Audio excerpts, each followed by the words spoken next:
What's going on, everybody? Baked Caesar, what's up, what's up? Getting a quick little finishing up a keep run here, and then I'm going to get some inventory spaces purged out, and then we're going to fill them back up. Bunch of junk. Raining Elementalist, how you doing? How is Sunday treating everybody?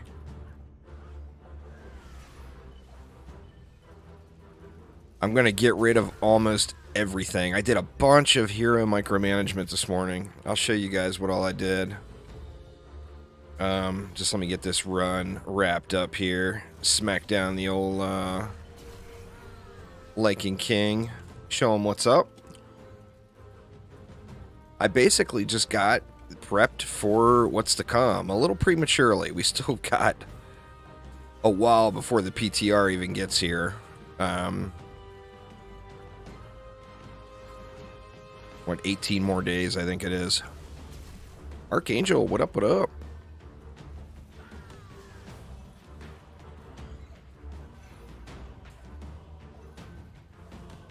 But I got a flamethrower guy set up. I got the PDS set up. I got my poison dart towers set up. You know, just in starter stuff. It's not fine-tuned by any means. But I think I'm in pretty good shape. I do need to look through and see what I'm missing, though. I think right now I've actually got one more EV than what I need. But I guess it's always better to have an extra. Well, I mean, ideally, you would want to have all your... whatever you plan on using fused. Like one full deck of heroes is usually pretty good. That will make it a very easy experience. Of course, you can do it less than that, but the experience will be a little more slimy. Sludge launchers. Yeah, Archangel's on it. Goggles, what's up? How you doing?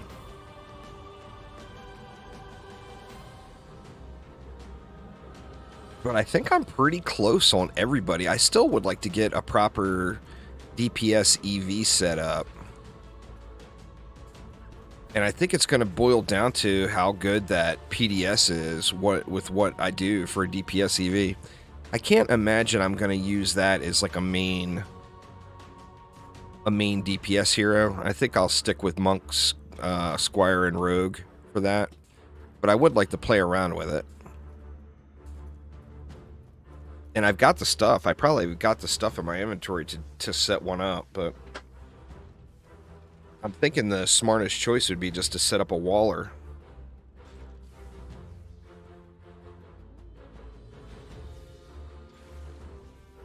Set up a waller as DPS.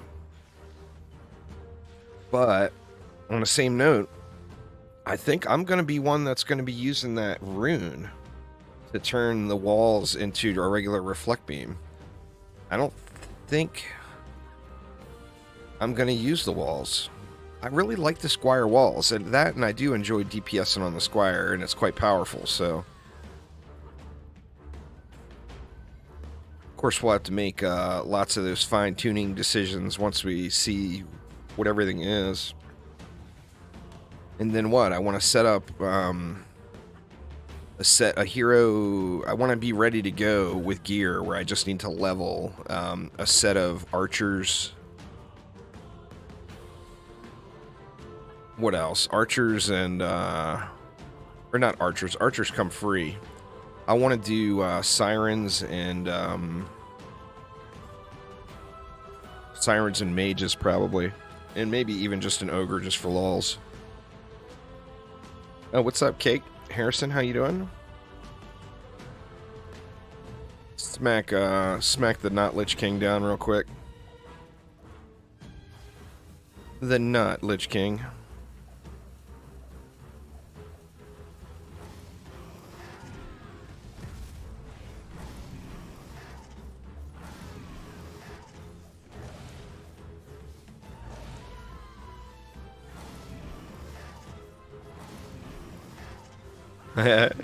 Yeah, it was a nice pull there, Cake Pun. Alright, come on, you stupid polearm. We're to that point where we're calling our polearms names. Wow, that's a really low roll. That's like one of the lowest rolls I've seen of any weapons here since we got mixed mode in. Got another trash Arcanist Helm. Such a bummer, man.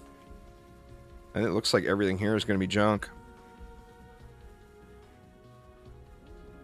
Wow, a really low roll too. Hey, you working over the spectacular Bay boss, are you? And a trash mask. Jeez, man. RNG just hates me. So I don't know how many of y'all saw that video I put up this morning of the machine gun PDT or DSTs. I did put that up, right? Let me look. Yeah, it's there. DST for speed farming is really, really good. Like, really good.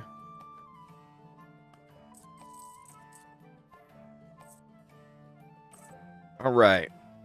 I really want to clean house here. So anyway, what I did... I got... bench warmer. I don't think I've got that one set up on anything. That's an extra monk, isn't it? Yep. Extra monk. So I got an extra monk that somehow is up high in the top of my deck. Why is that? Because I've got a weapon on it that's a piece of crap? That is so weird. Let's see. So we've got a waller set up just in case the walls are good.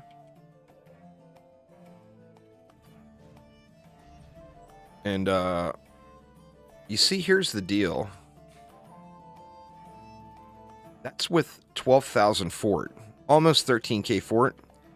And that is a squishy wall. That is what's making me think I'm probably not going to use these.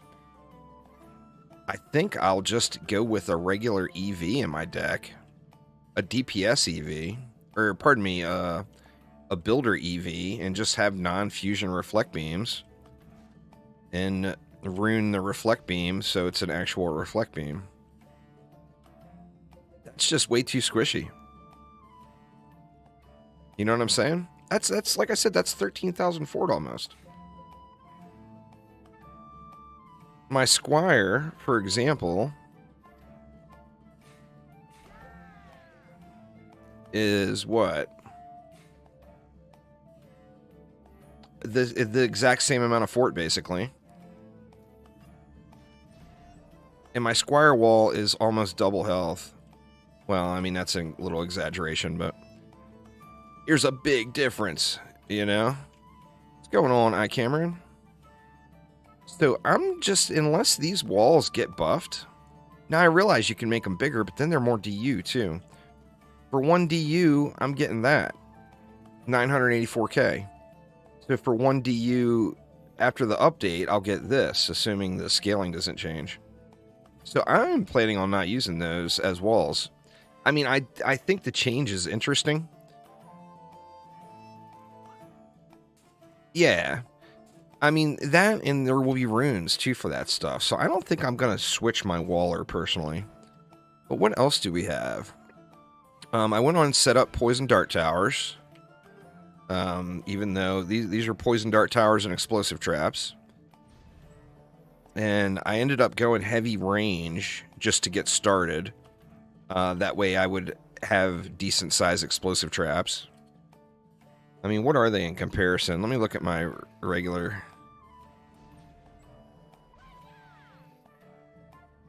It's not that much of a difference.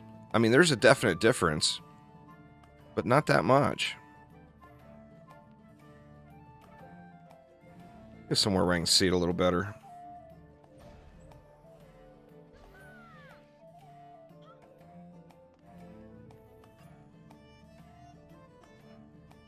Oh, you know what? They don't... They get bigger after you place them. They're very similar, though. And I'm thinking... I'm just going to use non-fusion gas traps, too, wherever I want to use gas traps.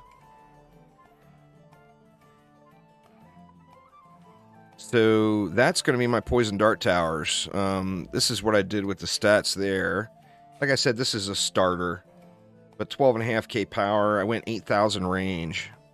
And still managed to have 7,800 rate. So I think that's pretty good. Anyway, that is going to be my poison dart towers. Then we got... what else? Not quite DSTs. These will be that that new defense. And why are those not showing up? Oh shoot! I put them on the wrong gear. Well, that explains it. So not quite DSTs should be. They're going to replace shock beams, so that would be minor gear. So what do we want there? Let's just throw stuff on and just equip better stuff as we come to it. What was that? That's power and rate. That's, even though it's a low roll, that's still good enough.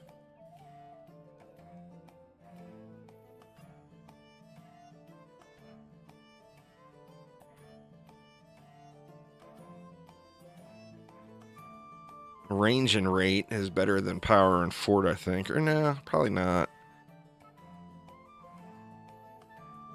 There's a good pair of gloves. Or a good enough pair of gloves. So I need a chest.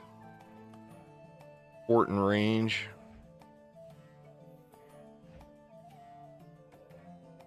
That fort and range one might be the best thing I have for starts. I'm gonna have to farm another minor chest. Power.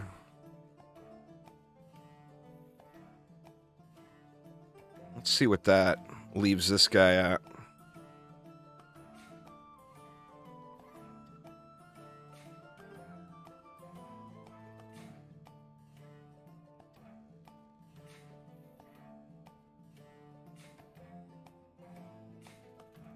Let's see. So, I mean, that's good for a starter set, just to check them out. Obviously, that's not very good in any department other than power there.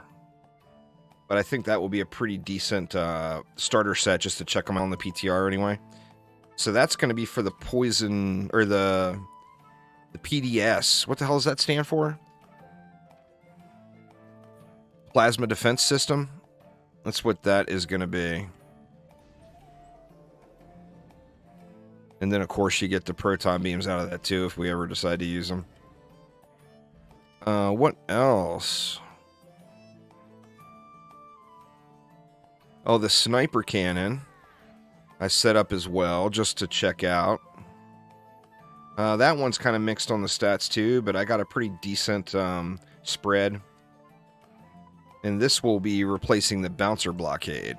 So, basically, right now, I got a DPS bouncer blockade. Let's see what it does.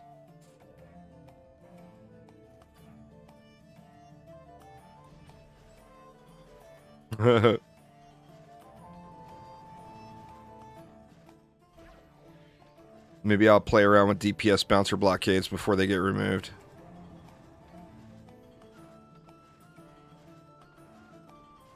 It's still got over 1 million health. That's been gone for quite a while now. A couple months now. There's still caps, but they're really, really low. Stuff shoots way faster now than it used to. I give you example number 1 from my video this morning.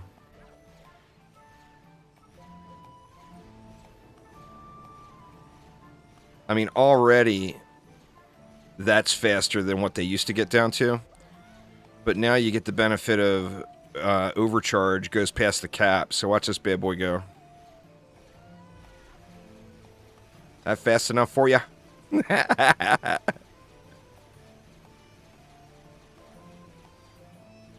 Serious machine guns.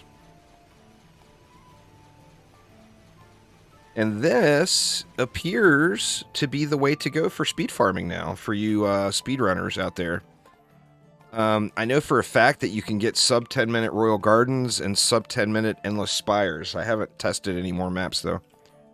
You can actually do it with a Boost Monk, too, with a Speedy Gemstone, but it gets way sweaty on the Ogres compared to this. Anyway, we got the PDTs, we got the Sniper Cannons, the Heat Cannons, the little Flamethrower guys. They're going to be replacing the Reflect Beams. So, like, right now I got Fusion Reflect Beams, which I don't need, but once again, just a starter set. So it's not spectacular by any means, but good enough to test it out on the PTR. I think that was it, right? Is that all the defenses? Did I miss anything? Names. I don't think I missed anything.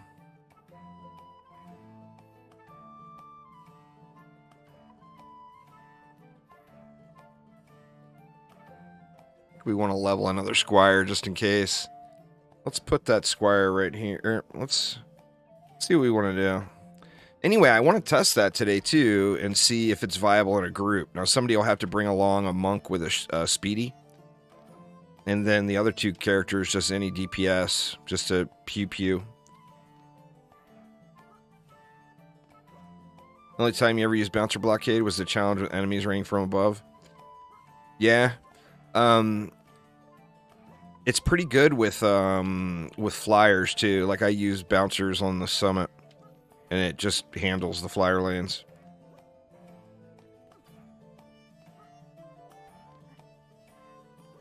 I'll give you guys an example here real quick though. I just put that Royal Gardens video up, so I don't want to do Royal Gardens, but we'll do a Monkey King. I'm just going to do it solo so you guys get the gist of it. But basically, we need a Boost Monk and then any DPS.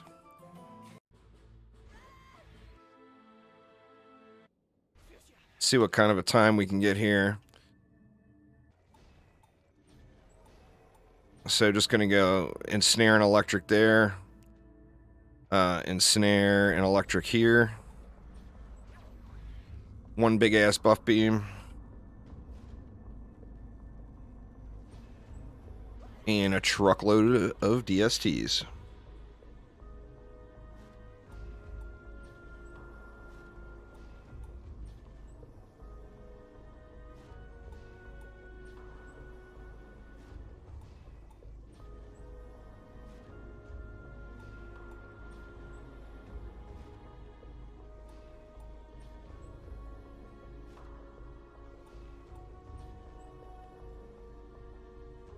I set it up with 4 at the back, which is complete overkill, just because I don't want to look at that lane.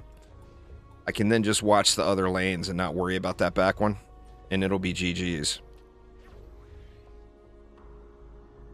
And of course, I'm building slow as hell. Actually, we'll be fine with going long reflex.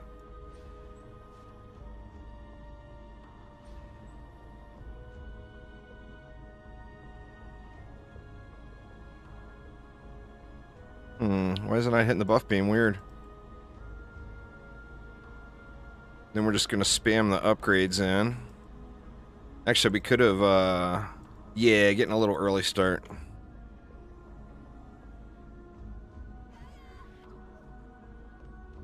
And then I'm over, I think I got 12 mana regen per second, which keeps overcharge up for a really long time. But, I mean, look at him rip, man.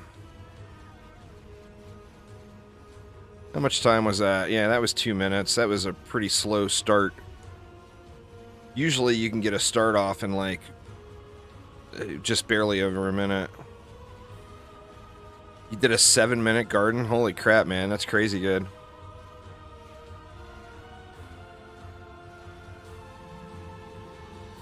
I only did it a couple of times last night, and both times I got kind of a bad mix of lanes with relatively high enemy counts.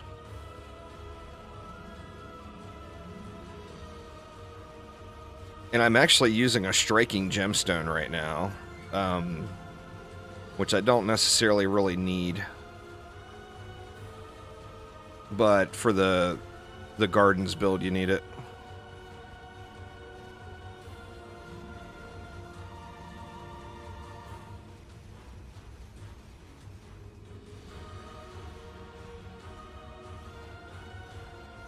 My DSTs are not in great shape because I transferred all of my good DST gear over to sludges. Yeah, 0.63 on the bomber. So the dream is like the dream would be 410 upgrades, all 3 stats, and 0.63. That would be the dream. I don't think anyone's seen one of those yet, but that would be the dream. Overcharges your boost ability, your C button.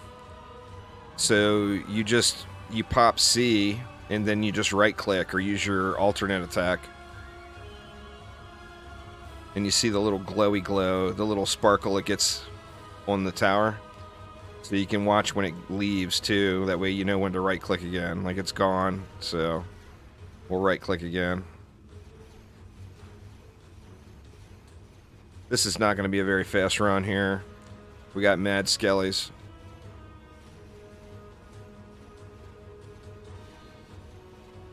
But not a very fast run. It's still going to be 5 minutes faster than the old build that I was doing.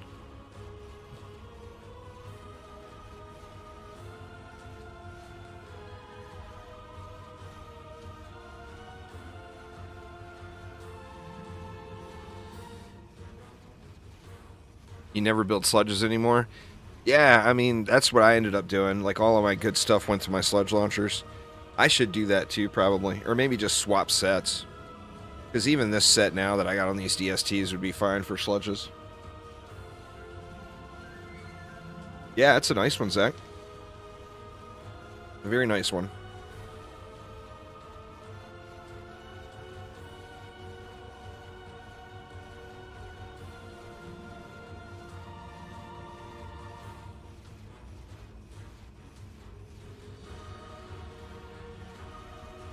Yeah, see, it feels like it's taken forever, but we're only actually 5 minutes in.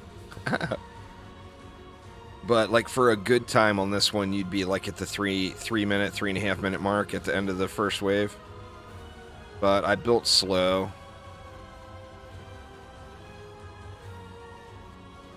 You have 2 good Monkey Kings already? Yeah, I've got a good Monkey King and a usable Monkey King, and then a good Bomber and a usable Bomber.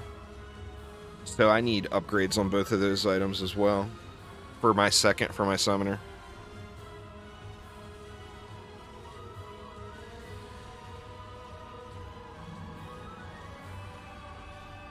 Oops.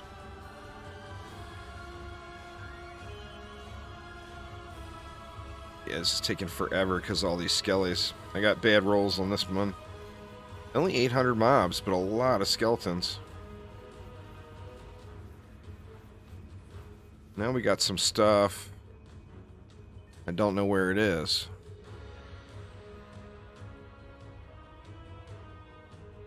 We have some spiders on a core? No? Oh, here we go. I guess we did. So yeah, I derped this run big already. But you guys get the gist of it. It melts. Just absolutely melts.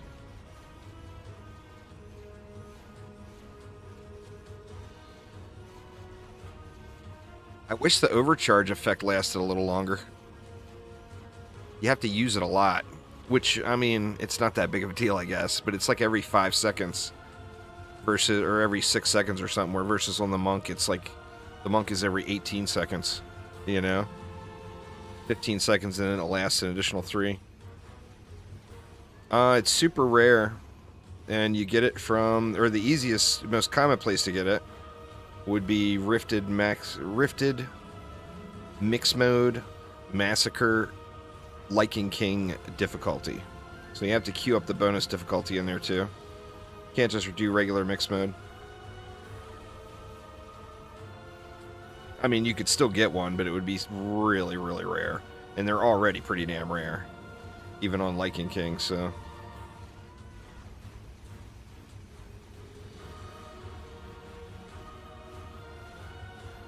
No, there's no published drop percentages.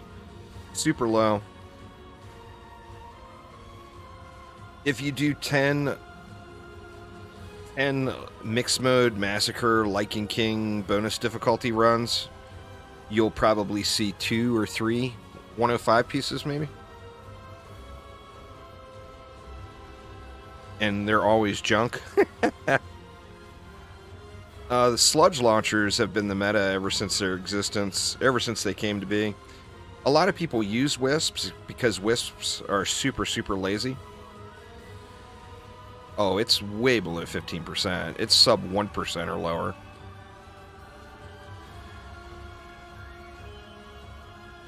I mean, you figure each wave, there's 100 plus drops. Or maybe even more than that. They get culled away, so we don't see them. And you're doing, what, 23, 24, 25. So you're doing 3 waves per mix mode. That's 300 per run. If you get 2 every 10 runs, that would be 2 every 3. Well, 3 every 10 runs would be 1%. So getting 2 every 10 runs would be below 1%.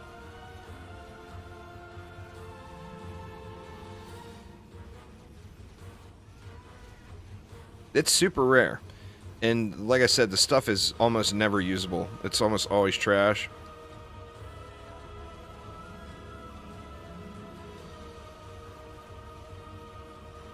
Phil has not said anything about archers that ignore reflex. That is 100% not accurate information, Reggie.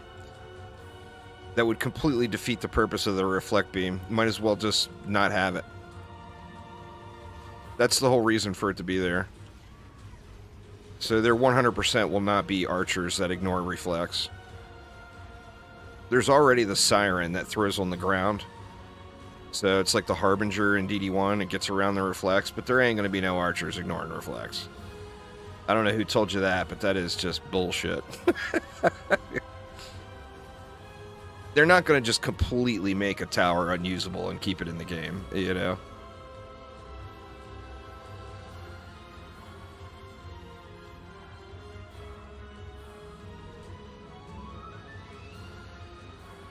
We got it again. It's the spiders again. I gotta watch these spiders over here since I didn't aim around far enough, I guess.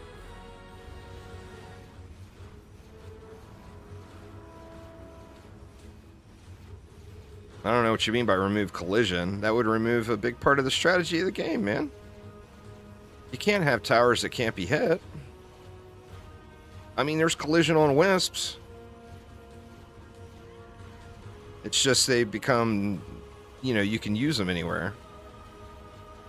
But you can't have towers that can't get destroyed. I mean, it wouldn't even be a tower defense game anymore.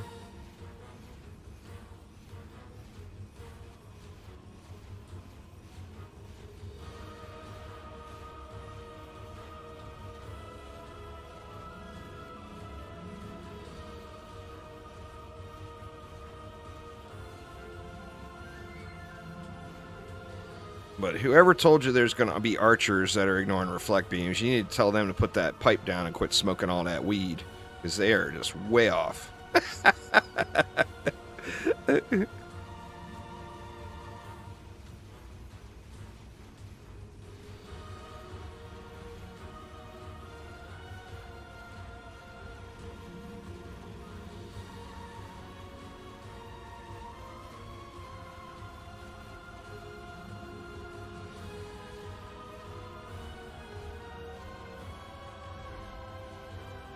Unless you mean our archers, the ones on our team.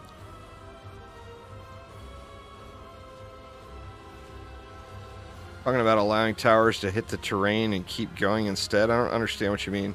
Oh, shooting through walls? Well, I mean, there's only one defense that shoots through walls. And Phil is disgusted by it. So we're not going to be getting more stuff to shoot through walls. Well, I mean, that's good building, and you don't have those issues, you know? I mean, it comes around to it is a strategy game. You have to be smart about what you build and what you do, you know? Oh, it's on mixed mode, or on survival. Yeah, it's a big, big difference. It's half of the amount of enemies almost, and, well, depending on what roles you get on the mixed mode, and then you don't have any respawning enemies in survival either. I bet you can get a sub 9 minute, though.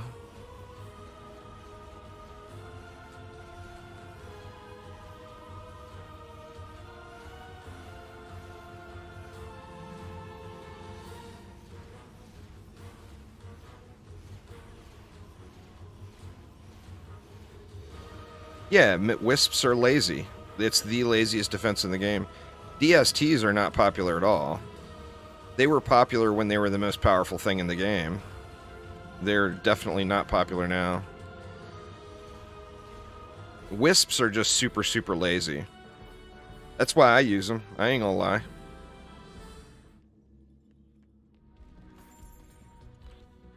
Wisps are lazy as fuck. Crappy piece. Crappy piece. Where's that monkey? That's not the right monkey. Wow, another crappy piece. And yet another crappy piece. Boo. Alright, let's purge the inventory and get some grind going here.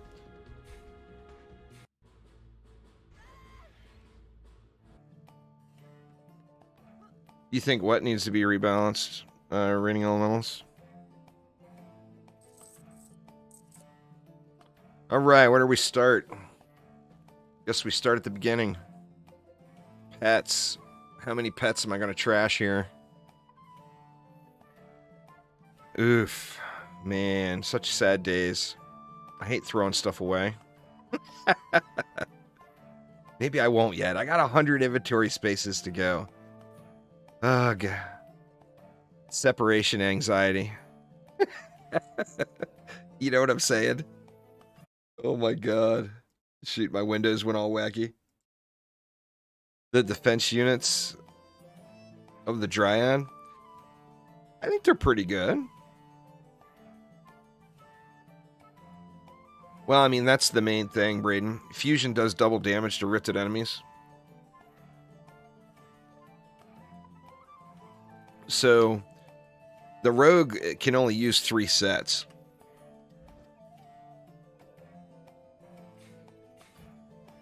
It can use the Arcanist Helm or the Ancient set for your first device. It makes it do double damage. You can use a Guard set for the second device. What I always suggest, though, is you use a Militia set and the Arcanist Helm. You get the first and third devices as fusion. And that's the only 3 things that get affected. What's going on there, Lilith? You know what our real problem is? We just haven't made our good sacrifices for the year yet for the RNG gods. That's what I'm talking about. That gold is skin. I think it was from the Kickstarter, Braden. From being an early backer of the game. And then your weapons affect your spin. Like, by using a fusion sword, you convert your carnage over to fusion. Which means it's doing double damage, too. You see it's at 68,000, or 68 million. And then if I come over here, it's at 34 million. Because it does double damage to fusion to rifted enemies. So that's why that's how you set up your rogue. Sadly, that means the minor set and the primitive set are both unusable on the rogue. Trying to get your first Massacre Hardcore Rifted Keep survival completion. Nice, nice. So yeah, you got 2 unusable rogue sets.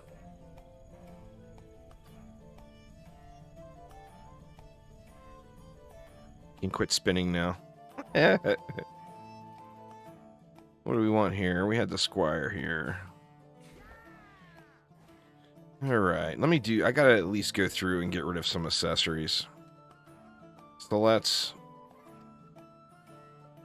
unlock all of them. And then we'll decide what we want to keep. That is definitely a keeper. In fact, I could use that right now on my Squire. Do I want to do that, though? Why not?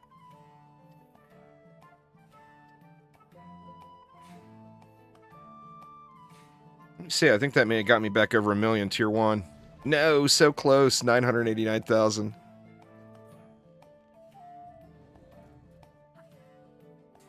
Yeah, the armor farm in DD1 is a grinder for sure. All right. So we want to keep that one. That's the one I just pulled off.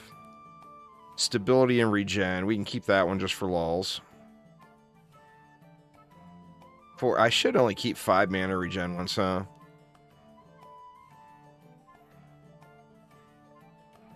I'll keep it.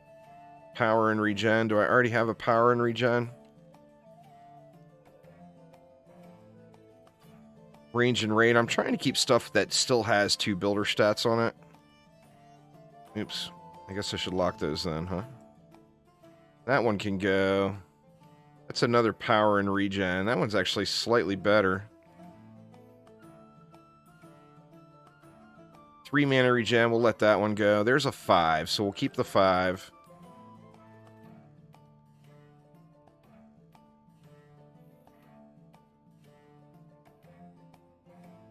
There's another 5. I'll keep all of the 5s, basically.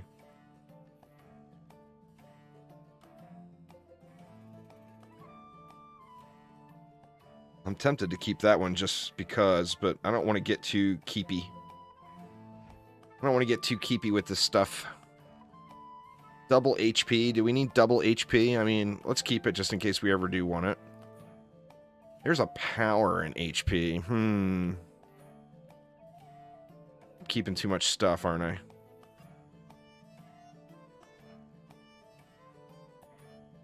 Fort and power we'll keep. There's mana and health. Let's just keep that just because. And that one's a double max. Been out of DDA for a while. Are you still aiming for 10 mana regen? Yeah, but now you actually want to go just the highest you can. How they adjusted to us cheesing all of the 100% uptime on abilities is they made it so that abilities that are channeled now, the cost gets more and more as you use it. It's a double max. So, so you want just as much as you can, and just plan on turning your ability off and then back on at least once during a run. I think we can get rid of almost all these masks.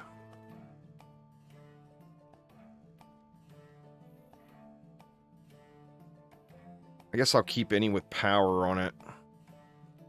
Or if I get, if I have any at 5. I think there's a 5. We'll keep that just in case.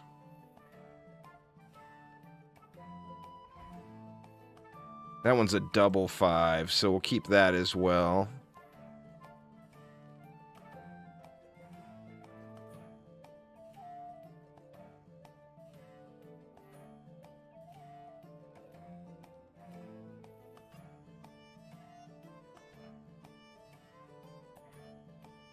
There's another 5.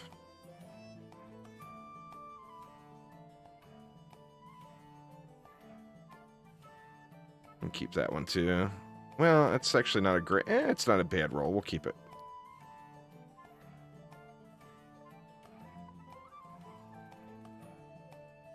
And then I'm going to keep this stuff just because we don't... I think we can only assume that this is just wasted inventory space here. But just in case, if it turns into some super collectible... like 13k would be much better now. 12k is probably well above average, and 11k is probably about average for a massacre grinder.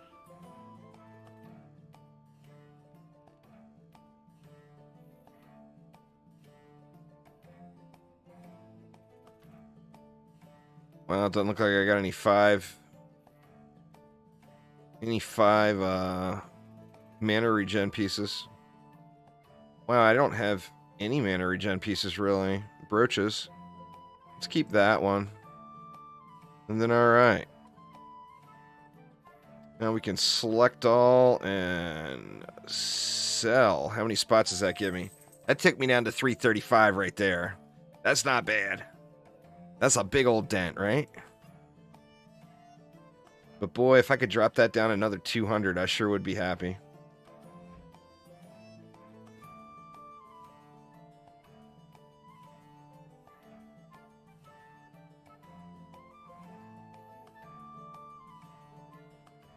Let's do the same thing here. Unlock everything. Then we'll lock any specifics. Actually, that's a 2-statter. Trash.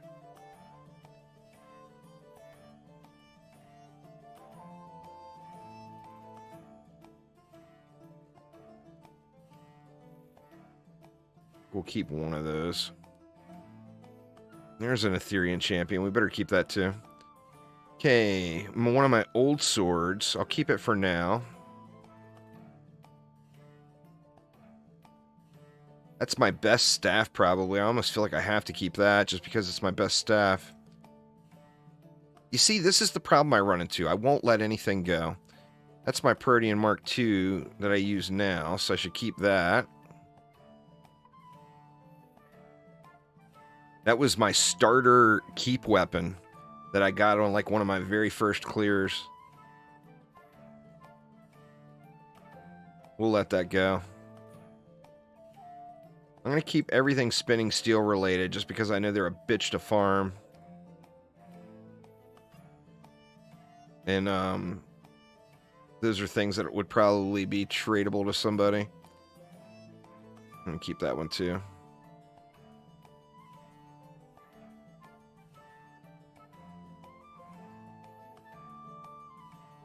Aura of Pain.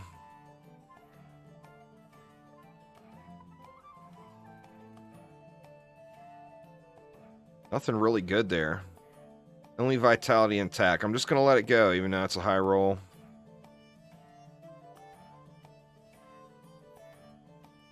I think we'll keep that one. Now, what do we have here? We got nothing good here. That one's only Vitality and Attack, but we'll keep it just because it is a Protean. Actually, what's that? This one's 356. You know what? That one's not worth. This one's only Vitality and Attack too, actually. This is a cast rate gun that I'll probably just throw on somebody to get the cast rate. So I should keep that. There's my first Drake Tooth, y'all. The memories. Oh, man.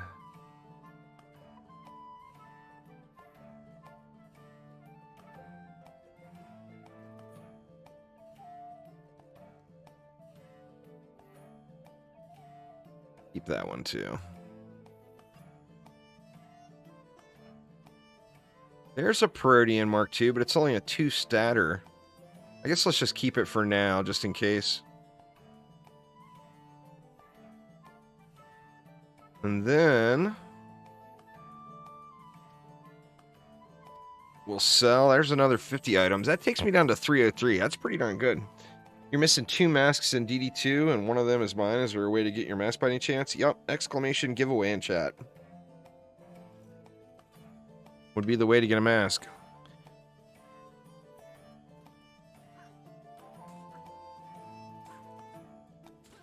Yeah, mixed mode massacre with the bonus is the best. Emrys, I missed your second part. Mixed mode means that the lane spawns are mixed. You'll have varying enemy types and quantities every time you run it.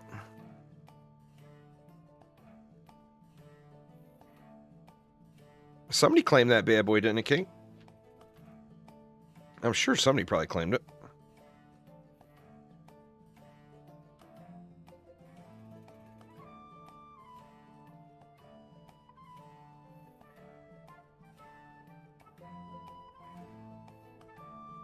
Cake had to pay someone to wear it. That's terrible, Archangel. Terrible. Oh, yeah. Nobody redeemed it from chat. Nobody's playing DD2 anymore. Well, like I said, Zakod, exclamation giveaway in chat, man. All right, let's try a group build of that Royal Gardens run. So we're gonna need somebody on a boost monk with a speedy. 12k, you're gonna wreck everything, Emrys.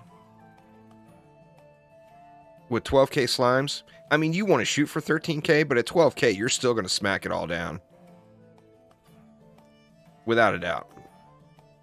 Anyway, let's do it. Let's do it. So we're going after that little bomber pet, and we're trying to do it relatively quickly. I'm not trying to sweat like the speedrun or anything aspect, but we can get a 4-player group down in a respectable time. That'll make farming this just way, way nicer. That, and I haven't tried it yet, so I don't even know if it'll work. It may not be enough. Might not be enough power.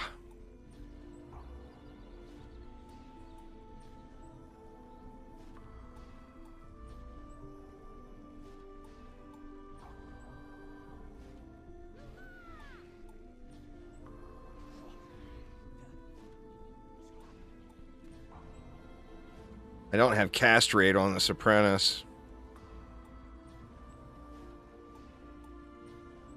Or it would... I mean, that's, what, 20 seconds or whatever? 20 to 30 seconds when you're trying to get under 10-minute runs.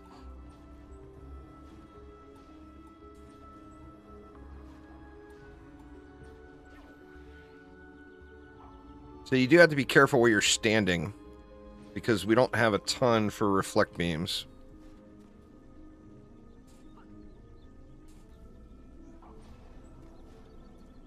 We have to cut them off weird at the corners like this.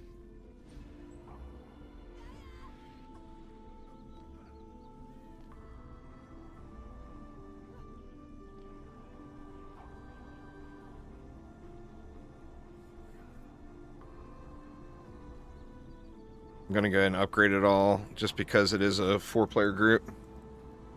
Yeah, you have to unlock the boss waves. I mean, it's just doing one run.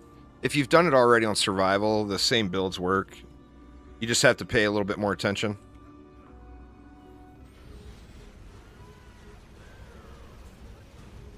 See if these machine guns are enough for the gardens. Looking good so far.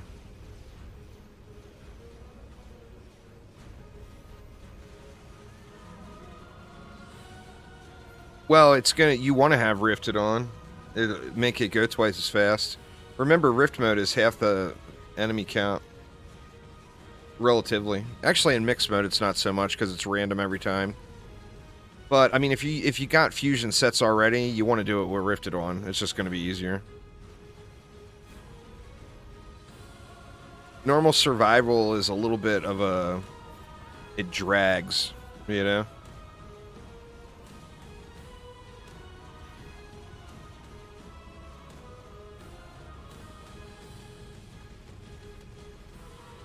Well, I mean, I don't want to call this a success already, but I think I'm going to have to call it a success. That's from Chromatic Friday stream giveaway. Chromatic streams on most Fridays, and they do special cosmetic giveaways during their streams. Pizza wings and corgi covers and what else they got? There's a golden corgi pet.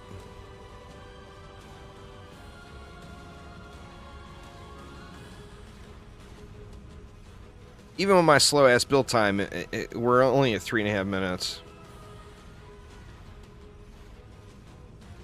What's going on there, Aramir? Before I ruin the day.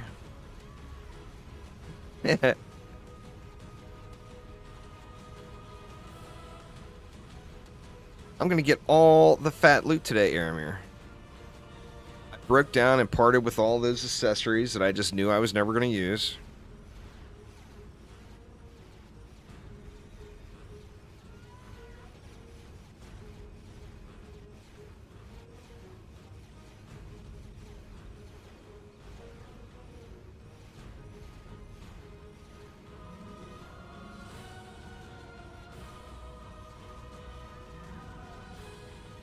It's definitely shredding, though.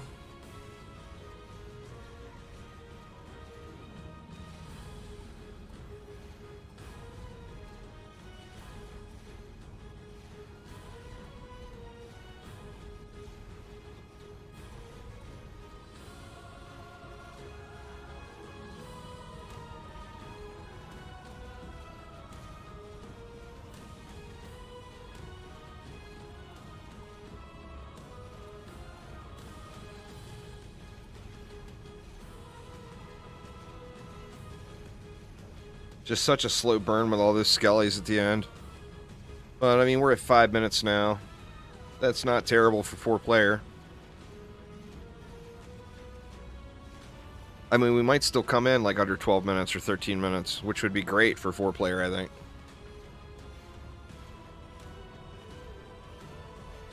Yes. Son. Same loot. You don't do survival for loot. You do mixed mode for loot. Survival is for cosmetics and for just challenging yourself. But that's not where the best loot comes from. I mean, you can do it for loot if you enjoy doing it, but it's not going to be the best loot in the game. It'll be close, but not quite.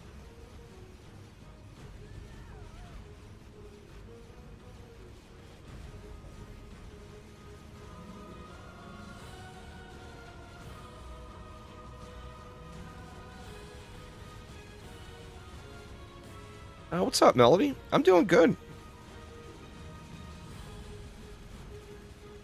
Oh. Well, there is new stuff, but there's not higher quality loot. Actually, there is higher quality loot, because mixed mode is higher quality than what was the best stuff in the game before. So, but it's, I mean, if you're fully min-maxed from before, you probably won't get that much higher. But, like, it's relatively easy to get over 13k now with just a small amount of grind.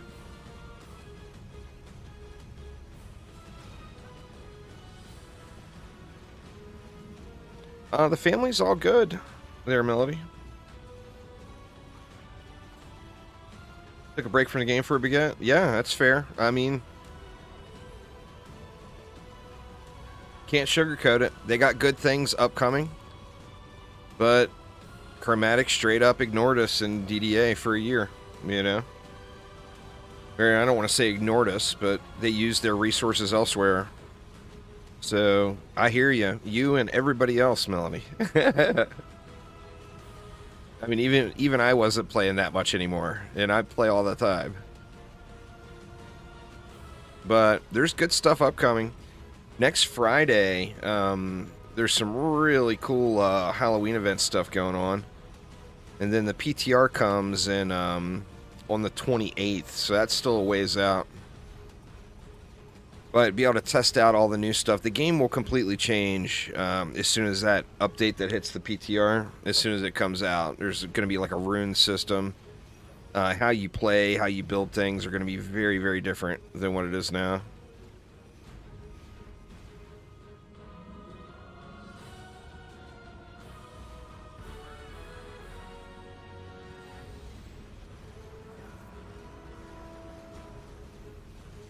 Thinking of getting on a new account, starting from the beginning. It's super fun. The early game and the early game progression in DDA is, it's one of the most fun times of the game, in my opinion. I think they got it down really, really well. Like, it's not too painful. If you're, you know, if you're super knowledgeable about the game, it is quite easy. But it's a nice smooth transition. These are at like 11.7 or 12k. Something like that. It's not, it's more about having the apprentice and the monk here. So we got an apprentice with striking, which is making these auras cover basically the whole map. And then we're overcharged, boosting all of the DSTs, and then we've got a monk here with a speedy, which is buffing the DSTs even more, and additionally giving us the monk boost.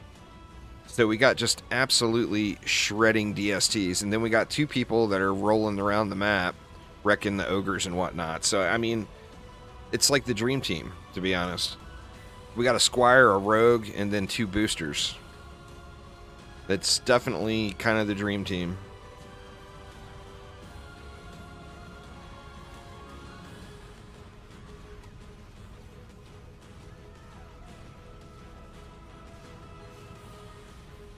Yeah, shouldn't be too bad there.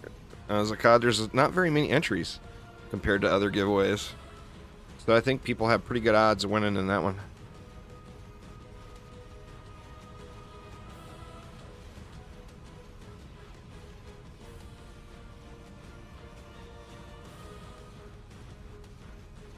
So where are we going to wrap this one up at? Yeah, see, we're just now hitting 10 minutes in a 4-player group. Oh, it's definitely faster than Wisps.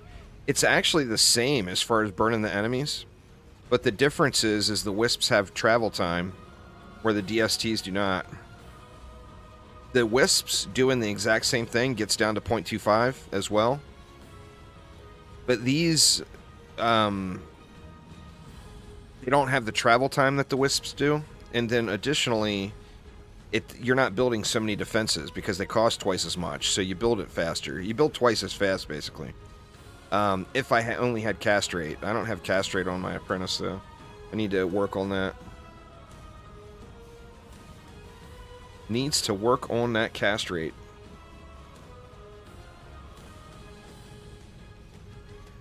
Now imagine this setup with that explosive DST rune. Oh yeah, that's what I'm talking about. Alright, what's good? Not that.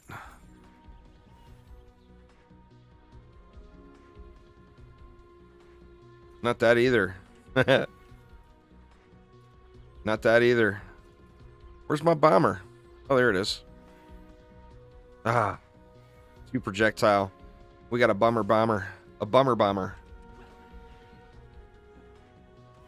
It's not a bomber at all. It's a little bummer. Let's try again. So, I mean, 11 minutes in a 4-player group, that's screaming. That is incredibly good.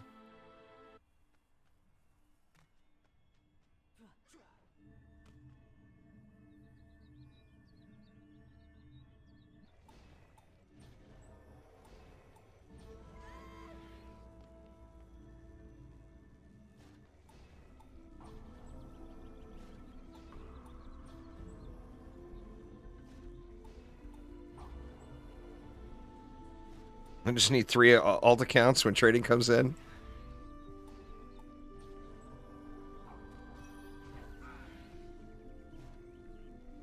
Cake Pone assuming I don't have 3 accounts. I'm joking, I'm joking. I don't know how much of that I'm going to do, because, I mean, it's the obvious choice without split screen. But it's a hassle, you know?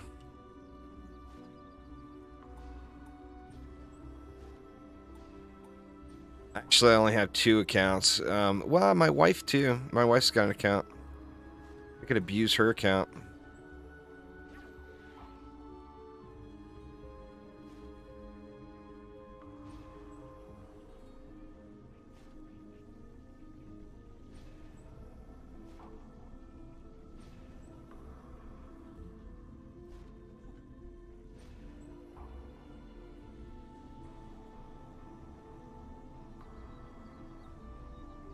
And we could, you know, do this upgrading while the wave is running too, but I don't want to risk it since it's 4-player.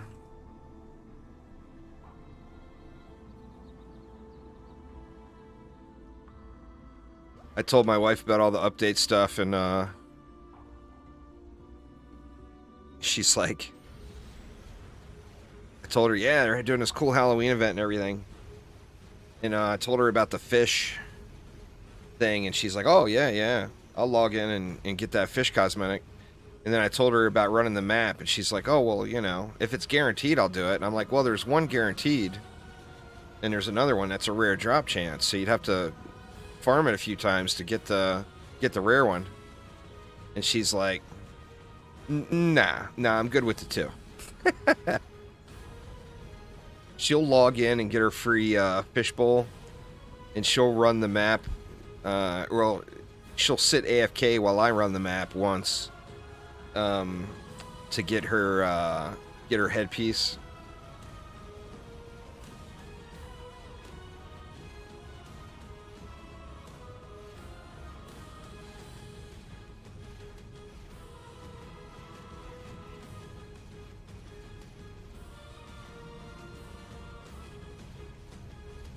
Yeah, auto reject hacker. Everyone, literally every player should turn that on. What Melody just mentioned. If you don't know what we're talking about, if you go to your options and go to gameplay, you got this. Where's it at?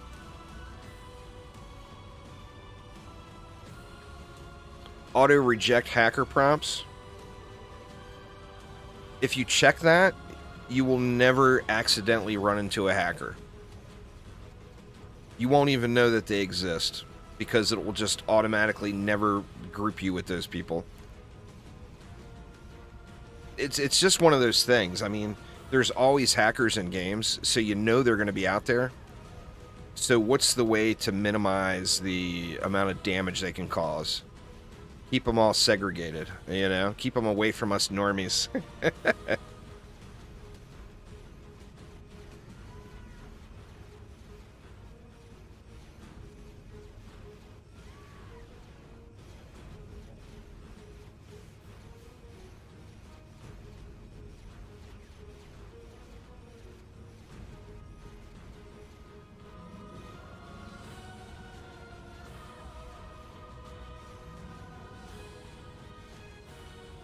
Oh, for sure. No doubt there. No doubt there at all, Melody. I mean, I understand, you know, for some people that's their fun in games. They like to get a game, go in and break the game and do what they do and find ways to just exploit the game. And that's the entertainment for them. And that's fine. Just stay away from us. You know? And then it's all good. Do your thing and just do it by yourself and do your thing. On PC, you can remove the cutscenes from the video files and it just skips them, Dr. Paynes, but you can't on consoles.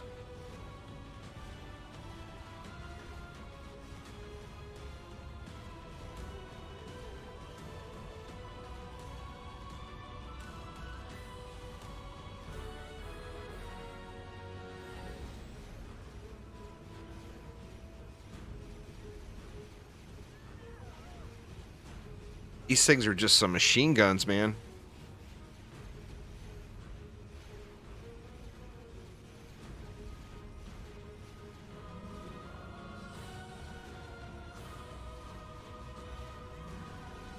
Oh, yeah.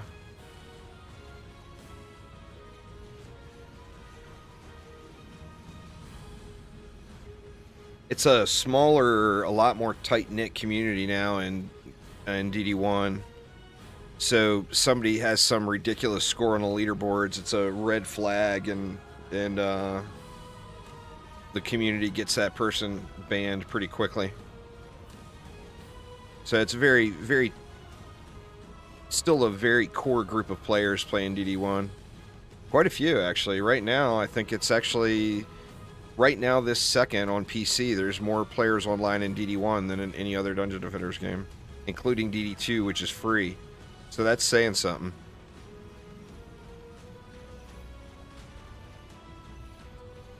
What's going on there, DB? How you doing?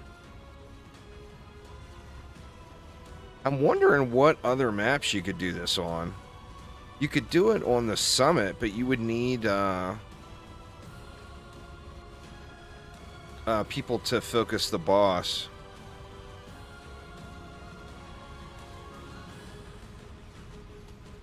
DD1, the home. Oh, yeah.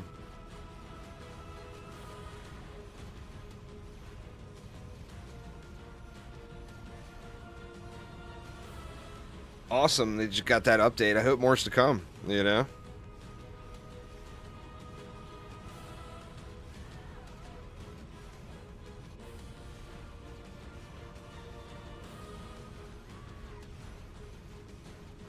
They're a juicy fruit pet in DD1, for God's sakes.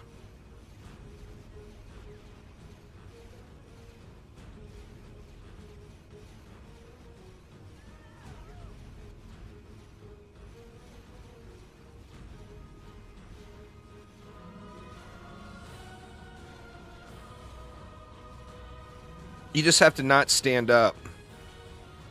If you stand up on here, they'll throw at you. If you stand below on the ledge, they won't. So you just have to not stand up top.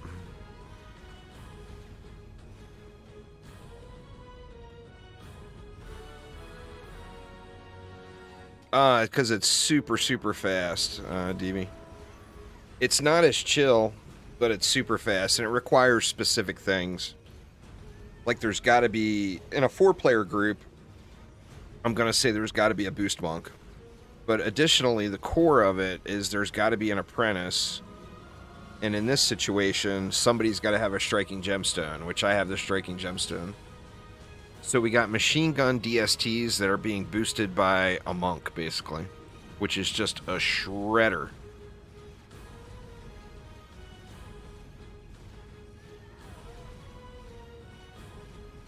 What's going on there, RN? How you doing?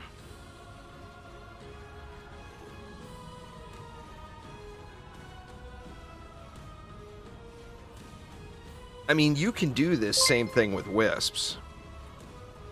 Thanks for subscribing there, Gatto. Welcome, welcome. Meow.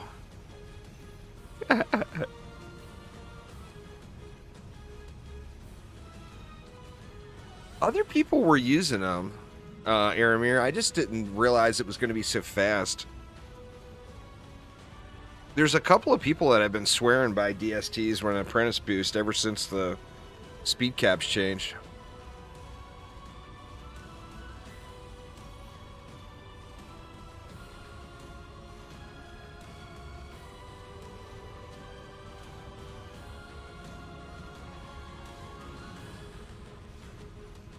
I'm doing good, man. A little chill Sunday, playing a little Dungeon Defenders. Nothing wrong with that, right?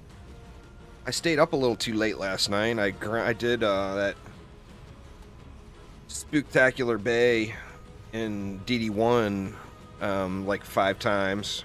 And then I did a bazillion Tornado Highlands runs trying to get better guard boots in DDA. But besides a little bit of a lack of sleep, it was at least self-inflicted, you know? Self-inflicted lack of sleep.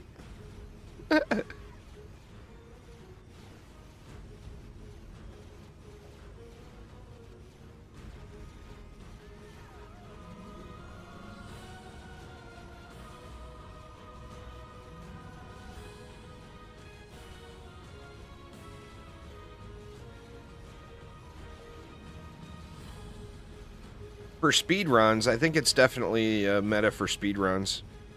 I tried it. I actually got a similar time on Endless Spires last night using a boost monk with a speedy on DSTs, but it did get sweaty on the big ogre waves.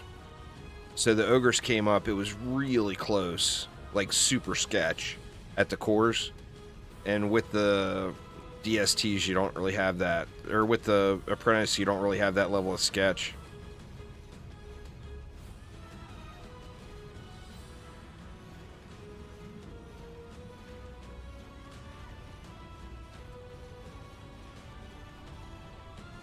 It's one example in the game, which there aren't very many of them, but it's just one example where faster is better than harder.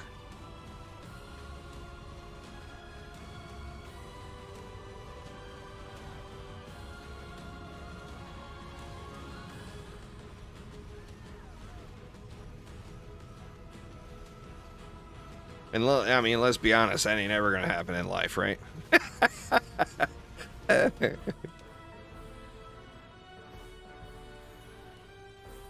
DST spam. DB hopping. Crap. Crap. 2 projectile poo. I'm gonna look at these weapons. Oh, look at that castrate. Boom. Problem solved. first one I actually looked at. Nothing but junk. Nothing but junk.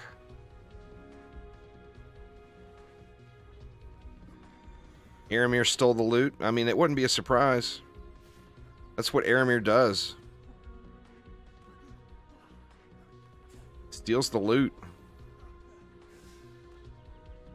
So with that time, with that set of enemies, we were 12 minutes.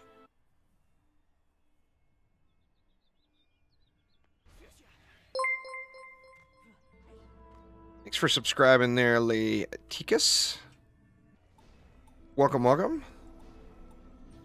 Let me throw this fancy new staff on real quick with my newfound cast rate and see these DSTs get placed now. Let's see how it goes.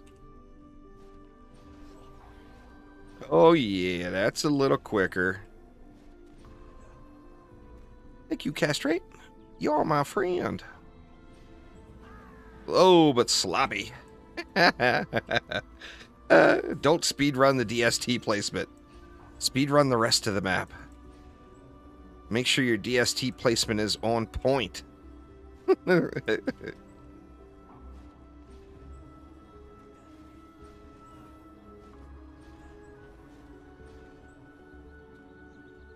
Stealing RNG for this ultimate plus spear.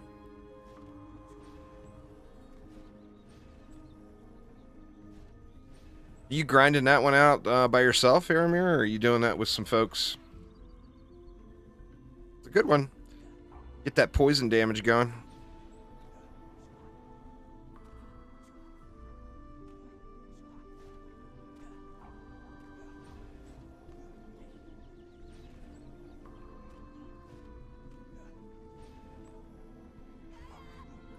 By yourself? Yeah. You'll get one, man. You'll get one.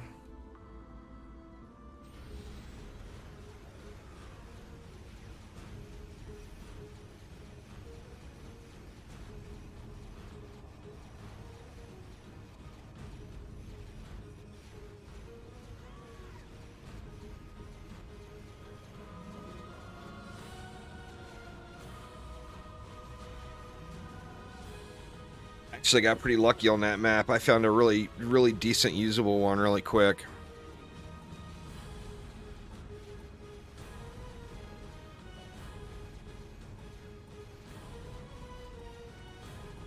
Did not take me many long rolls. I mean, I don't have a god roll one, but I've got a usable one. Back in good old Tink's lab. You grinding accessories or levels there, King? That's not the best place for accessories anymore, is it? Or it probably hasn't been in a long time.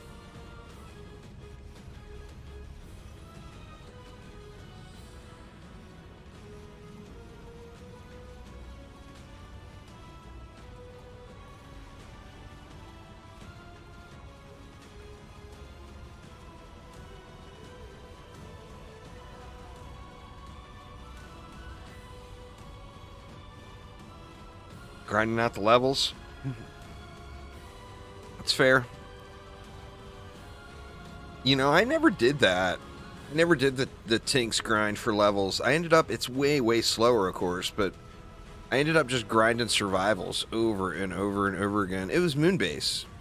You guys remember the Moonbase time when that was the place to farm armor? I farmed Moonbase so much. And that's how all of my characters got leveled up to 100. All about that moon base.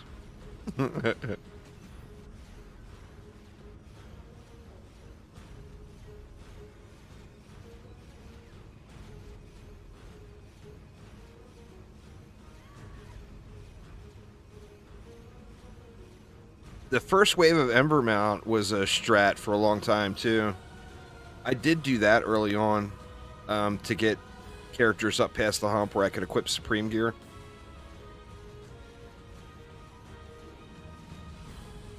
I think Tinks is the best now, though.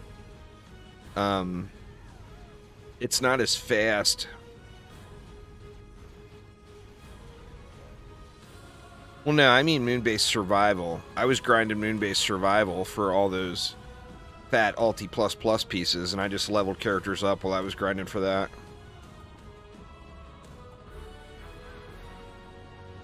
Like I said, it's super slow, but I mean, I had to do the grind, a million hours of grind anyway, trying to get armor pieces.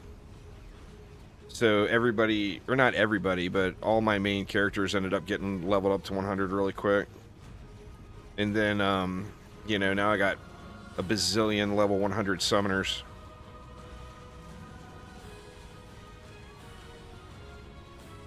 $60 mil for 15 minutes, that's pretty good.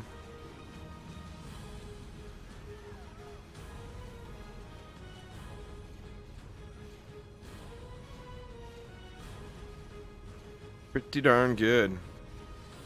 See, what you need to do there, Cake, is just do them true boss rush, those true boss rush runs, man, and get that free level 100 every time. That's what you need to do. I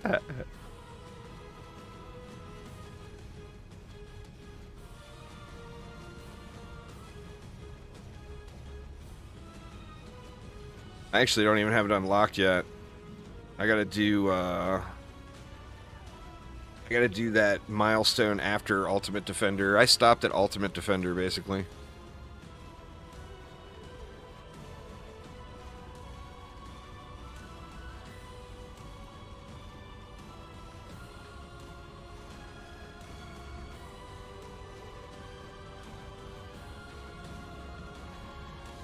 Youch, dang. That's my problem too, is my characters are bad. I've done true boss rush in other in groups where somebody else was queuing it up and I was backdooring them. But there's no chance I could do it on my own. I'm just not, my DPS characters are just not good enough.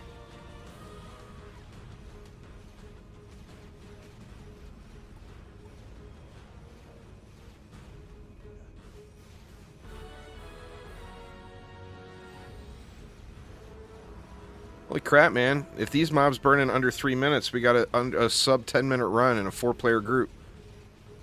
That would be straight up incredible.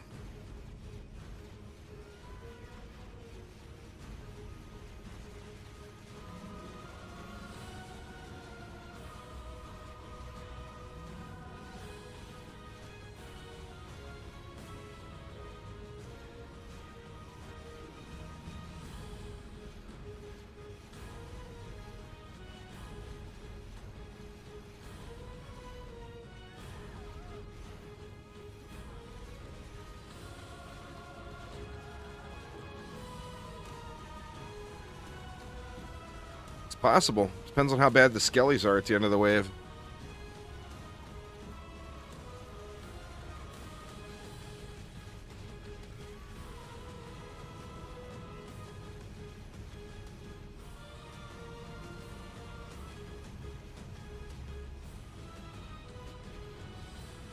You want to try, or you're busy grinding DD1.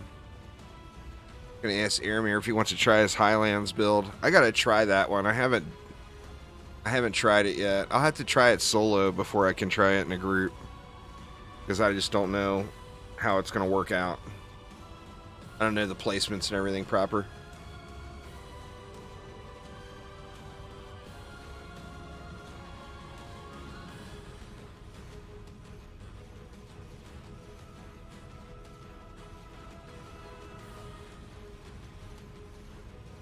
Yeah, I drive for Uber.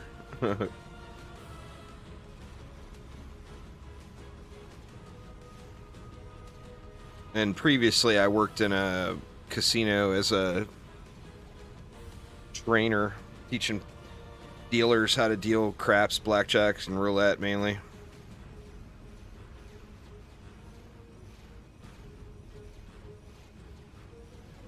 Look at this shit, y'all. Holy crap. Wow. 9 minutes and 20 seconds in a 4-player group. Woo! That is some screaming shit right there, y'all.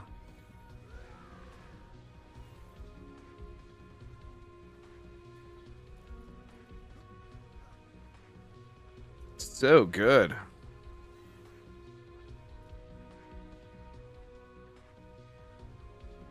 And we got all this junk on the ground over here to show for it. Game hates us. Hates us. Yeah, great time. Awful bomber. Let's try it one more time. One more time, and then I'll make another group and try something different here.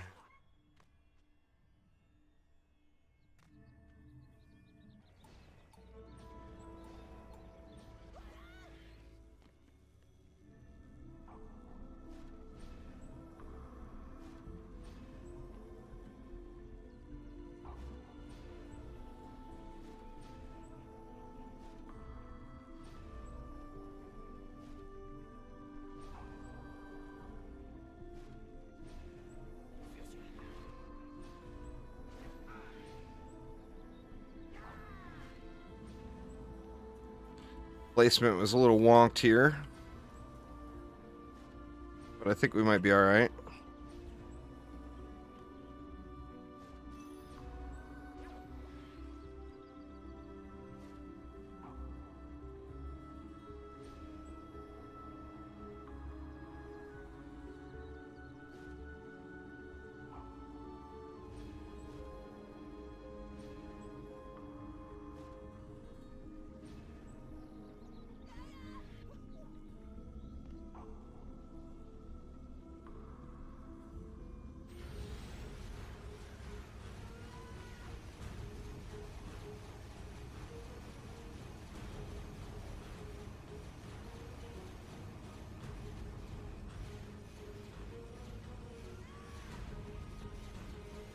Multi-box it. I'll go do it, man. You more than welcome to go to tanks. I'm sure we can manage to find us another monk.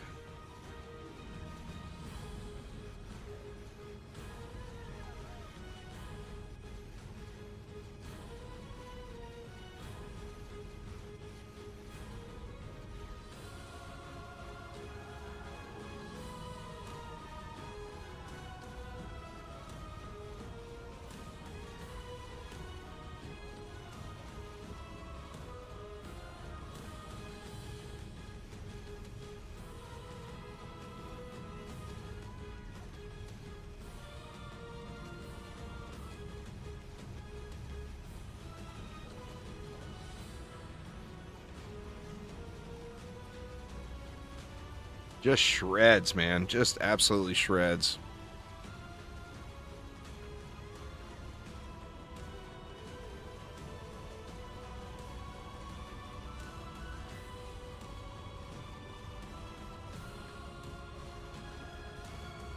Come put your genie to good use.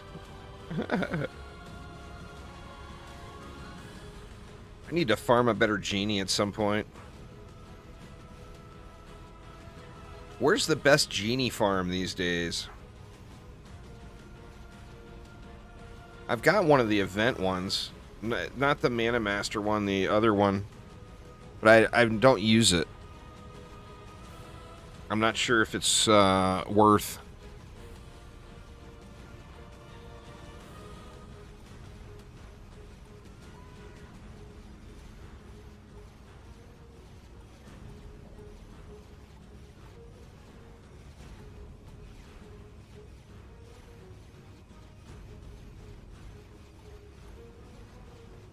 Random genies for random maps. That's how I got mine, I'm pretty sure. So there's not like a go-to genie farm spot.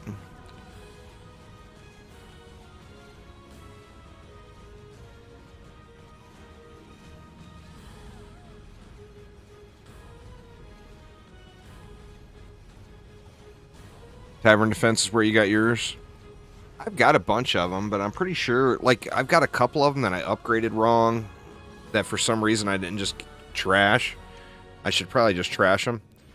And then I've got my usable ones, but all of them are missing something, you know?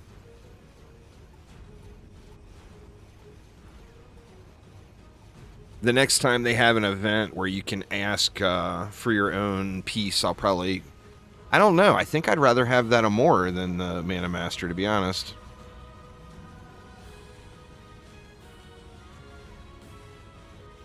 I mean, how is the Mana Master compared to a decent genie? You know?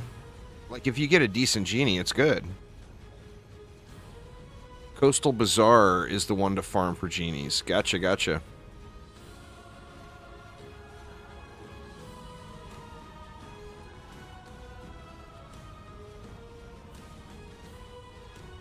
I think I've done that one a bunch.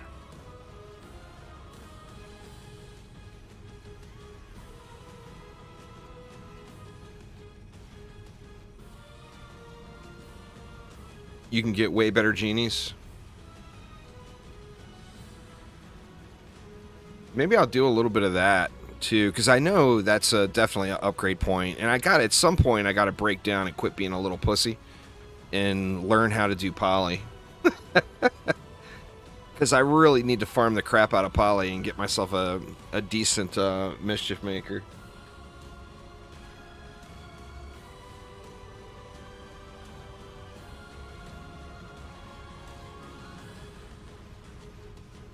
Yeah, getting to the mana, getting capped out on the mana return it can give or whatever.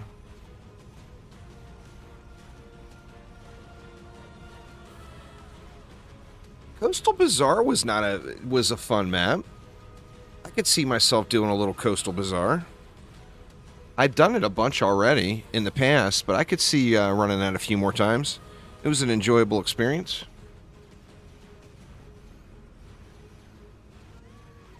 But I think the obsession nowadays is going to be Striking Tree, trying to get that badass island pet.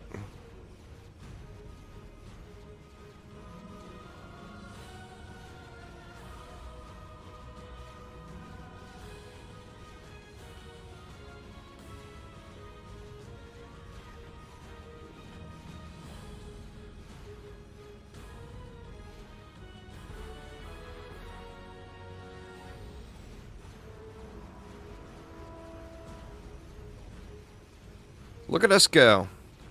We're at 7 minutes again. This one's got a bunch more enemies, though. We may not be able to clear it, this one under 10, but solid runs, though, y'all. Solid runs. It's literally the dream team. You got a Squire for DPS, a Rogue for DPS, a Boost Monk, and a Boost Apprentice.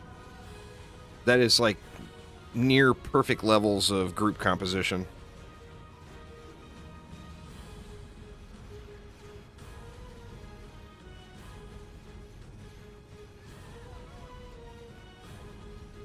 The west core is so annoying. Is that the one up in the tree?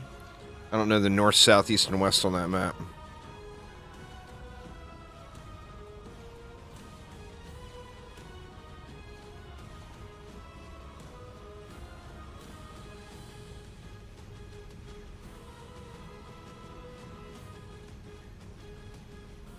I didn't find that one too bad.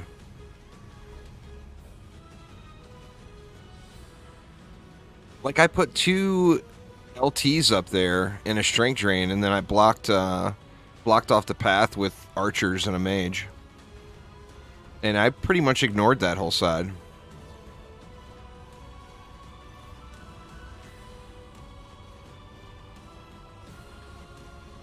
Maybe I just got lucky.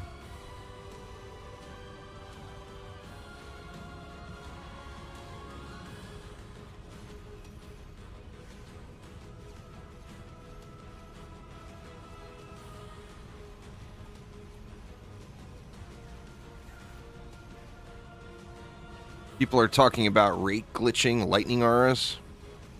I'm not sure. I don't know what that is either.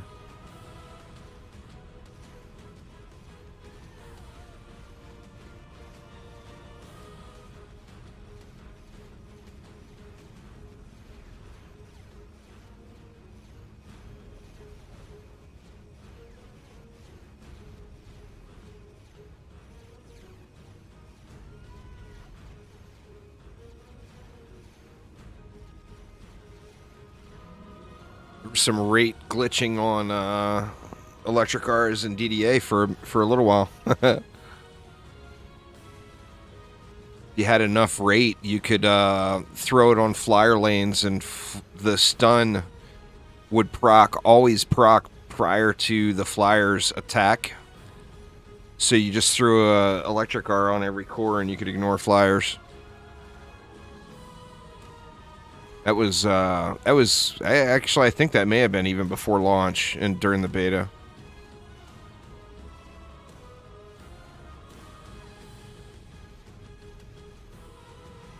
It's how a lot of people got their first summit wins.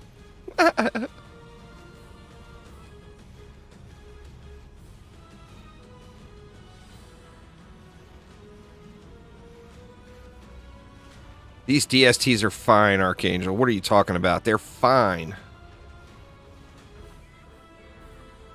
I mean, look, they're not wisps. That's all we needed to know.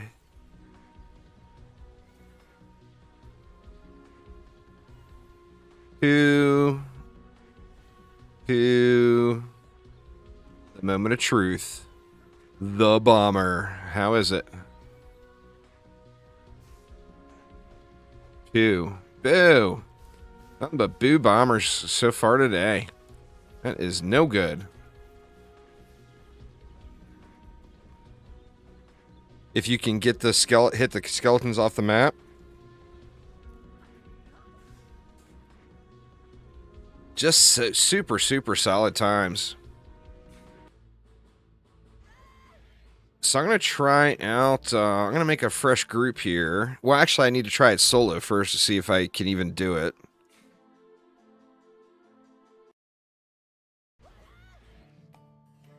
Let's clear out the recent trash.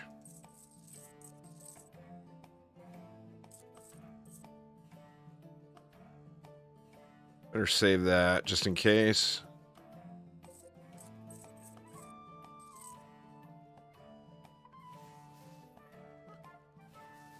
You can do it with a squire on the side doors. They get bounced off the edges. Nice, nice. All right, so what do we want to do? I want to try Highlands. Let me try it solo first. And assuming it's not a complete facepalm, then we'll queue it up public.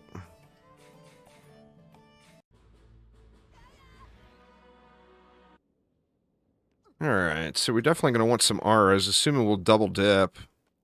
Want some stacks, maybe?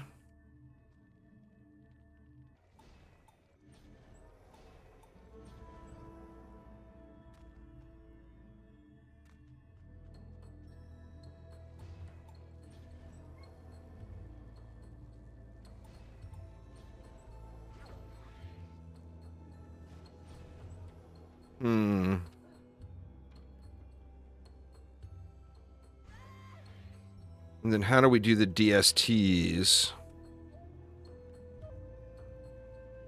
We start over this side.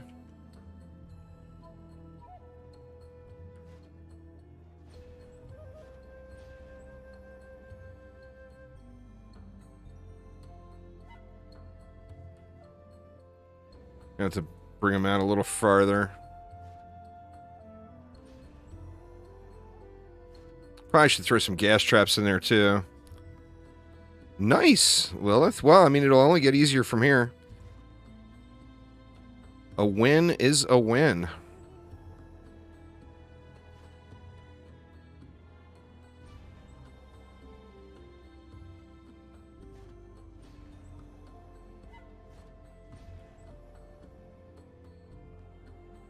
$16.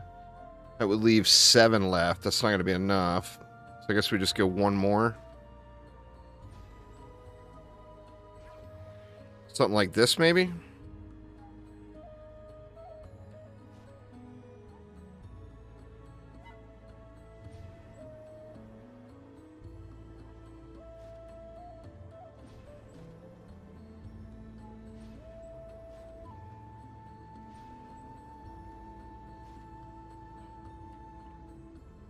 Actually, you know what? Let's go like this. We'll just go 1 DU.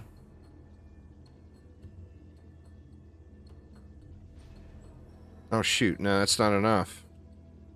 That one's 1. I guess we could try to go 1 DU here. Let me just rethink these reflects here. We can actually go 4 1 DUs if we went like this. And that will give me 2 gas traps.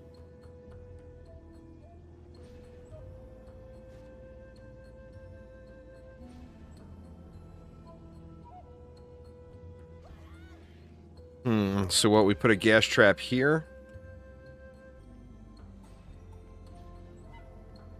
And then another one here, maybe?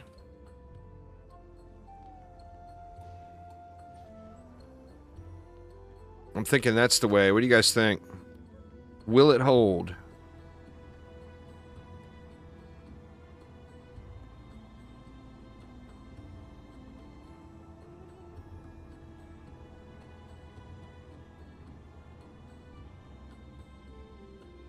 Oof. Welcome to the club there, Lilith. Welcome to the club. That's all I get to. Your only option for that is to put it on a waller. So throw it on your squire on whatever, and you'll end up having a ton of fort stat on a waller. Like, I can show you my example right there. What do you use that on? You know? It's a badass piece, right? But what do you use it on? Well, waller. A waller is the only choice. But yeah, sadly, the keep drops a whole lot of those types of pieces. Alright, let's see if it's going to hold.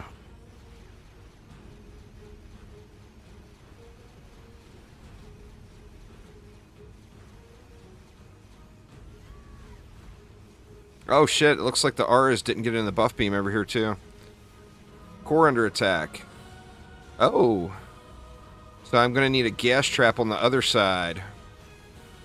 Because that did not fly right there. Alright, so maybe, I mean, do we get rid of the electric R's? I just can't see getting rid of the electric R's, to be honest. I think what I have to do is put a gas trap here. And the only way to do that is going to be to get rid of a DST. So if we got rid of that one, that would give 8 more DU. Could go with a gas trap there. But then what else?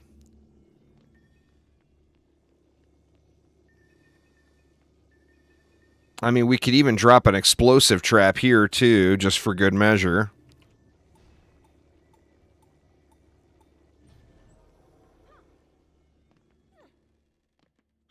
And then that leaves 2. I mean, the only option is reflect beams.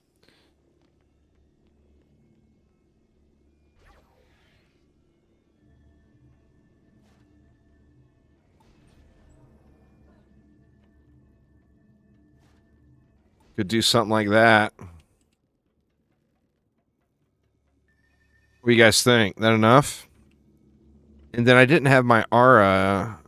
Oh, it's in the buff beam now. It didn't look like the aura was in the buff beam before. That's weird.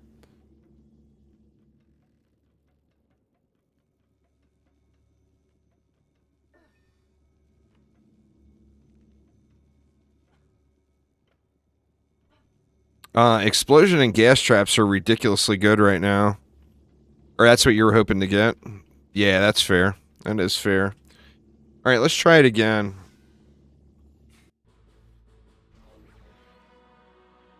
I mean, I wonder if I got rid of... I mean, I just can't see getting rid of the electric aura as the thing.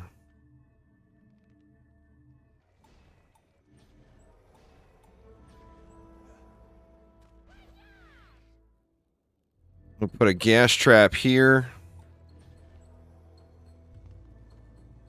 A gas trap here.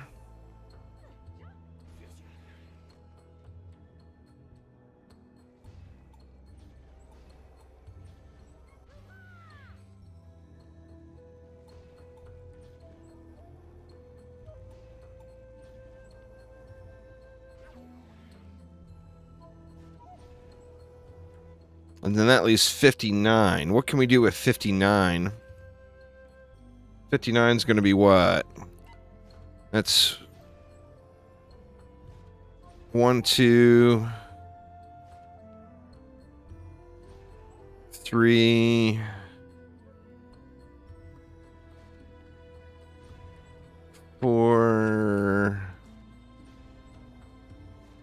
5, 6.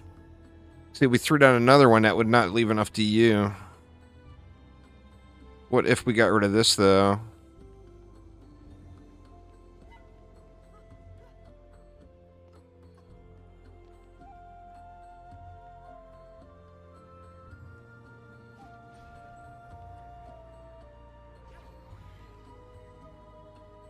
Did get a better giraffe, though. Nice, nice. That's not enough DU either. Alright, where am I overkilling it here, y'all? How many R's did you use in snare and an electric, Aramir? Or what did you use?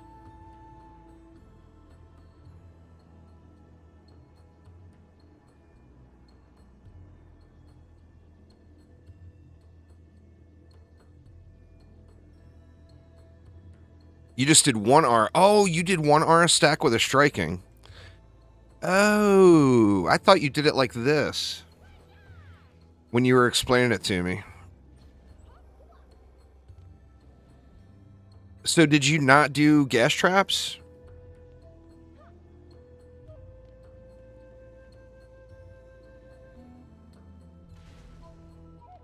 Oops. That was almost costly.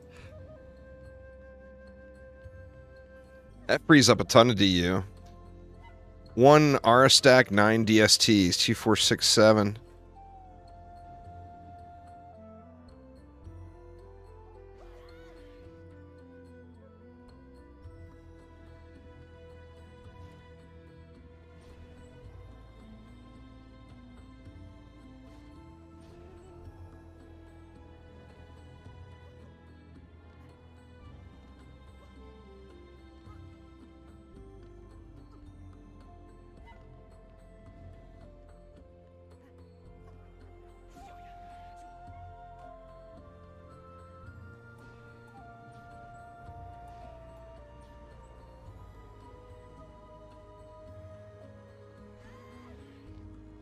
I feel like I needed another DST pointed that way now, but maybe not, maybe not.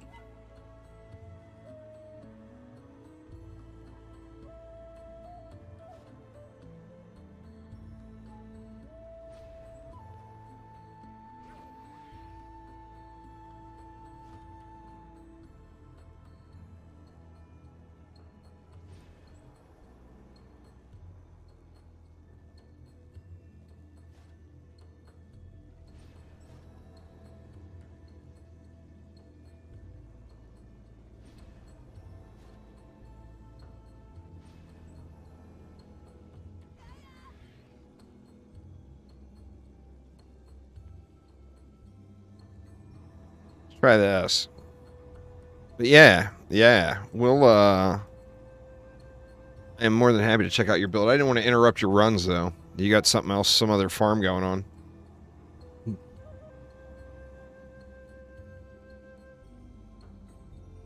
I hate hiding underneath here, too.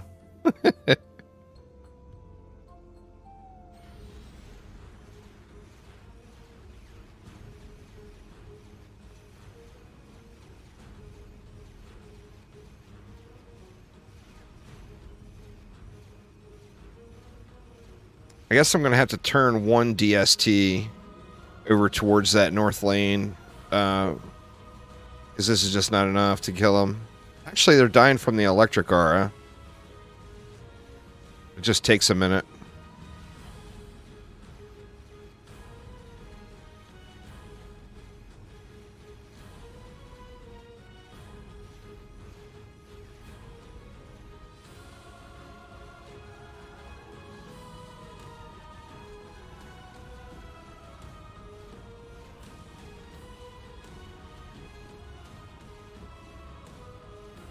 Oh, yeah.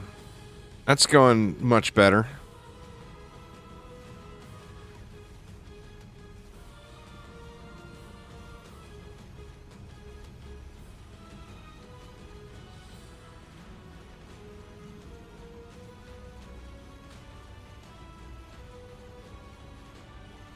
Ogre just getting shredded.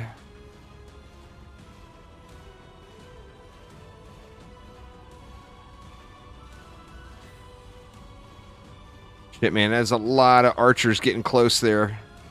At least it looks like it on the attack map anyway.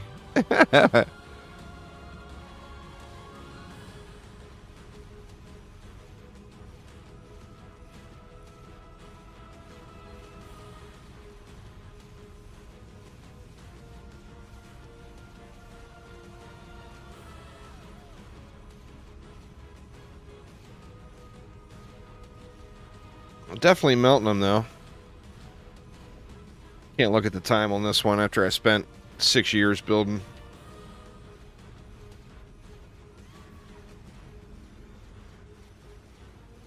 Six years building. Oh, yeah.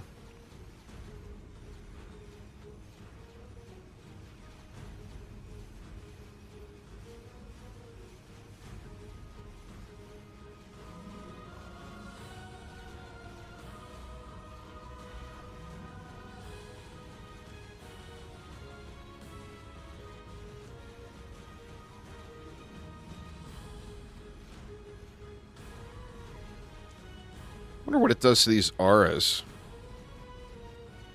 Can't get it inspected from down here.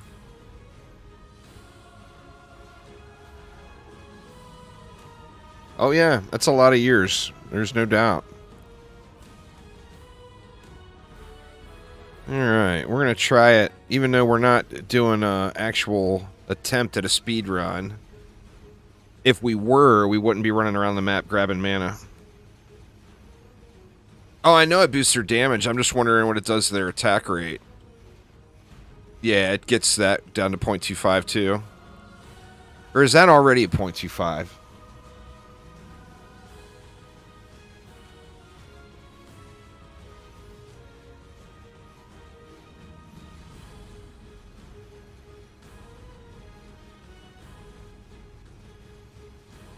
Already at it. Gotcha. Well, I mean, it's boosting their damage nicely. It takes it up to 167. That's not as good as a tower boost, but it's getting it. All it's supposed to do is clear the trash, right? Or no, it's taking it to 351. That can't be right. There's no way ours are hitting that hard.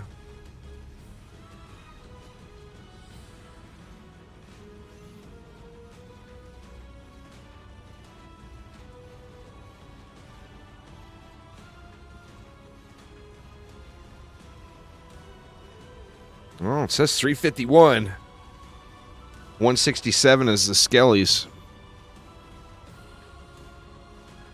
Holy shit, man. That's pretty good then.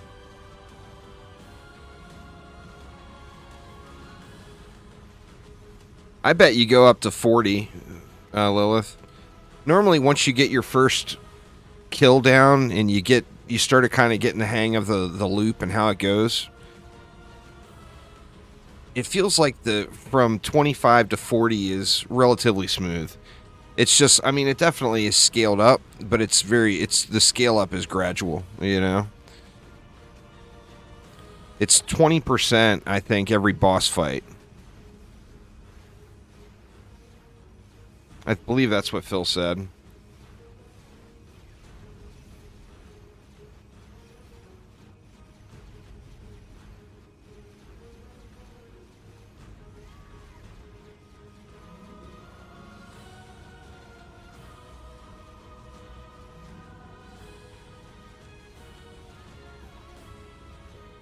That's another thing I need to do is farm better gemstones.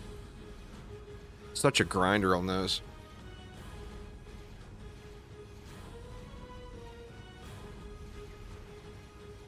That's a pretty good start. That's a pretty solid start. I mean, it'll be sweaty. You'll have to run around the map. But I bet you do pretty well. You'll definitely have to focus the ogres. But I bet you do pretty good.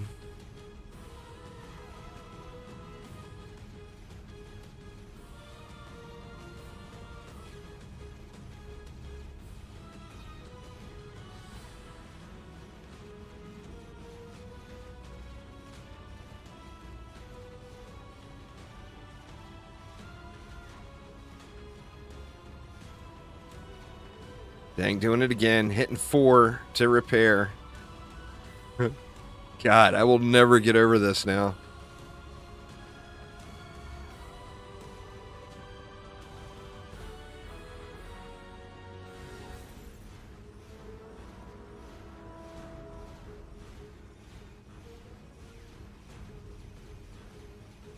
Yeah, it's shredding now. It is absolutely shredding.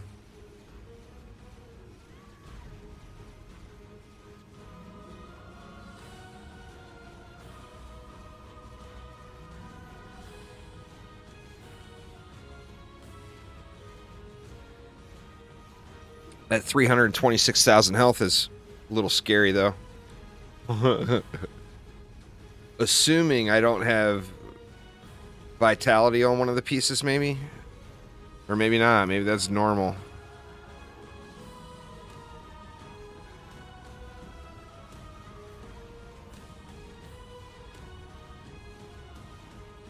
But you know, if I'm going to be boosting on an apprentice, I need to find a weapon I like. That way I can at least shoot at stuff too. And to me personally, my favorite apprentice weapon is probably the one from Throne Room. It's got that shot pattern that's similar to the monks from the polearm from the keep. You had to take around 15 minutes. Well, I mean, this one is going to take 15 minutes, but I spent 17 years or so building. Yeah, that's fair. Nothing wrong with sludge launchers. I mean, they're the meta defense. If you're thinking from being a smart tacticianist, the smartest tactical thing you could do is use sludge launchers, you know? They're beast mode.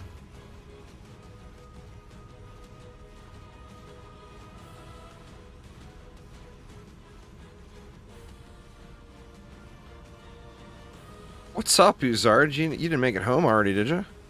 Still got more games. How them girls doing? Oh, dang. They wrecked it, huh? You have to beat the keep on mixed mode, Emrys.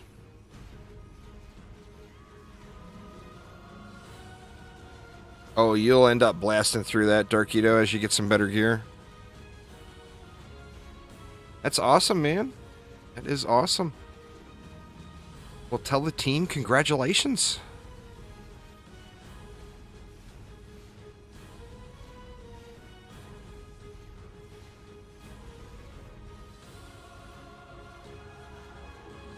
No, just mixed mode. You have to do it. Just do the keep on mixed mode and it'll be there. Remember, the keep doesn't have a bonus difficulty. The keep is already at that difficulty. So you have to look at another map.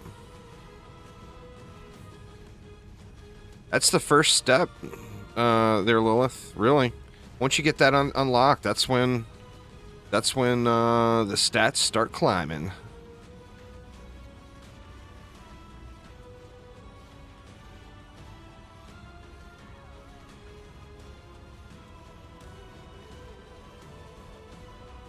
Oh, it's all good?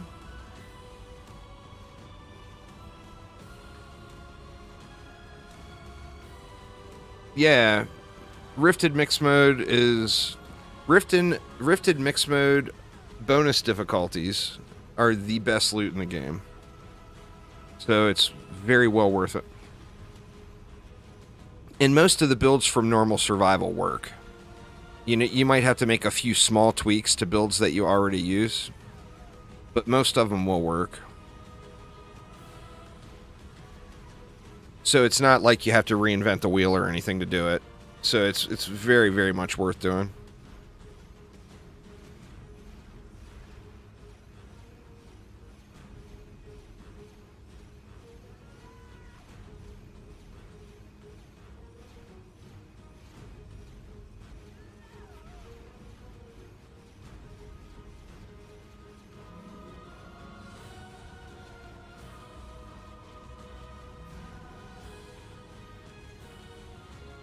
The machine guns, Uzar, get your machine guns out.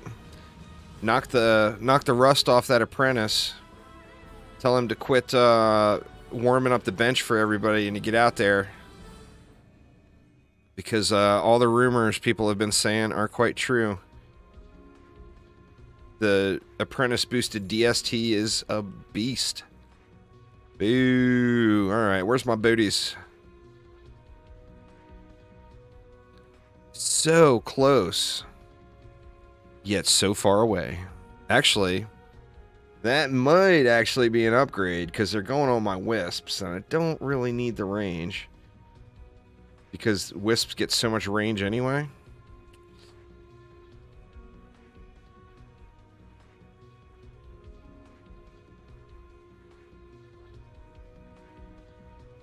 Boo on the little wizard. Let's see, let's look at him real quick. Let's see,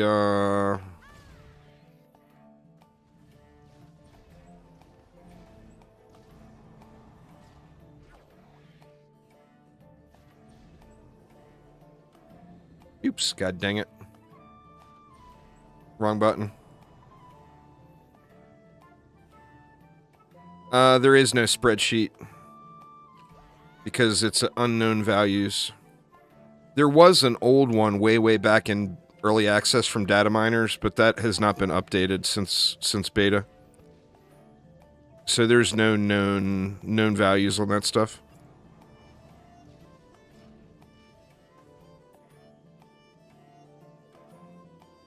That's the grind, you know. That's the grind. Is you know that no matter what, you can always get a better piece. All right, so what were we looking at? Let's see, 3.12.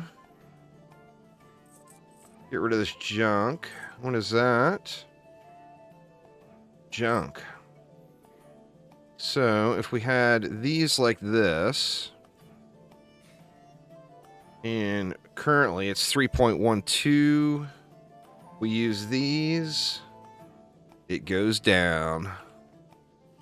So it looks like I'm forced to suffer with trash passive. Yet a little bit longer.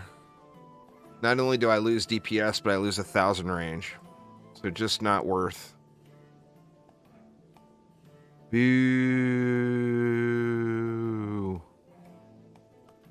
That little bit of raid is not enough to make up for it.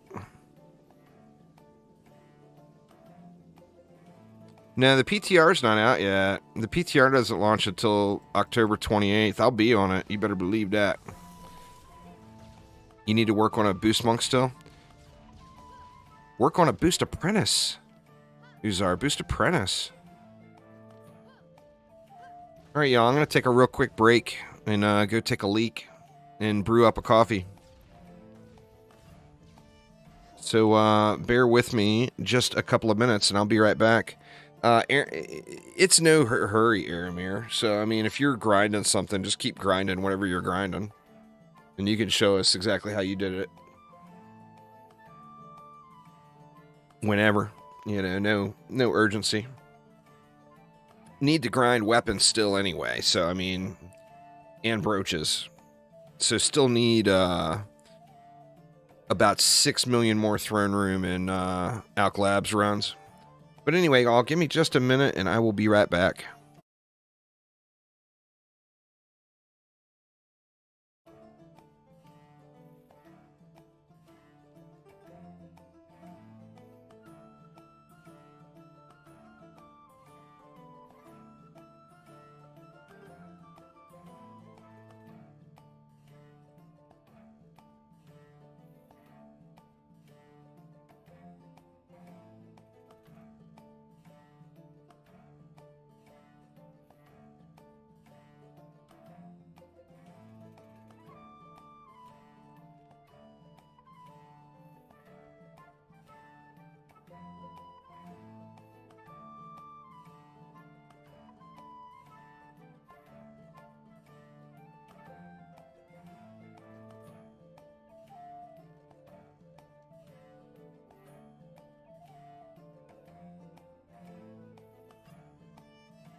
All right, sorry about that, y'all. I have returned with cappuccino in hand. Let me sip on some of that here real quick, because this is tasty as hell, man. Let's see. You want me to backdoor you there, Aramir?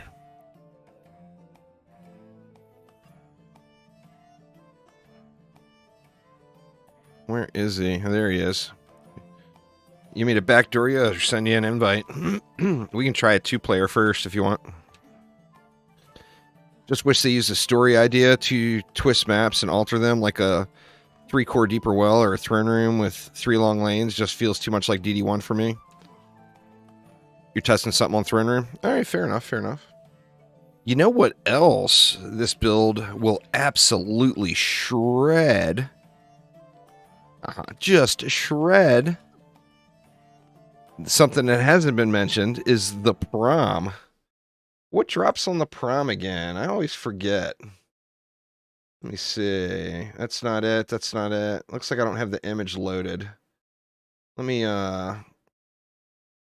load, see if I can't find the image.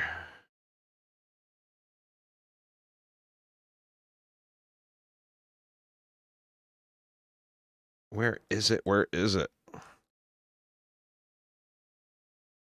Drop locations. There it is. Oops, it's all wonked again. God dang it. It did the same thing to me last stream. Came in way, way too big. It's because it's a 4K image and I'm streaming in 1920.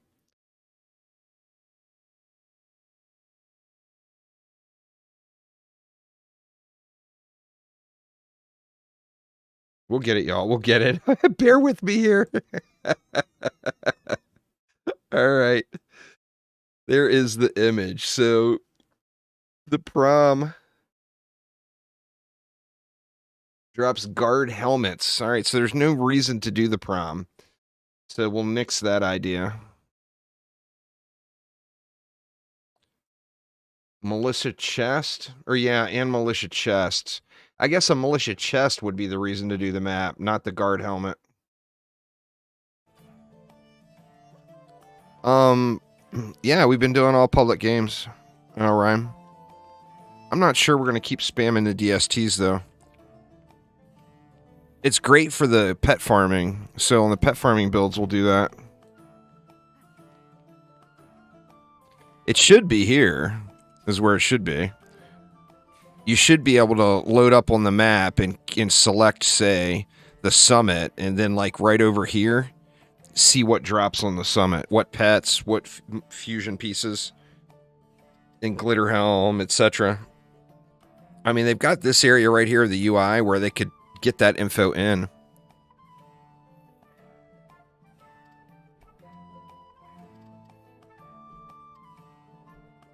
But that would be so huge if they did that. And there's room, you know, right here on the existing UI without making any changes.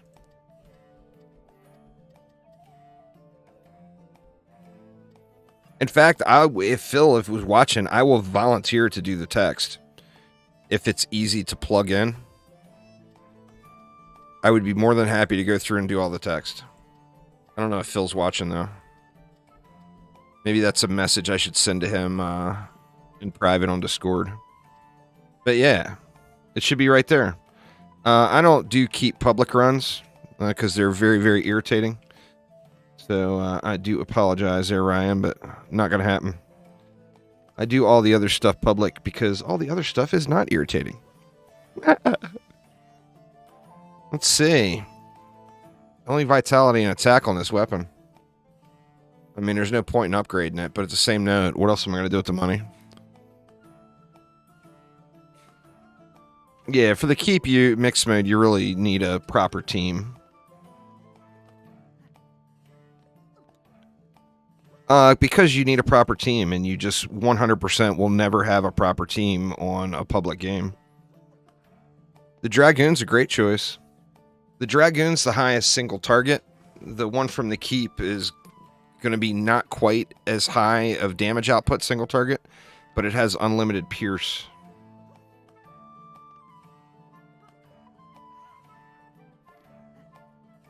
But nothing wrong with the Dragoon, man. You got a good Dragoon and you like it. Nothing wrong with using it.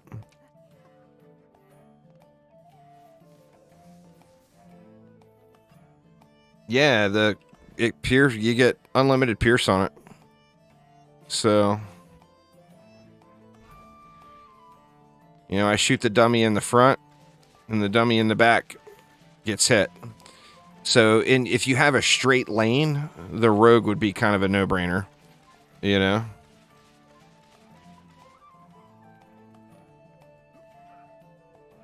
And then looking at the buffed damage output, I mean, it does good, you know? Plus, it double procs Irradiate, remember. You get 2 stacks of Irradiate for using the rogue, because your sword stack applies as well. So, I mean, it does good damage. Plus, this is the unlimited pierce. But, I mean, I, for one, love the Dragoon. I actually use it on the PlayStation because it helps with my poor aim. But here's the Dragoon in comparison.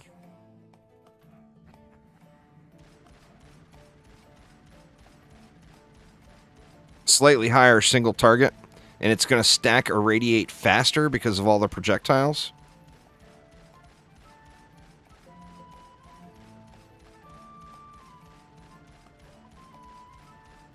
But it's not, and it's still going to double stack Irradiate. You're still going to get the sword Irradiate as well. So, I mean, nothing wrong with that.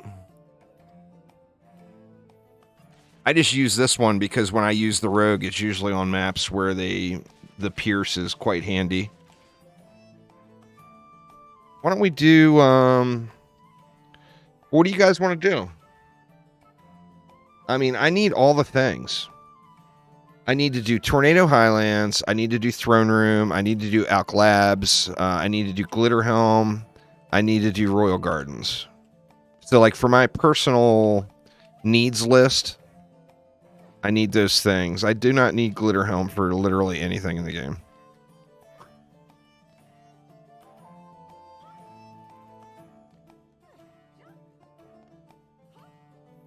There's videos on my channel of it. Throne Room. Alk Labs is actually super easy. You can spawn camp everything, and then you just manually kill the ogres. Zach says Throne Room. I'm good with Throne Room. I'm still looking for a better Protean weapon. And I want to get, I want 2 weapons from the Throne Room now.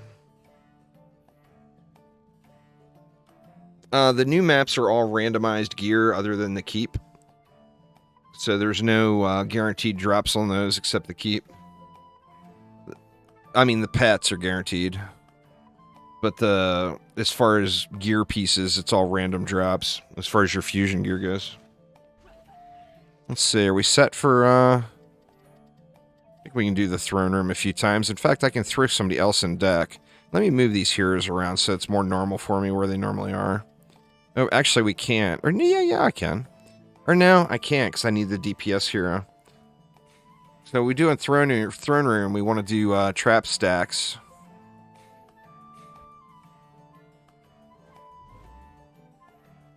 Yep, there's Arcane Library builds too. None of the builds for most of the maps have really changed from the old builds that are already posted up.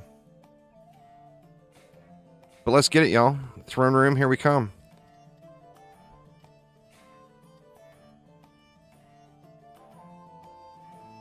Lycan King difficulty. And away we go. So yeah, anyway, this map, the way to go is to just spawn camp everything. And then you have to watch for the ogres, but even the ogres usually end up just getting handled by the wisps that are left over. You have to do all of the bonus difficulties are associated with a boss. So like to get Ancient Dragon bonus difficulties on, say, mixed mode, you have to kill the Ancient Dragon on mixed mode. To get Lycan King bonus difficulty on mixed mode, you have to kill the Lycan King on mixed mode, etc. Sith Phil is here! The world is right once again. What's going on there, Sith Phil? May the Force be with you.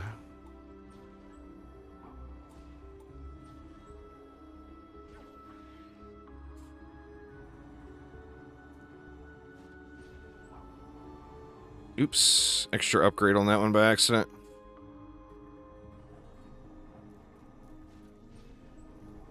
I usually only hit 3 on the buff beam. So with this build, these traps, it may be a little deceiving, y'all, but these traps are beast and they shred everything.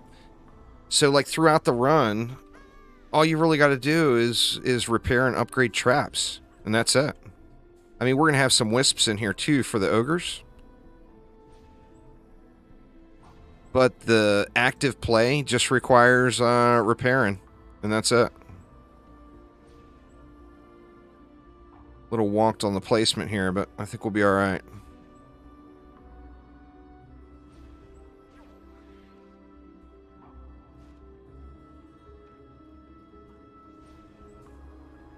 I usually go at 2 DU reflect beams, so I can only just use 1 right there, and it covers really well. Nothing throws at the root with it down there behind the core, so you don't really have to worry about the root.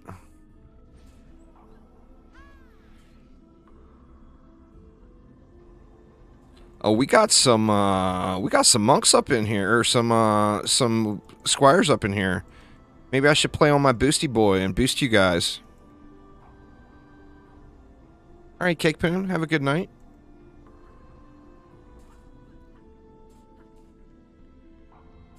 Alright. I'm curious, that old, it wouldn't be AFK anymore, because you're going to have to be boosting. But that old DST spam AFK build from the throne room here, I'm wondering how that does nowadays with that overcharge boost. Go, go, little traps. Blow them all up.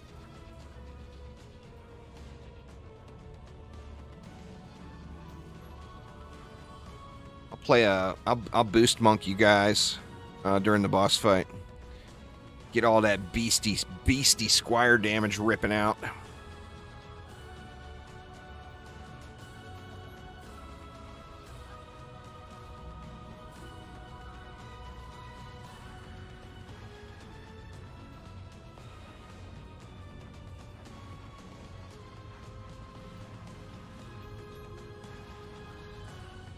The corrupt mushrooms actually do a really nice bit of damage. It's just, it's such a weird playstyle, though, is the only problem. Throwing stuff on the ground is just usually not as fun as shooting people in the butt, you know?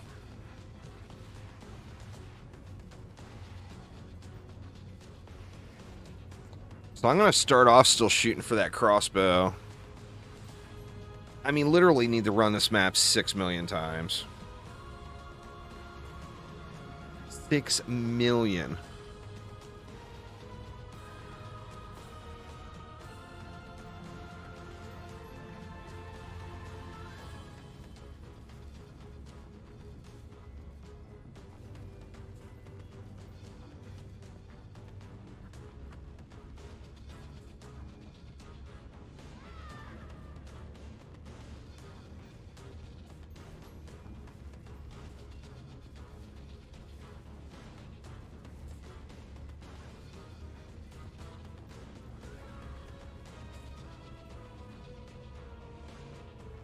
Actually, I could just monk boost it now and just boost the DSTs or the wisps while we're waiting.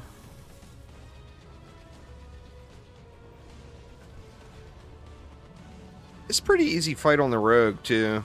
The boss is. I mean, it's not bad on any ranged hero, but depending on their survivability, you gotta jump around a lot, you know? Bob and weave, do your best, Mike Tyson. Get your bob and weave going strong.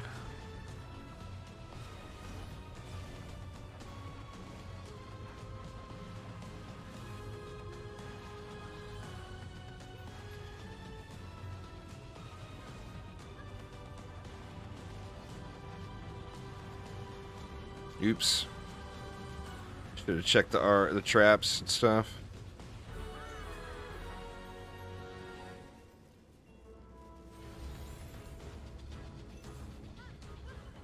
Why a snot ball would just randomly hit you, kill you, map over? Oh, you just gotta watch for them.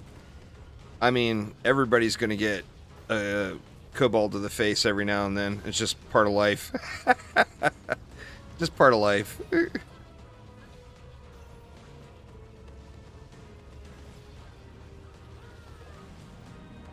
Whack.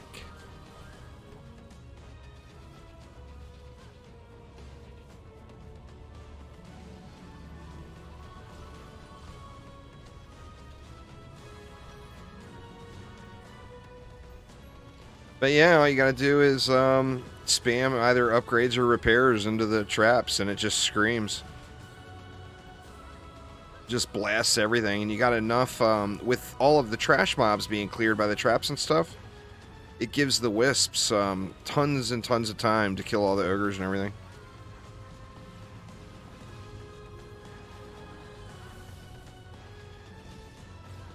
Buff beams, then traps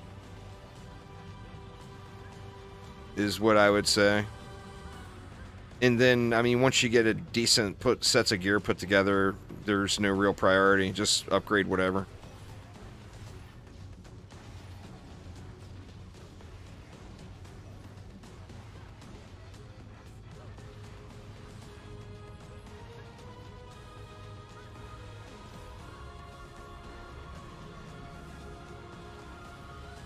But the main thing is, remember that traps are going to burn, so you do have to get repairs going, and that is where the percent damage repair on, or the percent damage increase on repair, you put that on your active DPS character, and since you're having to repair these things constantly anyway, that buff stays up on them the entire time.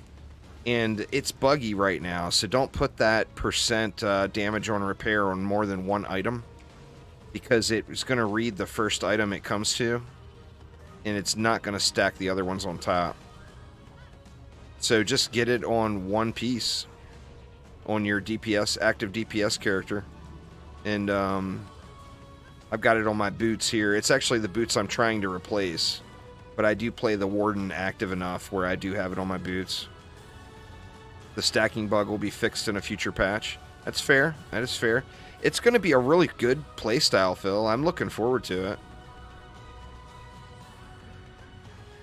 I mean, you get benefit from running around. You know, I'm a big fan of traps and auras anyway. And the thing with traps and auras is you can repair them all the time. You know, you can keep that up. That buff, you can keep it going. Let's do the old boosty boy here. Let me grab a different pet though. That way I don't die in 2 seconds. Guess we'll grab that one.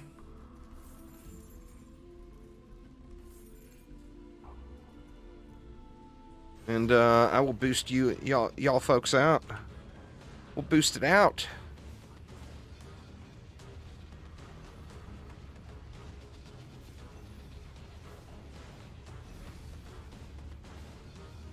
I don't have any mana regen though, so you guys gonna have to kill him quick.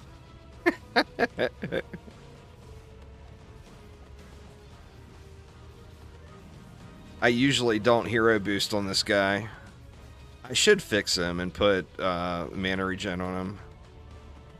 Or on some monk for that matter.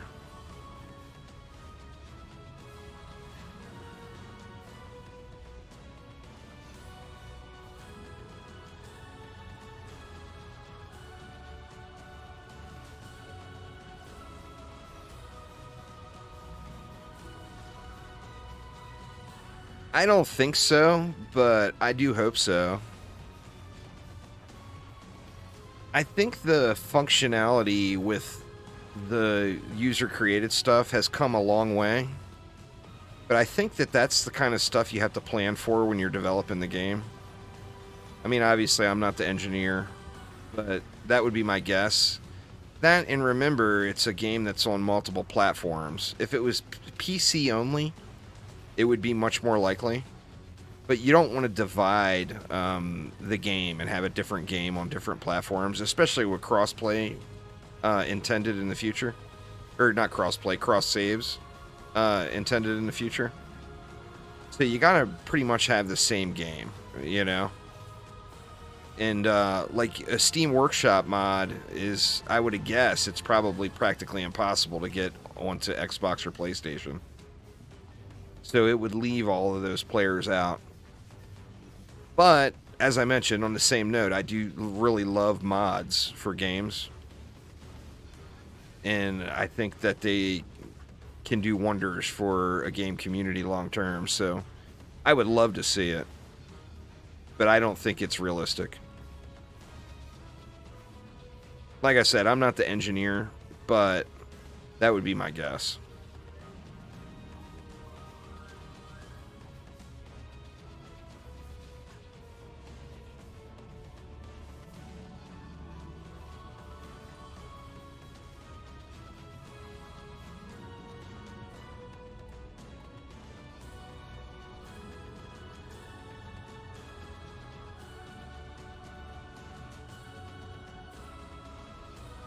Oh, didn't have that upgraded yet. I should have upgraded the buff beam instead.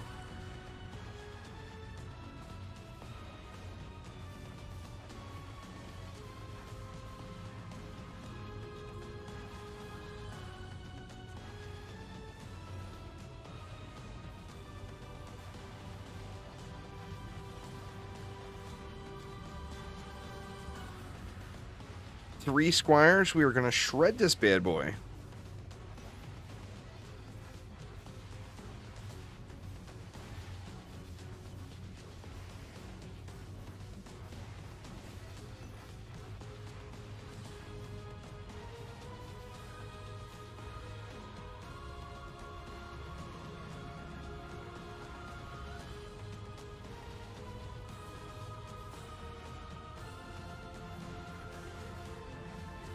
Yeah, the mage weapon from this map shoots kind of like this.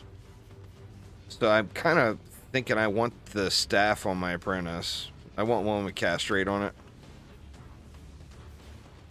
But it shoots, it kind of has that kind of projectile, the same as this polearm.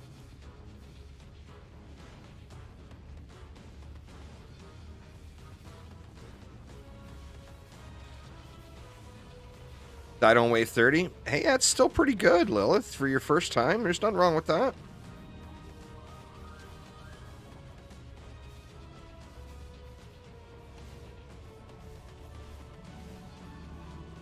Well, I mean, the problem there with me is I don't have enough coding knowledge to use, like, the DDDK or anything. Like, I mean, I couldn't make a map for Dungeon Defenders 1.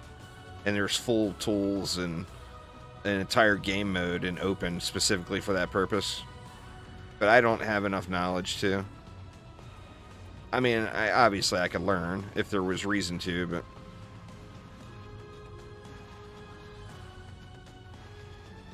I would suggest trying mix mode, Lilith. Because you're going to want to get that unlock anyway, and the loot's going to be a little bit better.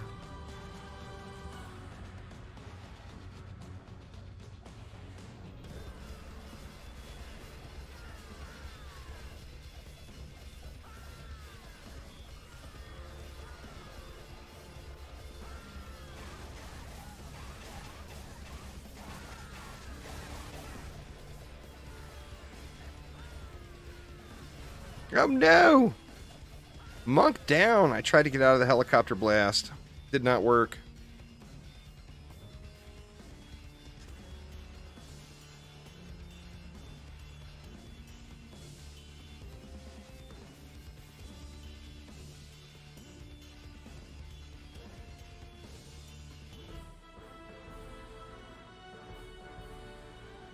Alright, what do we want? We want gun. Let's get a fancy pew-pew here.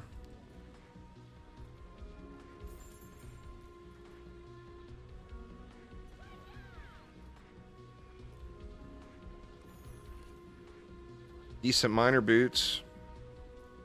Not great, but decent. Crappy pet. Where's my gun? There it is. It's hiding.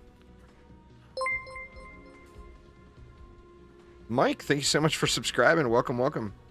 Wrong set. Imagine that. And then how about the bracers? Where are they at? I don't see them. There they are.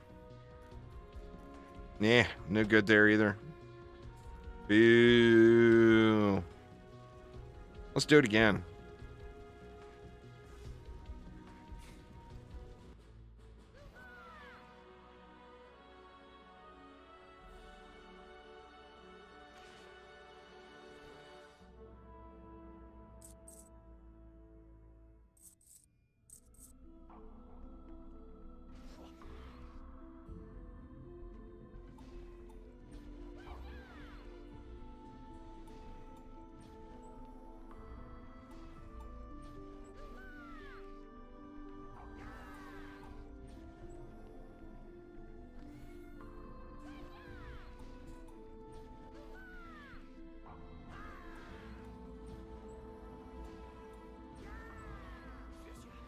Gotta be a decent gun in here, right?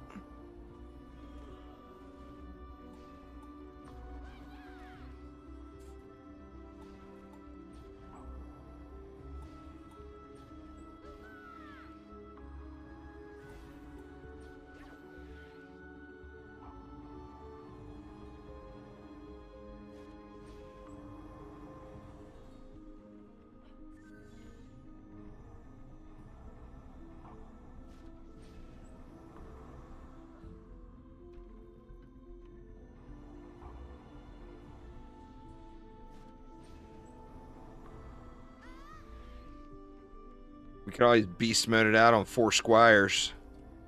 Oh, man. Talk about the devastation.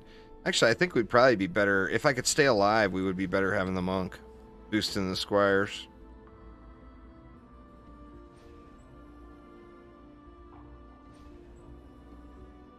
Little wonky placement. We'll just bring it out here.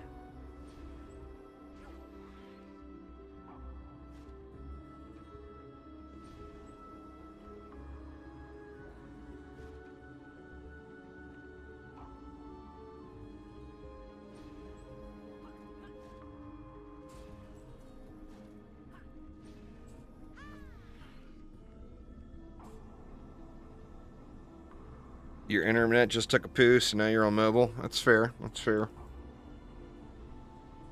It does indeed happen.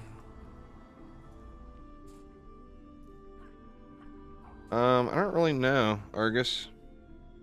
I guess the highest amount I've probably seen was a proton charge EV with a monk boosting them.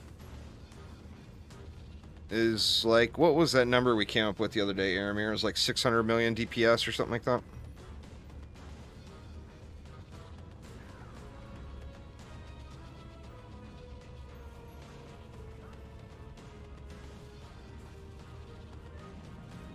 It was a pretty ridiculous number.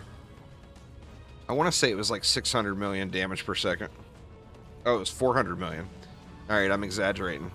But still, 400 million damage per second. It was a shit ton of damage. Absolute shit ton.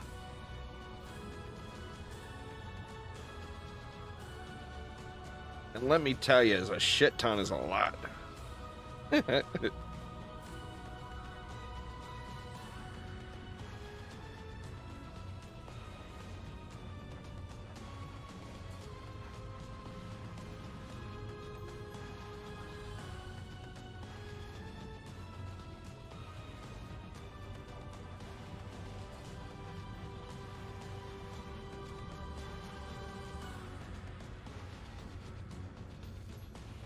Jesus, choking to death here. Do not inhale the coffee, y'all. Whatever you do, never inhale the coffee. Oh my god. Oof.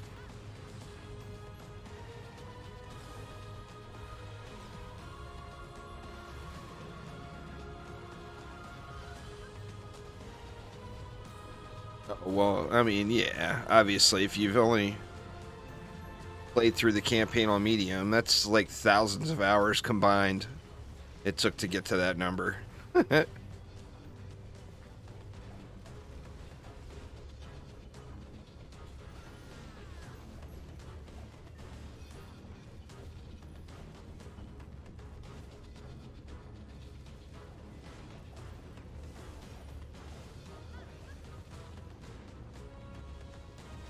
Jeez, man.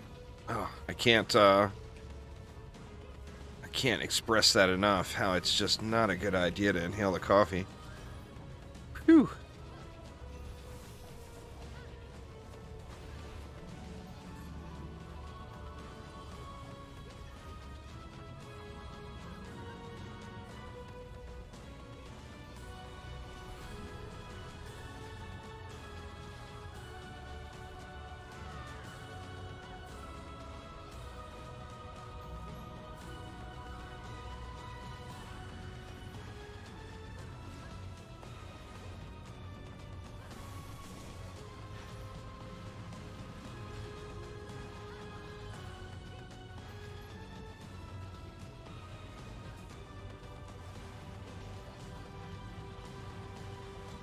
It happens, it happens. You were not alone there, Argus. There are quite a few people like that. I can remember working at the casino and talking some people into playing Dungeon Defenders 2. And they played it, and they played through the campaign. They're like, oh yeah, cool game. Super fun. And, like, didn't do any of the even entry-level end-game stuff, you know? But they were just done. They were just good with it and done, you know? And that's pretty normal. I think AAA games have trained us all to believe that it's normal to only get 50 or 100 hours of gameplay out of a game. I think that's the issue. AAA titles, you know? It's when you really think about it, and I mean, not all cases, obviously, but in a lot of cases, like, the best replay value in games for long-term play are also the most inexpensive games from the indie companies and everything. Like, you never get as much action or as much overall playtime out of a $59.99 or a $69.99 US dollar game as you do out of many $20 and $30 games, you know? Or even less in some cases.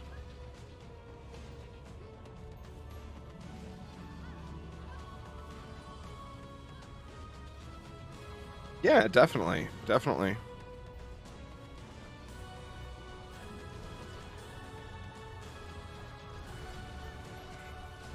Don't hit me. I refuse to put HP regen on my warden. I am just not going to do it.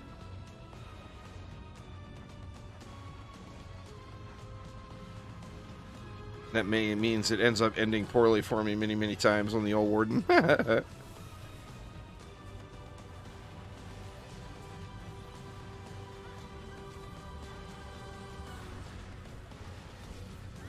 Oh, just like that. Don't stand under the splodicopters. Don't stand under the splodicopters, whatever you do.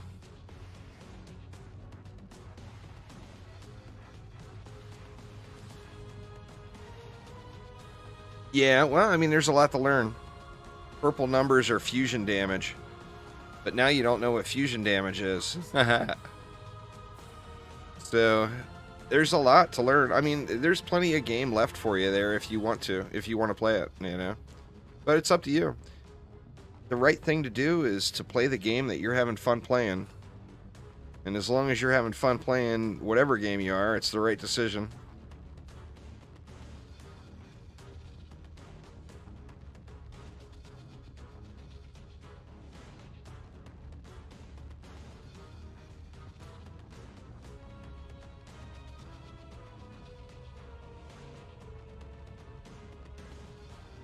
I gotta learn the jump timing on the copter crashes for a boost monk, because I know you can jump the damage. Sometimes it feels like there isn't enough time in a day. This is true. This is definitely true.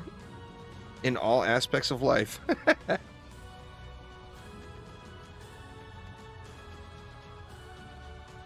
That is for certain.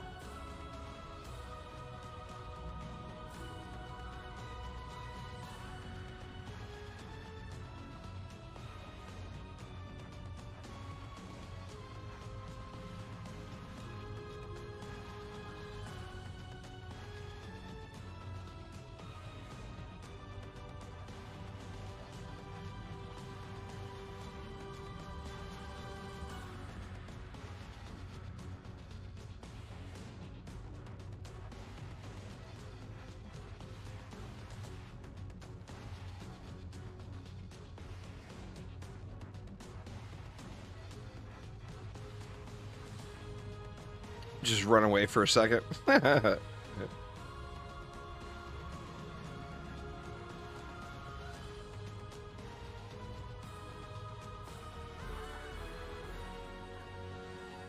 Right, who are we gonna play on? Try boosting it again.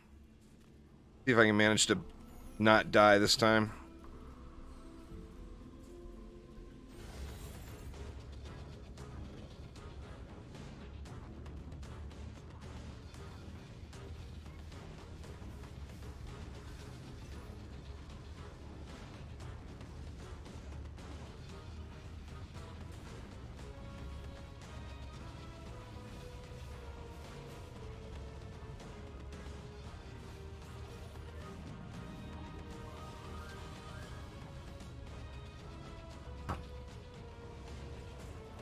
Man, that coffee still is not... You inhale the coffee, it takes a long time to go away. That feeling of freshly inhaled coffee. Need to go to the Angel School of Surviving Boss Fights as Boost Monk. I never play Boost Monk. I'm always the Spinny Boy.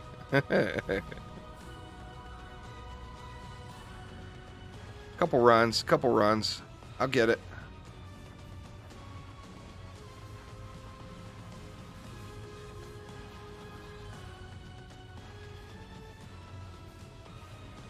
Just got to watch for the copter crash and either back away or try to jump over it. I could have swore you could jump over that damage if you're up on top of that statue, but maybe not.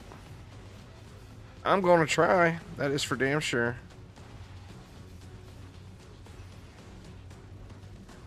The copter crash is always such a delayed reaction, you know? I mean, you saw that one. That was a real good view of how slowly they burn. Man fan. There's coffee.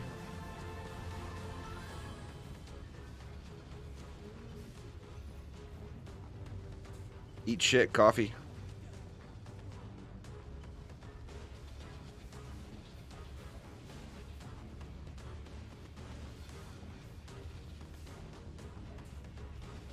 You could summon one of the Dungeon Defender's characters to another game.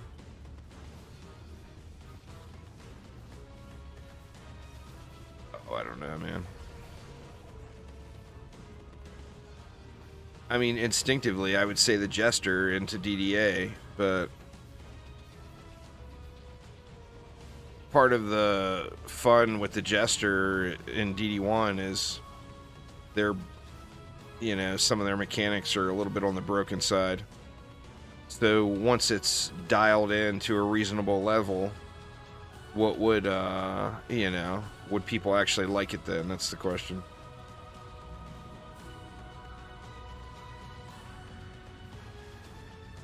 I think as far as seeing success with a different character in a game, I think the Mystic would go a long way in DDA. I think people would like the Jester, but I just wonder if they'd be happy with the Jester once it launched. But I think the Mystic could end up being a really good DDA character. The Gun Witch would be super fun, but the problem there is you get another DPS only character. And how many of those do we really want, you know? I think the Barbarian is a no-brainer. I think the Barbarian will end up being in DDA at some point.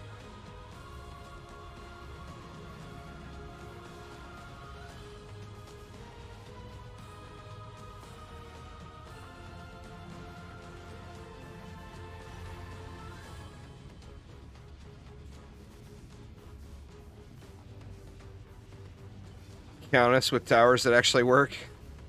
Well, I mean, we'll have to see the changes here upcoming. Yeah, I mean, the Barbarian's been in every Dungeon Defenders game ever made.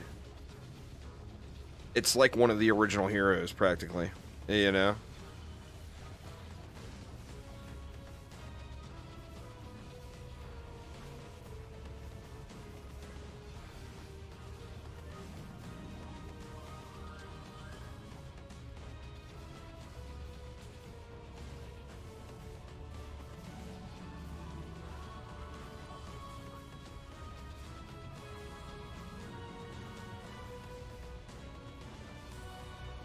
Damn skellies.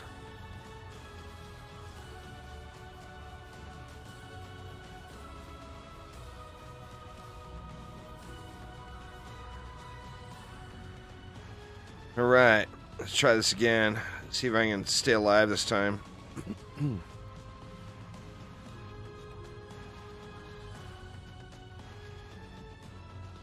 Are you guys not wanting to fight him up there?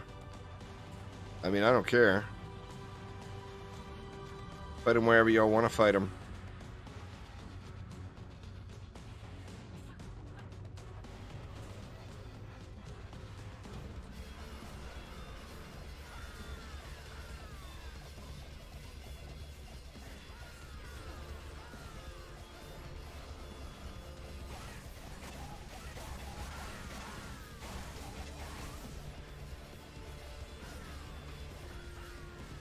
Shoot. God dang it. I guess you can't jump it. I could have swore you could jump that damage, but apparently not. I guess on the Squire, you're just moving so quick, it feels like you're jumping it. Who's using the cowboy corgi? You could see the Monkey King stacked right on top of it. I jumped too early. It felt like I jumped too early. But I was well in the air when it came down. But maybe not high enough.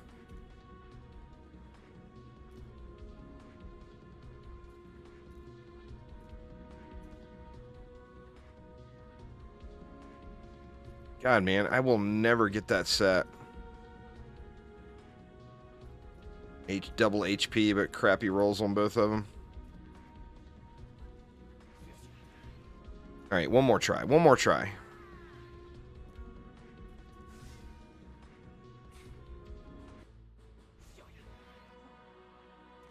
I'll make a new group after this one, y'all. That way people can hop in.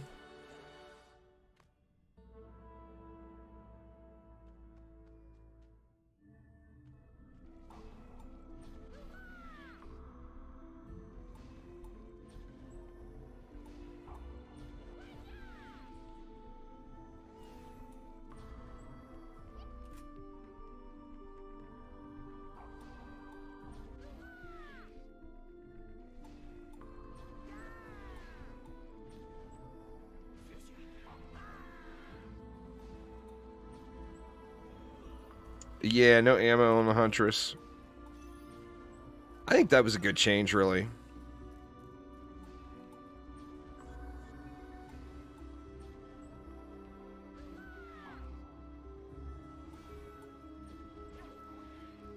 There's Mel.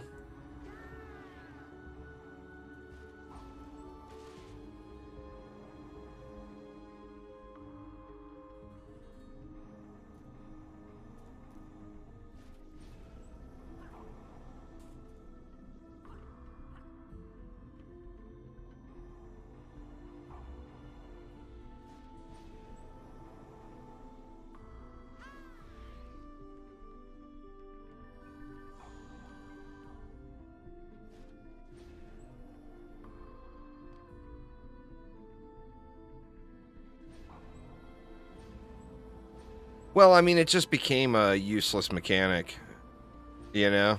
The whole reload speed and everything.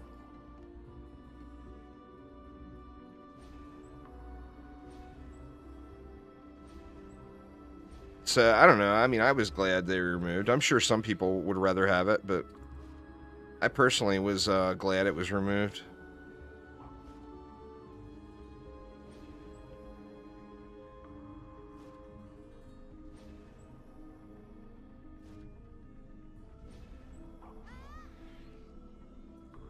Internet back up? Grats. Grats. Yeah, I mean, that's the thing, is it just became... Having a reload mechanic means you jacked your ammo up through the roof, you know, and then you ignored reloading altogether. It just happened sometime, and you didn't even really pay much attention to it.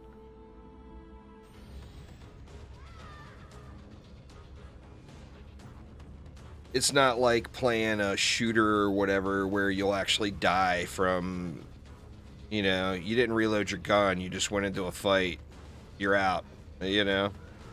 It's not like that in Dungeon Defenders.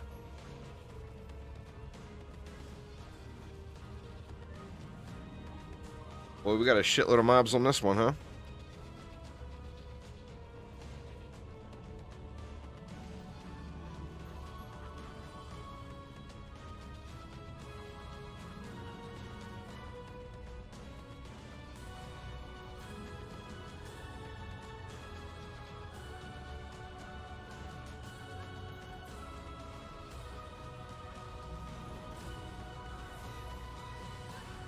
Get shroomed.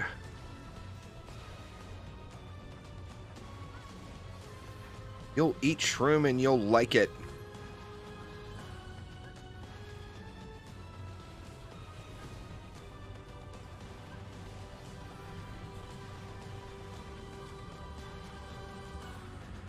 Oh man, the guard boot grind is so brutal.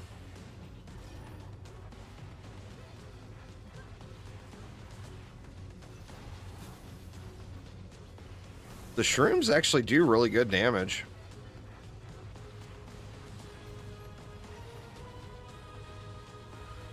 I mean, they wreck it.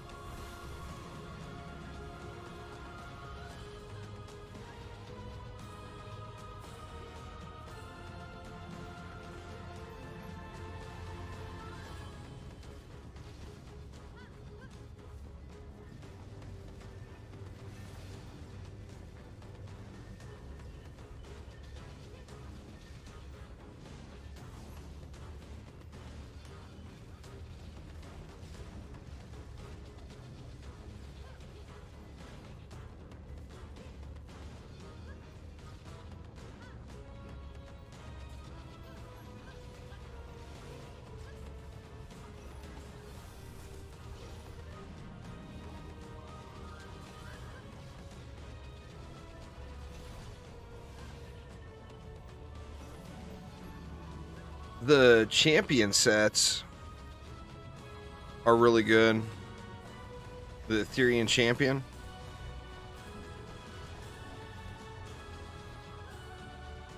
But what you end up finding is 6 million inspired assault sets. And the inspired assault sets are straight up, you know, a raw damage boost, so it's not necessarily terrible.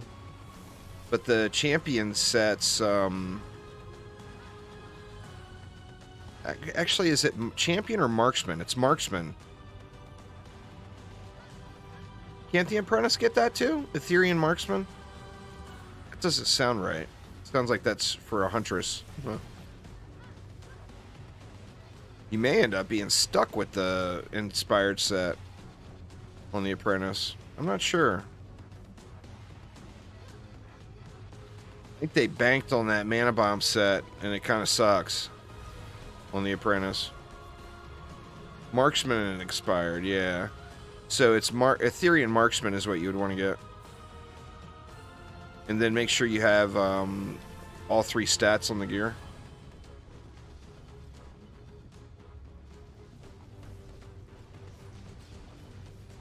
Yeah, but if you're playing Ethereum marksman on an EV, you're straight up doing it wrong. This is the thing. You're doing it wrong.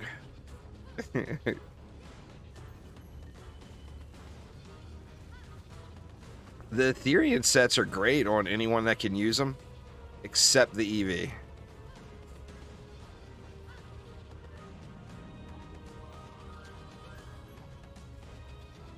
The EV just gets way too much out of the laser beam. Just using it as an example, yeah, it's fair.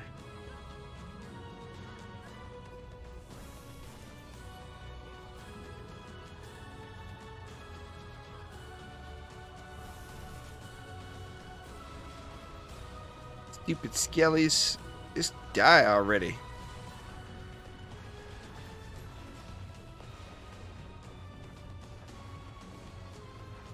The rogue did get screwed on the Ethereum set. That's something I think old Phil should take a look into. Either give him the ability to use one or the other, you know? don't think there's very many people playing strict melee rogues out there, so you wouldn't necessarily want champion.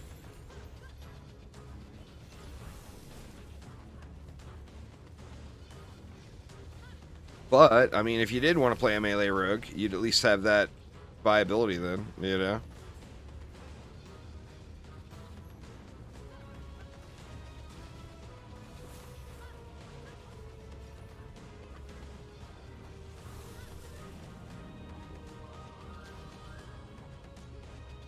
Yeah, have them work together. The problem is they both do different things, though. So which set would it go with, you know? Like, which set would take priority for what set it's actually completing?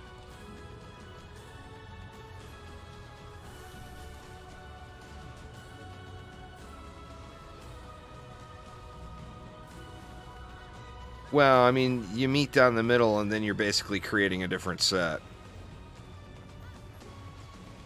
So you wouldn't want to necessarily do that, but can take the buggy coding from run speed and percent damage on repair and percent damage on upgrade, etc., and make it apply to weapon sets. So the first one you equip is the one that works. But I'm sure that's probably not the right answer.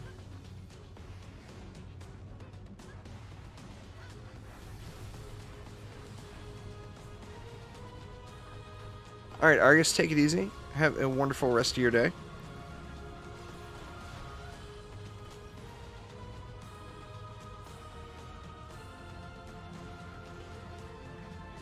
Well, I mean, I don't have any say over that stuff. I don't work there. You can tell me all you want. It ain't gonna get nothing done. You gotta tell Chromatic on those surveys and everything.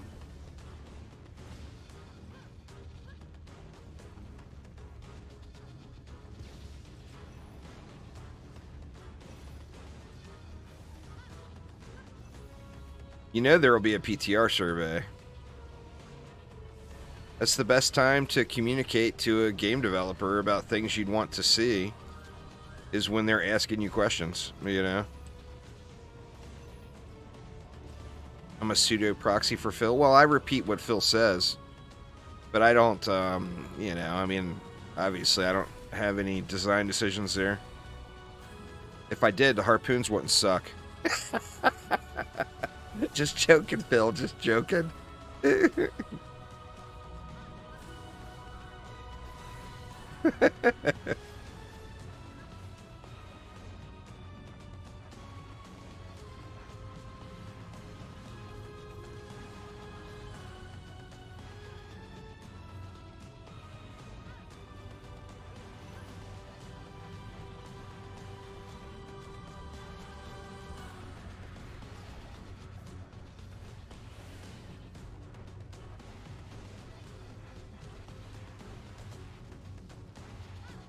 Now I wonder, what if you were standing on a harpoon stack with an apprentice? That might be something good. That could potentially be something very snazzy. I'm gonna have to try Ancient Mines later with the bonus wave with that. I think I'm pretty sure it goes down to 0.25 if they get boosted.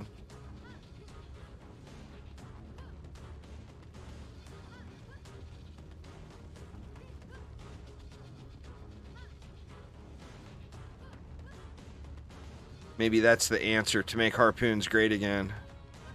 The boost apprentice.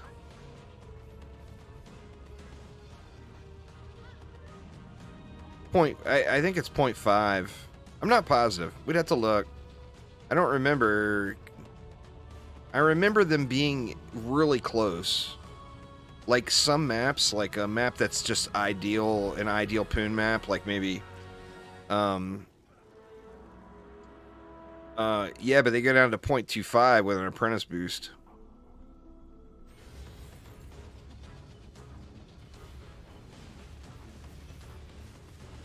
You can't get them to 0.36 on your own, I don't think, can you? you would lose so much damage. You would have to stack like everything into rate. Or can you? I don't remember.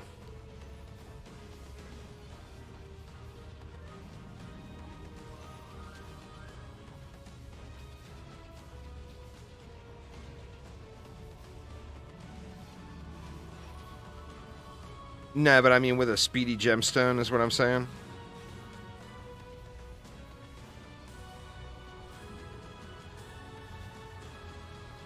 The monk boost, of course, won't do anything for speed. It's all power. Traps are actually in a pretty good place right now. I mean, traps are clearing this map. We could take those wisps out, and the only thing that would make it to the core is ogres.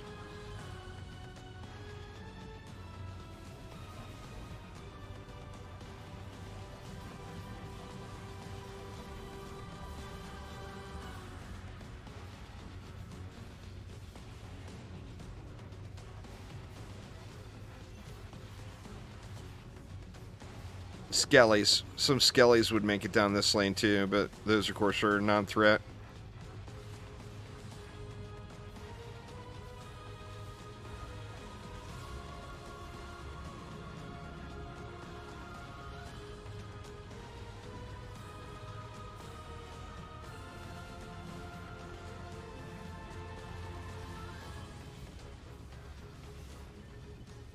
I'll play it safe this time. I'll boost Maleficus. Then won't have to keep fail jumping on the copter. Huh?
Alright, where are they at? We're on them skellies.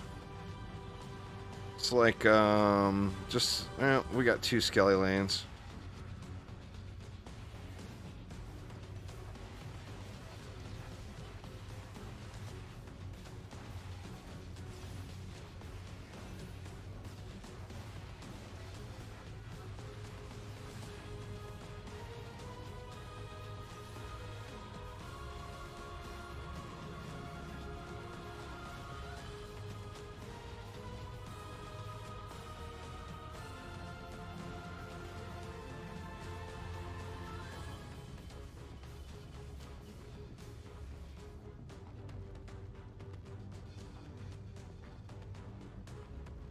Looks like that's it.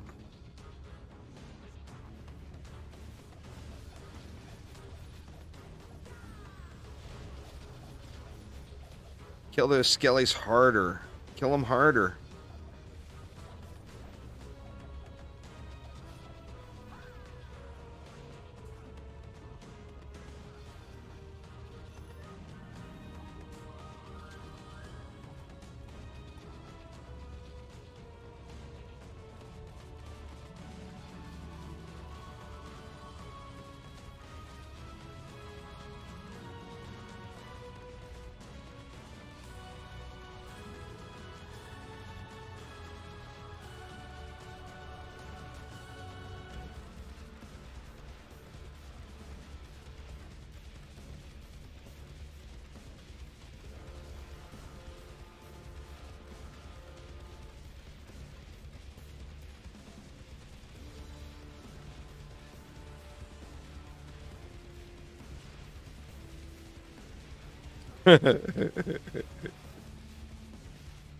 Trying to follow you here, Mel. Oop, I'm out of juice anyway. I really need to think about if I want to continue to be a booster on this guy.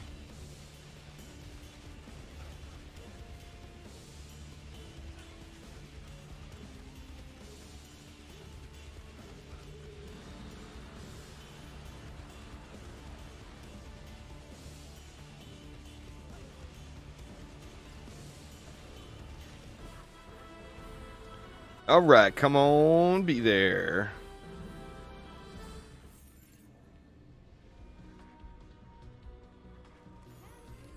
I think Phil will probably end up doing something with the Skellies eventually. Toning them down a bit or making them come out earlier or something. Well, we'll see.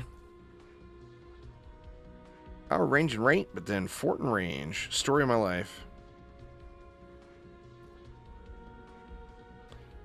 Well, I mean, it's a low roll, but power and rate. I mean, that's worth keeping, right? Oh my god. And we finally see all of these damn throne room runs. That's the second time we've seen it. And it's a 2-statter. That's like 2 Protean Cannon Mark II drops out of probably 250 or 300 runs. That's crazy, man. Crazy, crazy. But, I mean, at least we know it's still in there. Why'd I pick it up? At least we know it still exists. Man, that would have been good if it was like 25 or 30 upgrade levels higher and had all 3 stats. Having the raw damage percentage on there, I would have taken that all day. All day.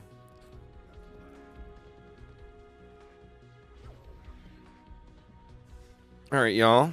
I'll go ahead and pop out and we'll make a new group here. And decide what we're going to do. Feel free to rejoin, though, y'all. I just like to restart the group. That way everybody has an opportunity to hop in. But don't hesitate to rejoin.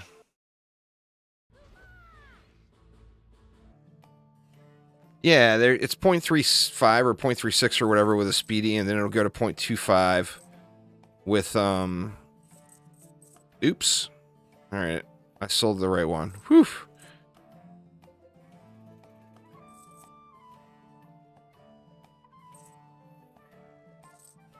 Let's see.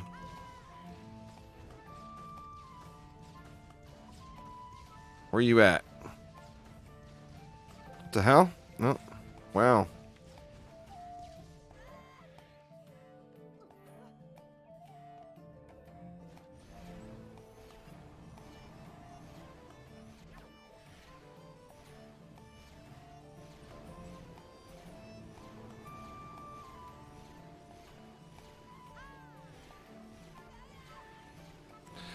And if we went speedy,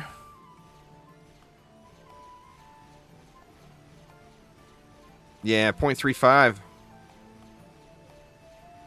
But with the apprentice boost, 0.25. Without the speedy, actually, we could get rid of the speedy. Go back to our striking. And we're still going to be 0.25. Well, you get the damage boost. It was doing 7 mil and change per shot. Oh, it was only 0.26. What?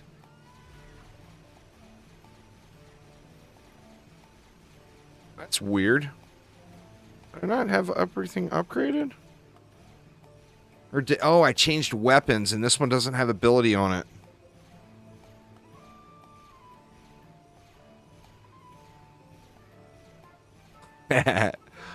You know how I am, said Phil. It's 0.25 if I use this one. Yeah. I lost 1/100th of a second.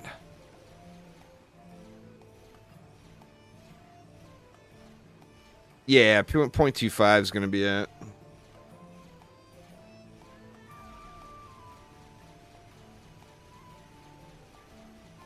I mean, this thing's scream, man. That's gorgeous. Absolutely gorgeous. I'll settle with the 0.26 for now until I find a better staff.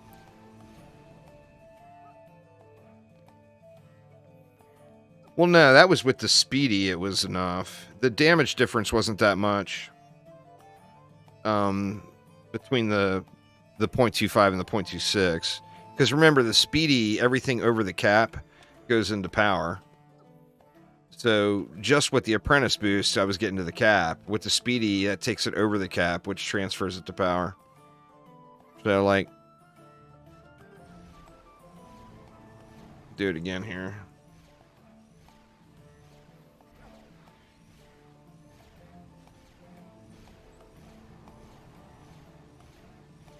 Just the builds that we've been using has been 1 Aura stack. Well, I mean, I can just switch this.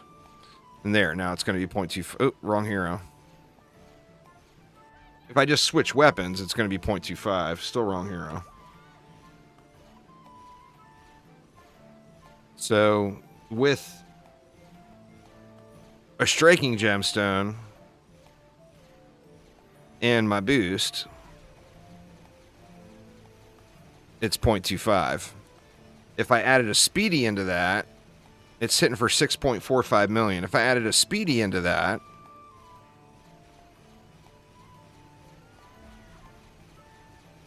we go up to 8.28 million, but we lose the whole viability of being able to stand on 1 Aura stack. So, I mean, in the builds that I've been doing with these, the striking is required. You wouldn't want to get that extra damage on 4 DSTs because it makes the whole build having the map wide auras, you know.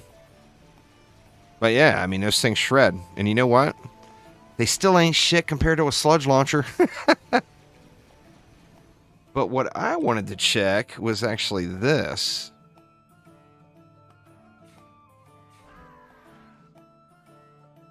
I'm gonna have to put you back in there. We'll put you here.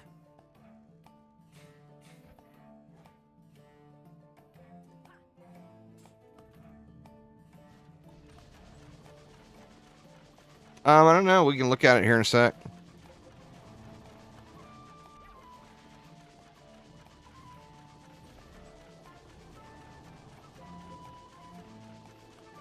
Alright, so just by themselves, they're at 0.25. No boosts. Oh, shit. So they're going to be at the cap already. You wouldn't even need... they're just 0.25. Then if you boost it... just the damage is going to go up. Yeah, the damage goes up to 5.7, but it's still 0.25. And then if you used... oh, that was with a speedy. Okay, that's with a speedy. If you used striking... what does it go up to? 4.48. Still stays at the 0.25, but look at the range. 69 meters. Oh my god. 69 meter harpoons. Crazy. God, I want to try it now. Alright, let's try this real quick. I gotta try it. I can't not try it. No, sorry y'all. Sorry for the distraction, but it's what happens when I play video games. I want to see this sort of bonus wave. Or bonus difficulty. Let's see, let's do the... we'll start off with some Aura stacks, though, just because. But we'll just do that. Nothing more than an ensnare and an electric.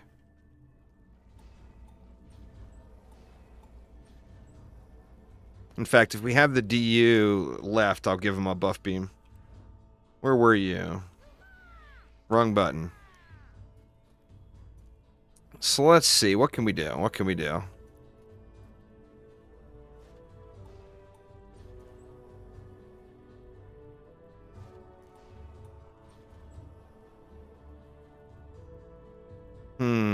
Can't put him there.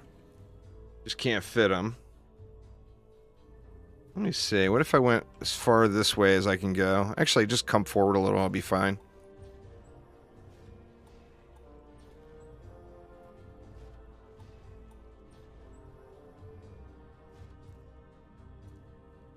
Well, it looks like we can just spam them all straight forward. If this works, I'm going to be overjoyed. Just saying. Just saying.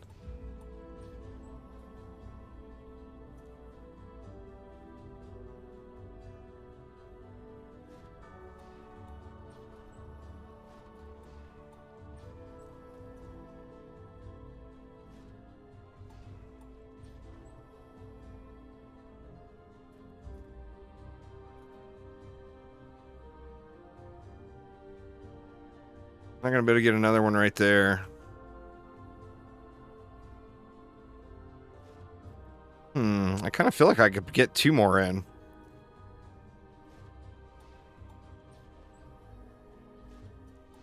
Oh my god, please be glorious.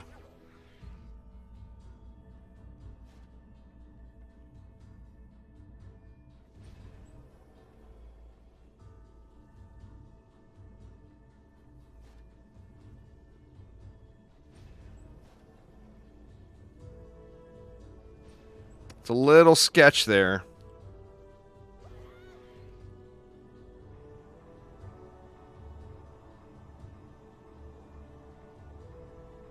Alright, well, do we have striking? We do.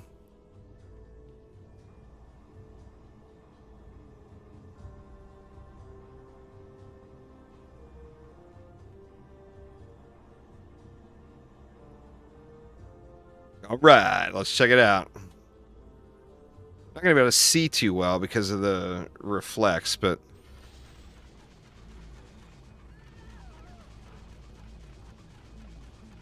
Are they going to shred?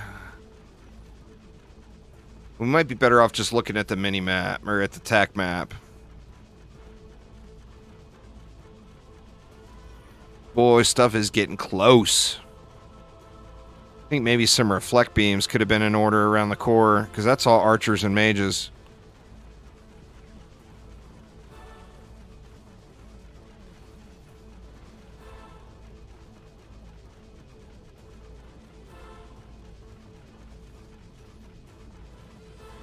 Yeah, no chance it works.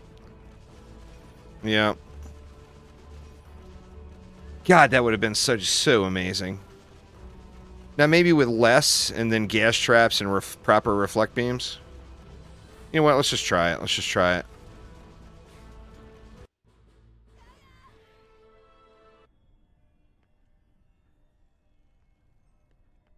We'll do things properly.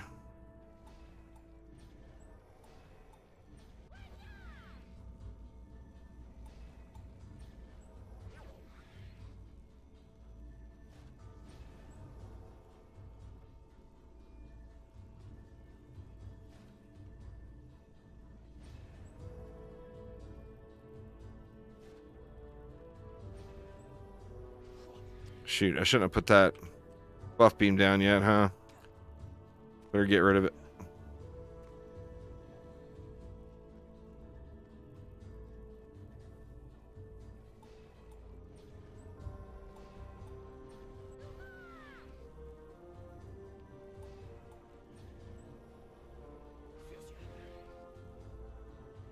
Oops, god dang it. That's not what I wanted to do.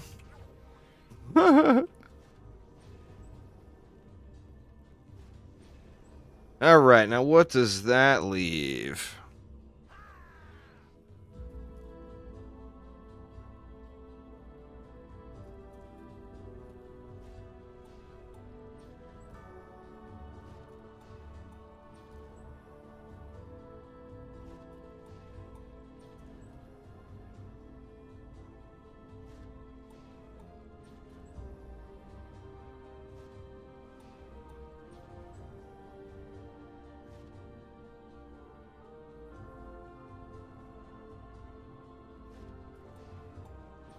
It's 20. We can go 2 more. That's still 8. I mean, that's pretty damn good, right? The problem with the build is not the towers. The problem is the build is bad. Because there's no special enemy targeting.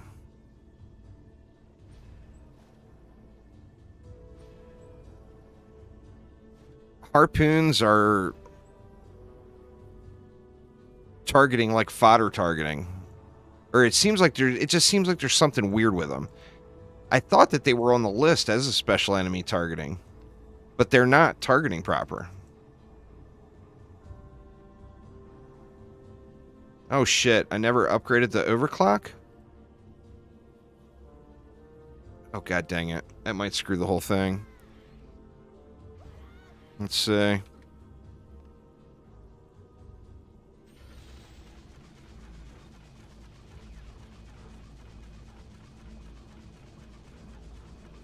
I mean, they're going after the Jinn and everything? Maybe they are targeting right, but they just need a little bit more love. I don't know.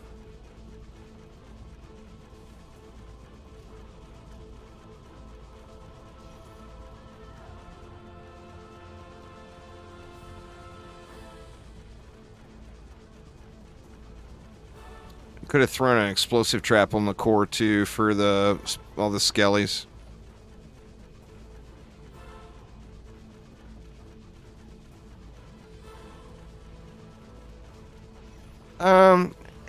I don't know if that's necessarily required. I mean, practice makes perfect, right? If you do it wrong, you'll know to do it right the next time.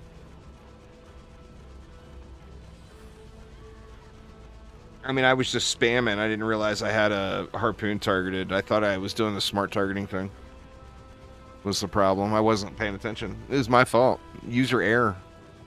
I should be punished for my laziness. So no, I don't think they should really change that. I mean, I wouldn't complain if they did, but I don't think that's something that's really necessary.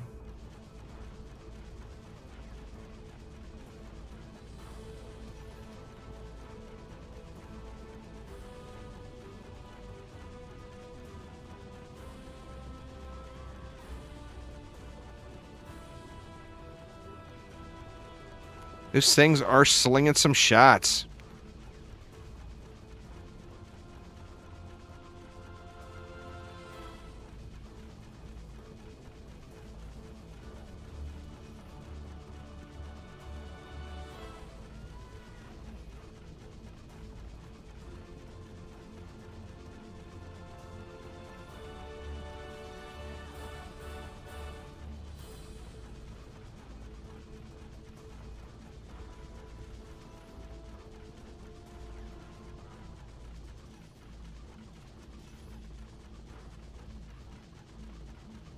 The problem is they got that line of sight right there where that pack of sirens is at right now. So until that gas trap expires and the sirens come in a little farther, I think most of them aren't going to get hit. Just that one at the very front.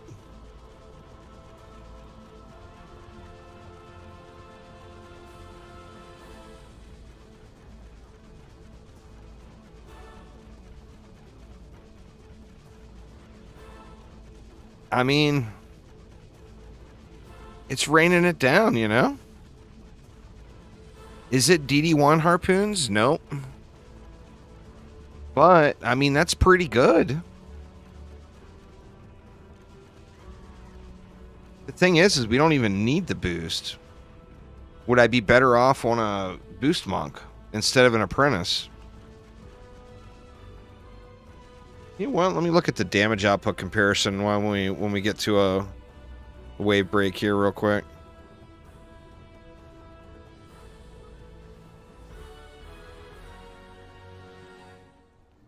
I almost think I should be on a boost monk instead.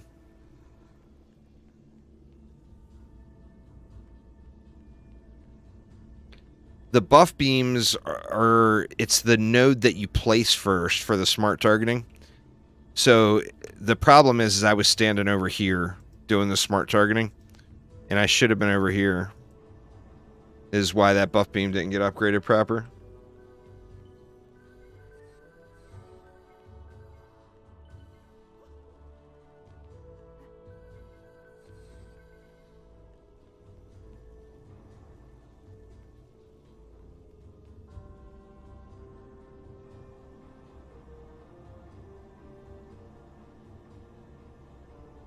All right, let's look at it here.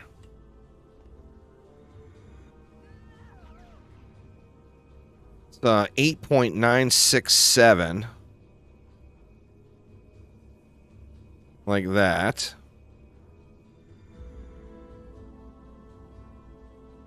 Wow, that gets a big jump, man. Holy crap.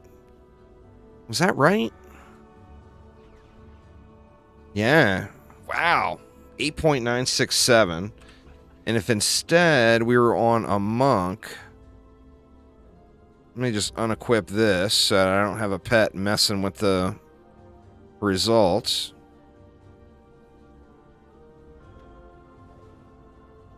Huh. Yeah, the apprentice boost seems way better. Crazy.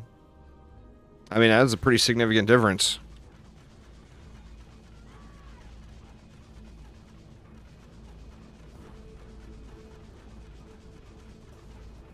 Now, maybe that weapon I had on my monk didn't have any ability on it. I'll have to look at that. That's possible.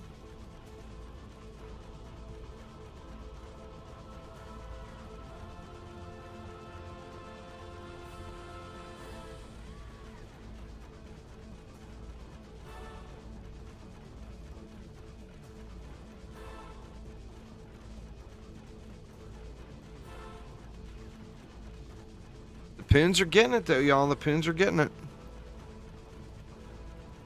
I mean, could you imagine even in a full group? If we had squires rolling through the lanes and stuff, this would be a face roll.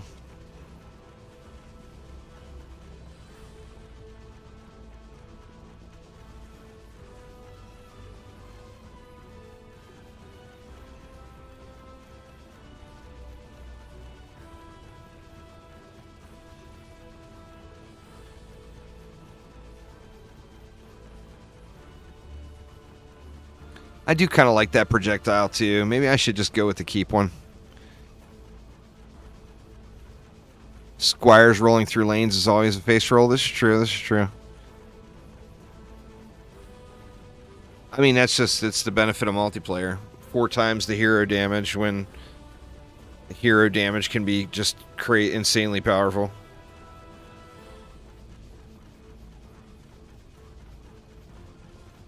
It's one of the challenges with Dungeon Defenders games. Not DD1 so much, but DD2 and DDA. Everything is just so much easier in a group.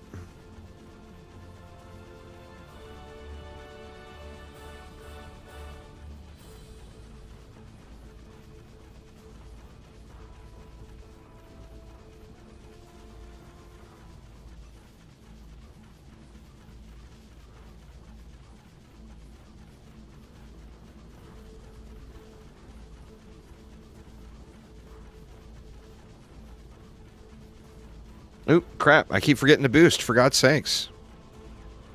I gotta remember that boost falls off so quick.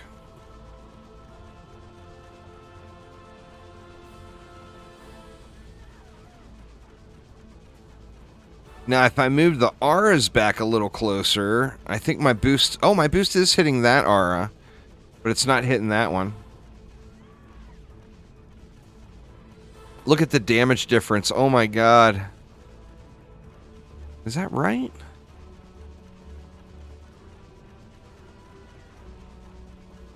$112. I guess that's not too big of a difference. $112 to $93.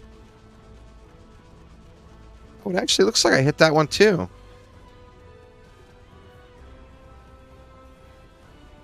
Or no, this one's been upgraded. Or something. I don't know. Something weird going on there.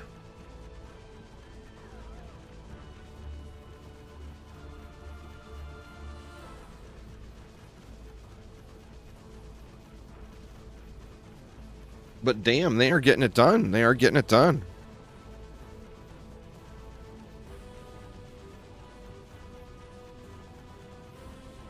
See how Wave 25 holds up. I think it's going to hold up good, though, the way it's looking now, anyway.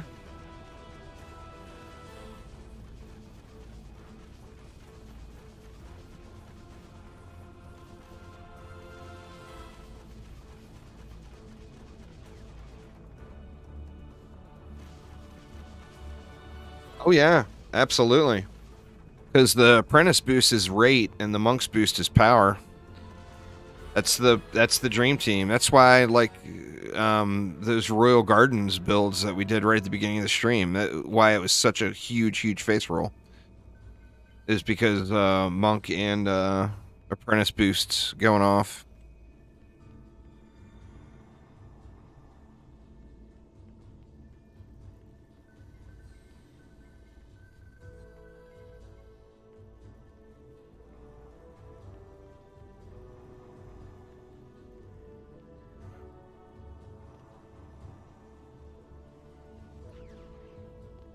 All right.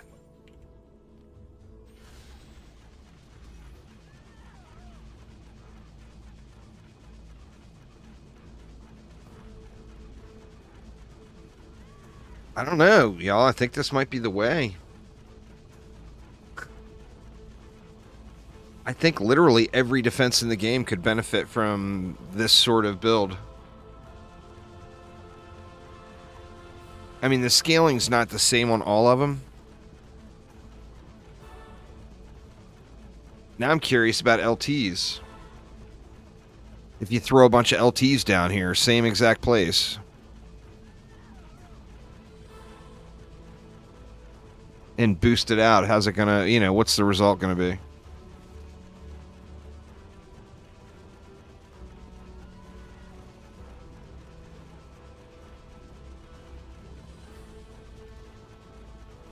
Apprentice boost definitely scaled up a bit, though. That's for damn sure.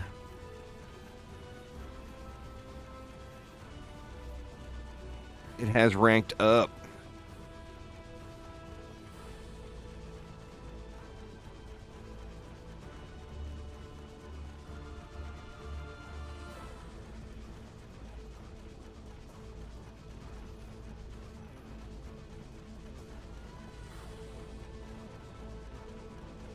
I mean, this is just clearing everything. Like, nothing's not even making it even remotely close. The skeletons are starting to creep in, but they don't do any damage, you know?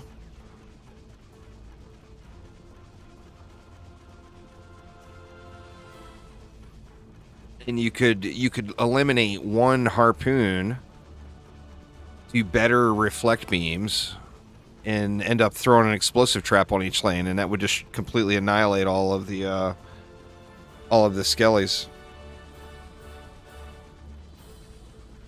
Crazy. There's definitely a lot more viable builds out there than people think, you know?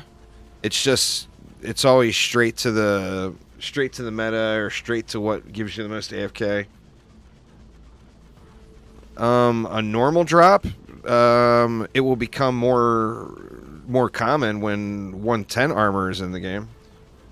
Right now, it's the rarest thing in the game. It's not supposed to be a normal drop. It's supposed to be super rare. Once 110 gear is there, then 110 gear will be super rare, and 105 gear will be a little more common.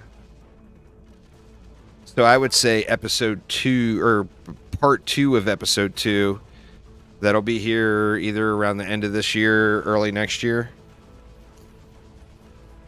We'll make 105 gear much more normal. It's never going to just be like raining 105 gear, ever. It will always be rare. It'll be the equivalent of getting a really good level 90 piece right now. Like right now, if you get a really high roll level 90 piece, that doesn't happen very often. You know, what, every 10 maps or whatever?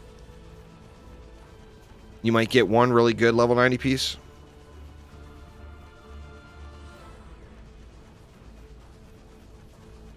I prefer the monk, but part of that is I'm just really biased too. I just like the monk more. I mean, I don't have a problem with the apprentice, but I do prefer the monk. I feel like the monk you can do more. Plus the monk gets a speed boost. You know? Overcharge should give the apprentice a speed boost. The apprentice gets so robbed in the speed boost department. Literally before, like, well, the EV doesn't have a self boost, but like out of the original heroes, and even including the rogue, every single hero that has a boost, any sort of boost, It gives them a speed boost, except the apprentice. Somebody hates the apprentice over there in Chromyville. Confirmed. So, I mean, I personally would rather play the monk, but if the apprentice is way better, I have no problem with doing it. Let's be honest, it's not like either one is, yeah, even the huntress.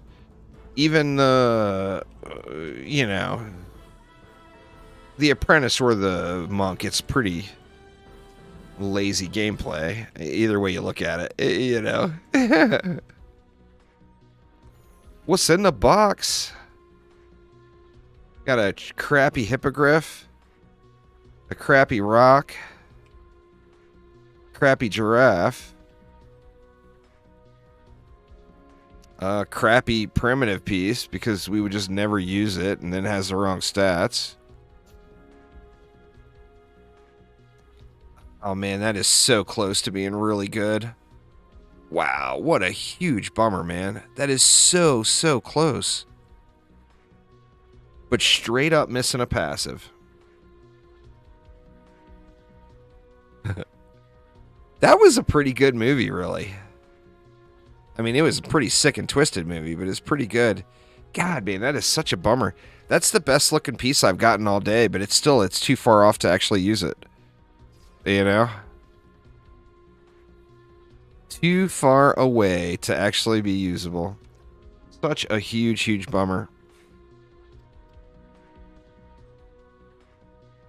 You'll take it? If it's still around when trading's a thing, you can have it. I'll give it to you for the Jedi discount there, Sith Phil. We'll give the Sith Lord the Jedi discount. Yeah, man. You can take that junk all day. If it still exists by the time trading happens. We'll have to see. Anyway, y'all, we got about an hour and 20 minutes or so left, but I don't know if you can hear me snorting. But something must have happened in the air. The world is exploding, and my nose is going absolutely apeshit. You guys know I have a ton of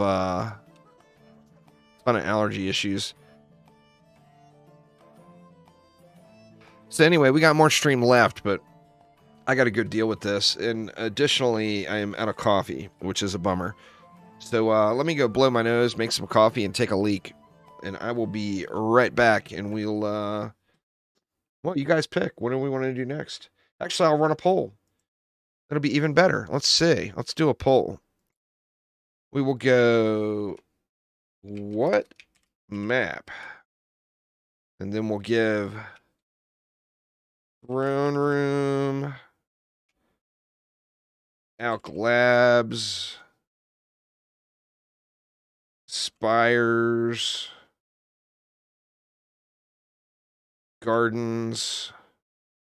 Oh, I can't do 5 choices. All right, I can only do 4 choices. But if you don't like the 4 choices, just scream Highlands in chat. Anyway, y'all, give me just a minute and I will be back.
All right, sorry about that, y'all. My nose was going absolutely apeshit.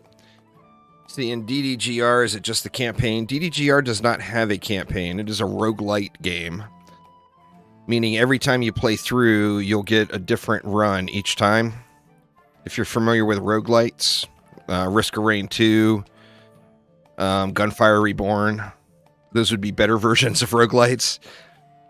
DDGR is not finished development, though, so you can't really judge it yet. You gotta wait until it launches. But yeah, there is no campaign. It's a roguelite game, so it's a different playthrough every time you play it. Yeah, for right now, but remember the game's not finished. It's still in development. It's not expected to launch, I don't think, until next year. I'm not positive on that, but you gotta bear with it on that one and realize that it's a work in progress, you know. Not a finished game yet. All right, let me fix my windows again here real quick. All right, so it looks like Throne Room just took ahead. I'll give you guys just a few more seconds because it's really close. It looks like Throne Room just jumped ahead though. It's 33% Throne Room and Alk Labs. Somebody break the tie, y'all. Somebody break the tie. Anyone. If you have not voted in the poll, there it is. Alk Labs just took a big jump up to 44%. All right, so Alk Labs it is.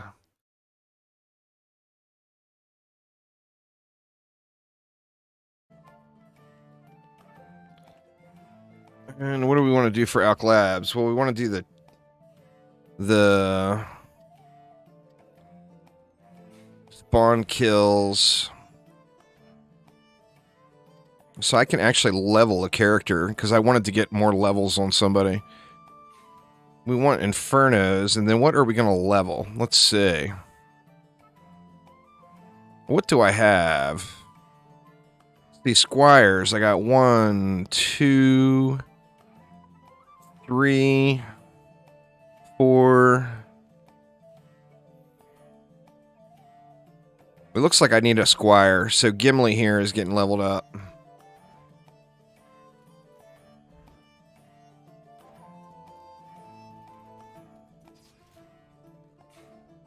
Let's do it. Feel free to hop in and join y'all. Let's kill this Demon Lord and make him regret his life decisions. Getting all demonic and whatnot.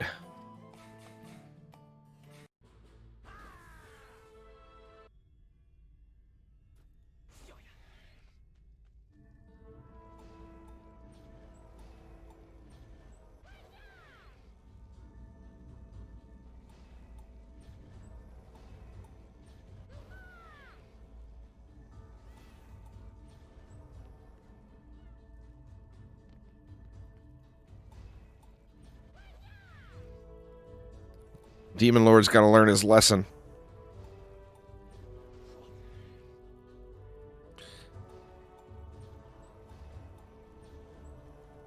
And that's it. This is like the most efficient build you could possibly imagine for this map. But somebody throw a buff beam down? Or no, I've got the wrong thing targeted. It's the most efficient build for the map, but you got to kill all the ogres.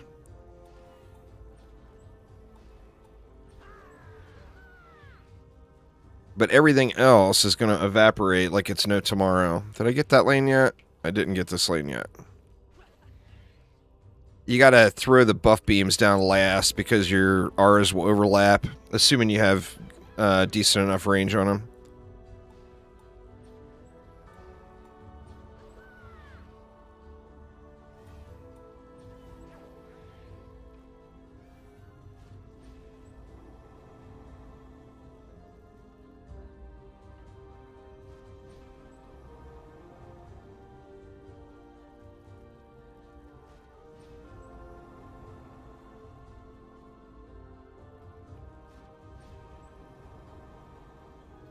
We got 1 DU for the, is that Archangel? Yeah, for the Super Pro Archangel reflect beam placement. Let's see it, Archangel. Let's see the super pro placement. All right, fine. I'll do it. Archangel says he places... well, I just dropped all the mana. Archangel says they place reflect beams better than anyone else in the business, but I don't know, man. That one looks pretty damn snazzy to me. Just saying.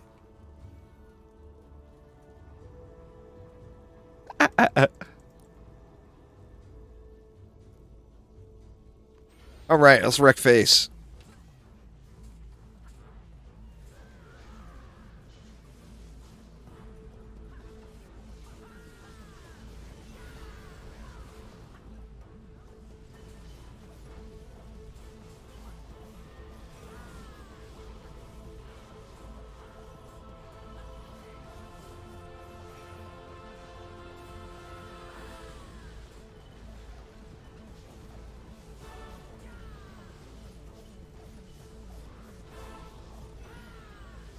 Yeah, that's a Monkey King. Monkey King superior for single target damage. So if you're doing a boss fight or whatever, just use the Monkey King. It's the way. I pretty much do it just based off a click character. If I'm playing a Squire, you're always going to be in melee range anyway. So why not go with the top damage output? And that's the Monkey King.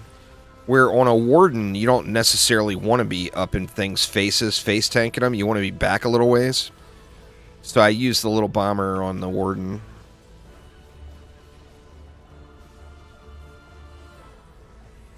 But Monkey King for the win. Dude drops so much damage out there. I'm curious to see what my level 1 character will get off of one mixed mode run.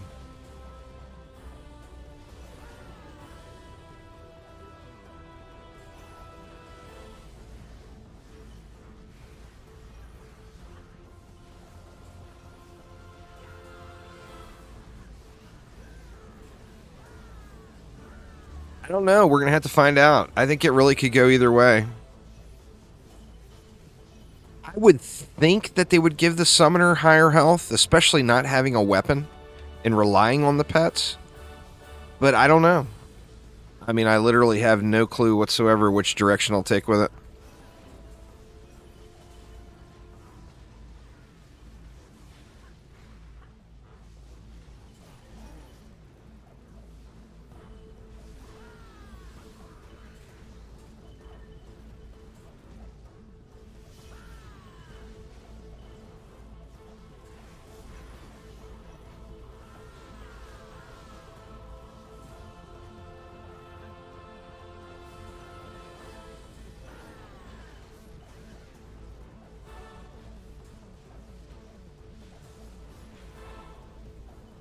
Yeah, definitely.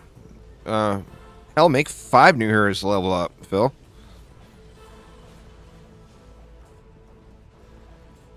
By all means. Get your levels on. I mean, just one wave here is going to be a bunch of levels. So, I mean, we're doing a few runs. It'll be quite a bit.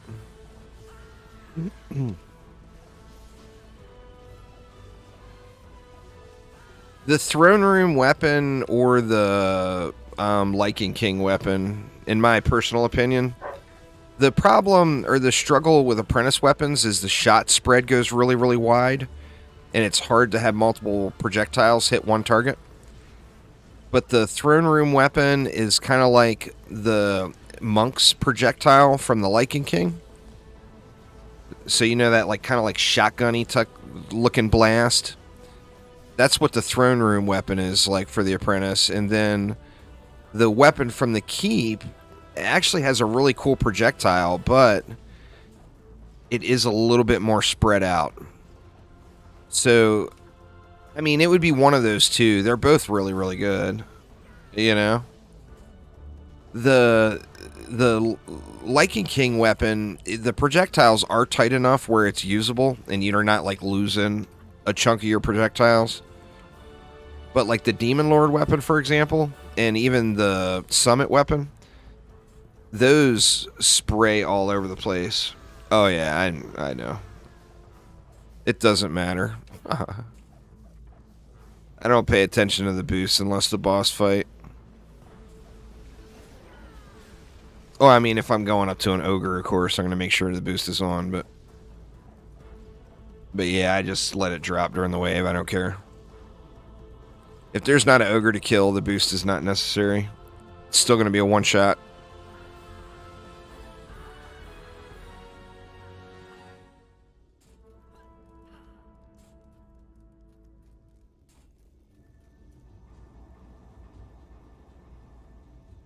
So what did we get? Yeah, we got 72 levels off of that one wave.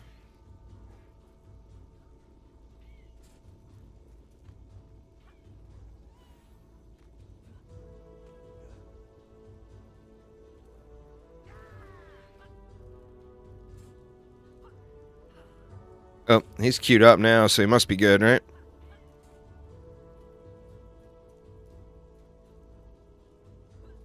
I was gonna say. I'm gonna assume you're good because you were queued.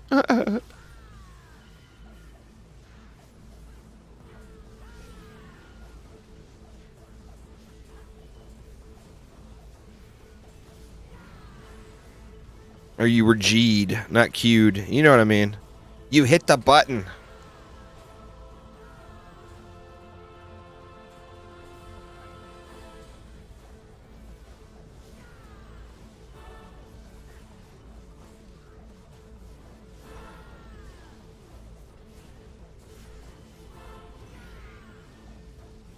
Leveling 4 of every hero, just grinding gear. Hell yeah.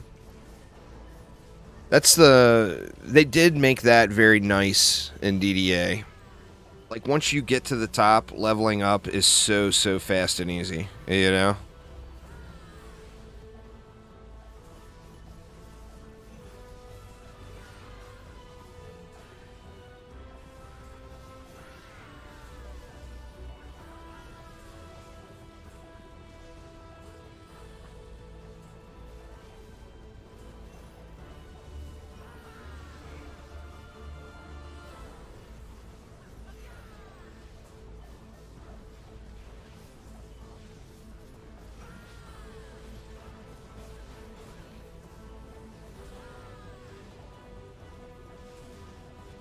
No comment there, Phil. No comment.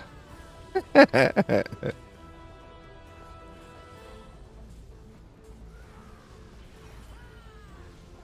already killed all the ogres? I think we may have killed all the ogres already.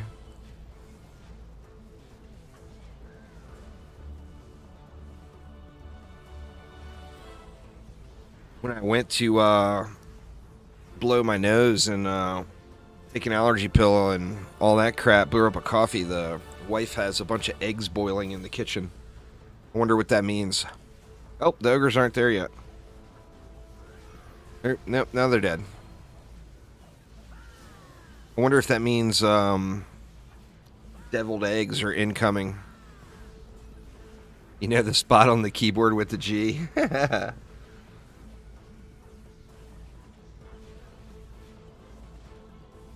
Oh yeah, DD1 is way more of a grind for sure. I love them, man. The wife does them pretty good too. She makes really good deviled eggs. And she likes them a lot. It makes me think that may be what's incoming here. Which leaves me to be optimistic about yet another question. And that is, she normally only makes deviled eggs as if she's going all out on dinner and making like a big old badass dinner. I wonder if I got something good incoming or if it's leftovers. Here, have these leftovers and a deviled egg. I wonder if there is some exceptional dinner on the way, though. Quite curious. Quite curious.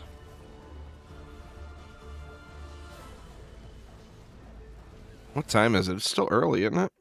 Yeah, it's only 10 after 5. Still got like 45 minutes.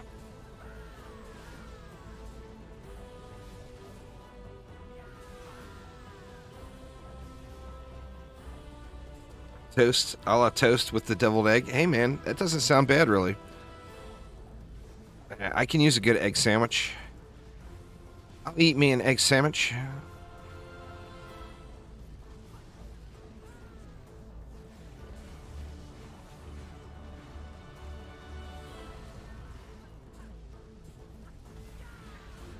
Well, I mean, why would he get mad? It's reality. It's not like it's that huge of a deal, you know? I mean, it would be awesome if it's there, but, I mean, it would be awesome if there was a lot of games. You know, what can you do? No reason to get angry about it. That takes way too much energy out of your life, you know? Only get mad about things that matter.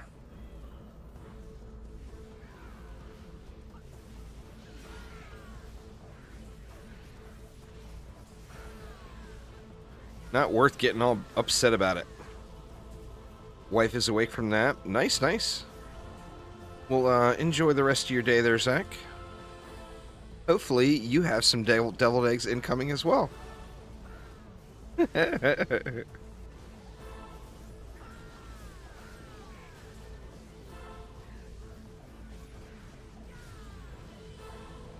Well, I mean, being angry about anything in a video game is just fucking stupid. Tell him those exact words, Zilla. It's a game. Don't be stupid. It's a game. Have fun. When you stop having fun, play a different game. You know? It's not worth that. Life's too precious to be angry over stupid shit. There will be plenty of real-life instances that will have completely justifiable anger in their life. Without a doubt. Don't get mad about a game.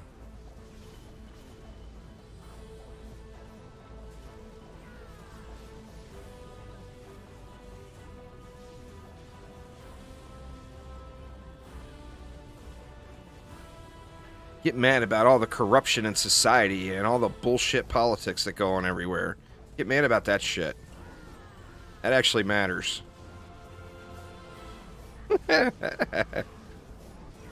telling you, y'all, the Sex Pistols had it right. No party in any government. They're all corrupt as hell. Doesn't matter who they are. Believe in the Sex Pistols.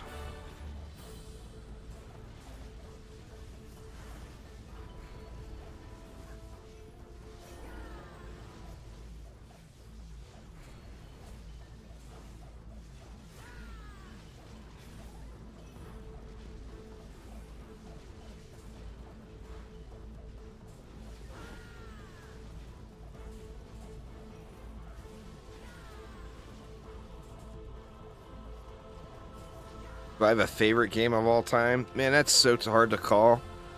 I just don't even know.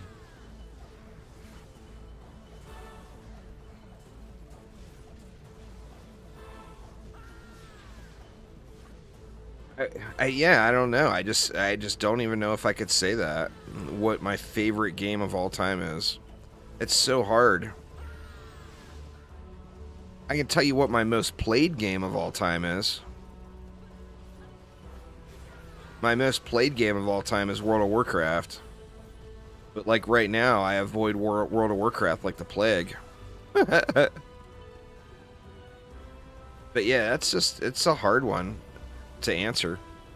I mean, the second you give an answer, you're instantly rethinking it, you know?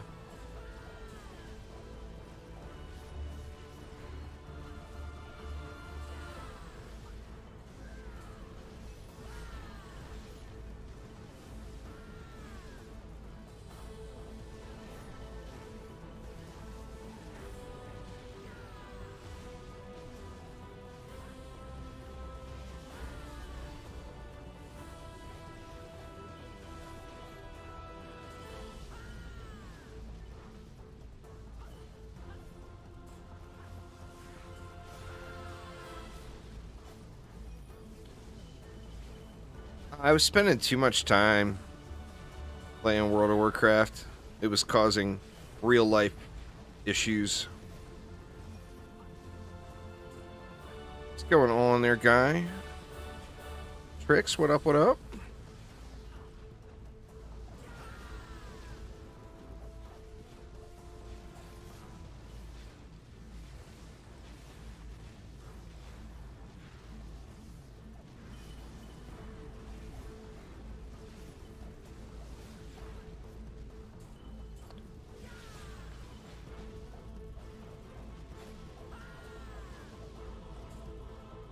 But yeah, I ended up having over a year played on multiple heroes in World of Warcraft. And that's just too damn much.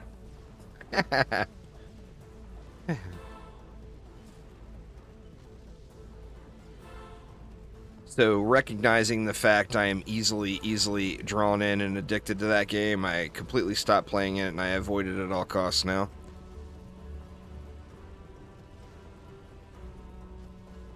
And I have a lot of outside interference in that because so many people wanted me to go back and play it again. That's how you felt with RuneScape? Yeah. It's so easy to dump so many crazy hours into it.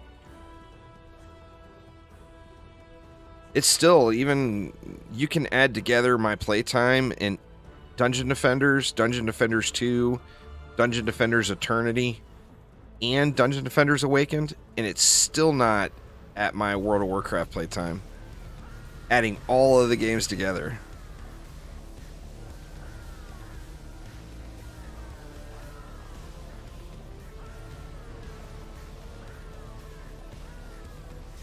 Well, no, I had a year played on multiple characters, Robert. In World of Warcraft, it tracks your gameplay by character. It's not like you've played this game for this many hours. It's you've played this character in this game this many hours. You get a save point every 5. You have to play through them once, but every wave that ends in 1 or 6, you get a save that allows you to jump to it whenever you want. So you don't have to do it in one sitting. You can come and go as you please. Man, another just damn near great.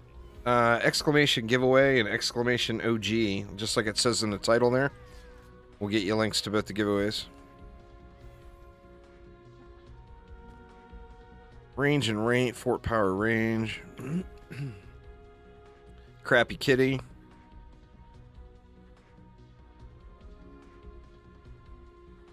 You get notified in the email that you sign up in the giveaway with.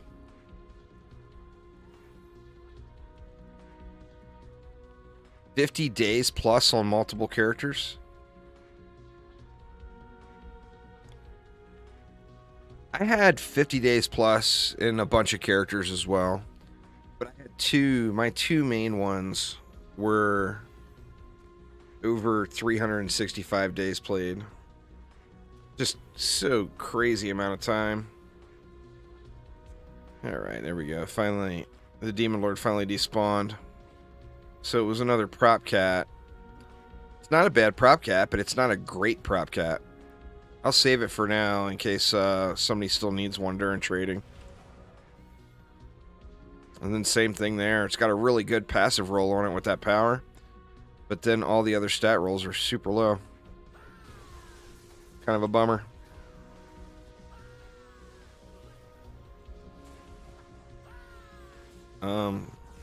Because I've got full sets of gear. Full sets of gear on all the things.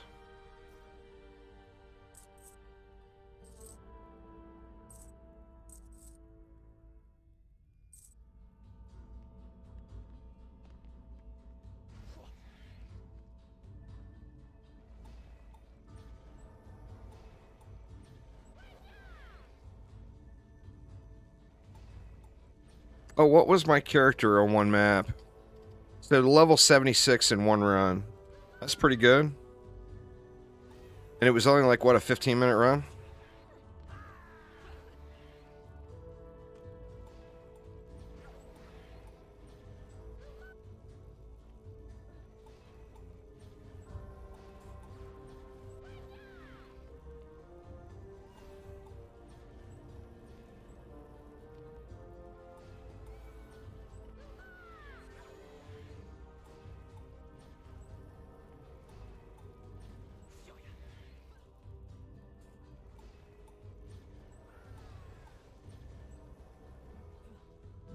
I think I've got everything dumped into attack. Close. Oh, here we go. I'll check here in a sec as soon as I get everything built out.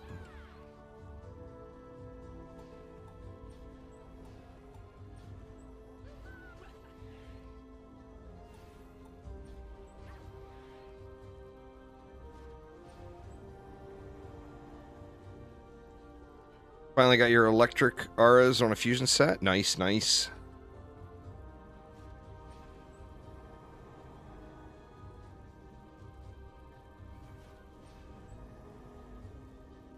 Oop, out of juice. There's some mana laying anywhere? No?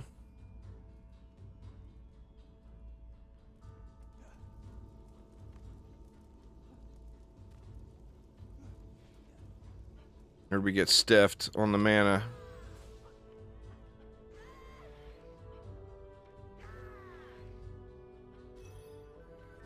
Here we go.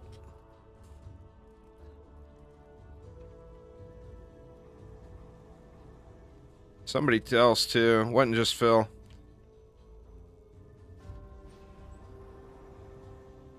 That's alright. We'll be alright. So on my Squire, I actually got points into Fortify because my Squire is also a Waller. So yeah, this is just from gear. Just make sure you have Vitality on every piece.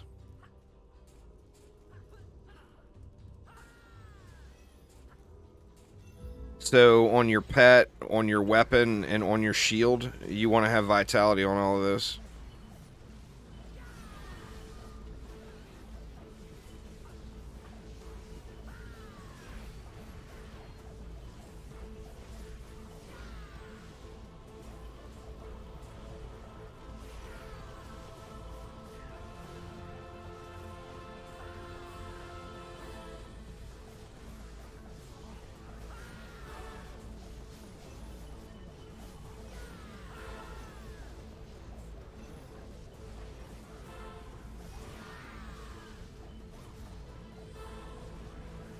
There's an ogre.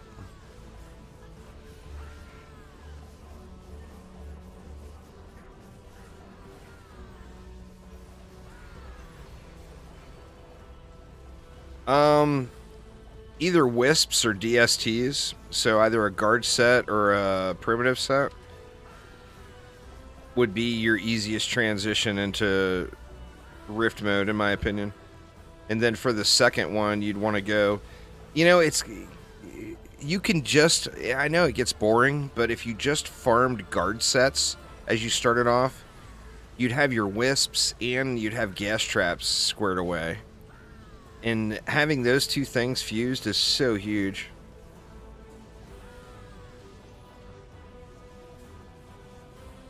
I think I'm at like 12k-ish. Nexus, you should be fine now. You were apprentice boosting it, right? With a striking gemstone?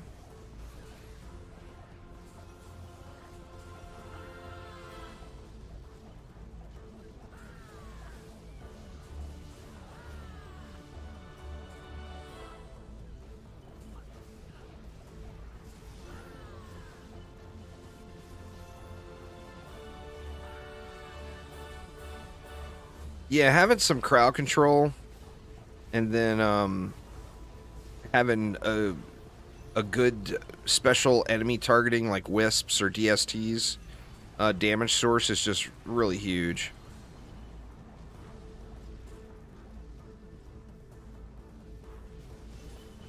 Yeah, the ogres shouldn't be making it anywhere near your towers if you're tower boosting. Or if you're boosting on your apprentice. I don't know, maybe you just need more stat. You know, maybe you weren't getting down to that attack rate. Because if your power is at 10k, what is your rate and everything at? So it's probably just a gear issue. I mean, that's a speedrunning strategy. That's not a, like, breaking in or general farming strategy. It's something for someone who already has the gear and wants to fine-tune, you know?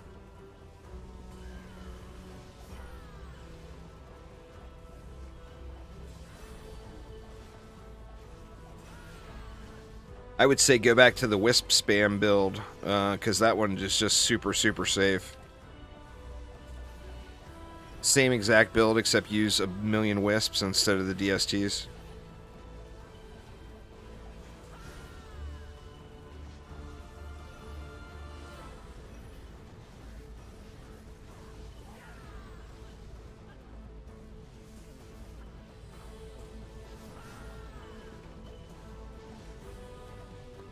Tired of wisps? Well, you got to use those wisps to set up other things there next to us. Got to get other things set up.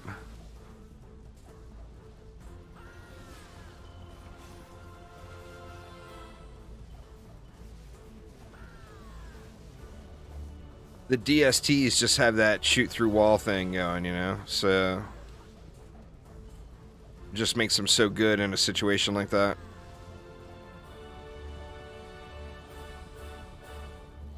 Oh, absolutely. Yeah.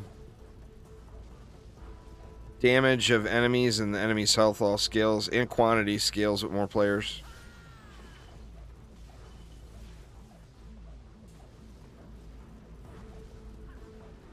You just want to add, one thing you'll find really helpful, Lilith, is throw some explosive traps in on mixed mode wherever you can, because they do a really, really good job at killing the skeletons.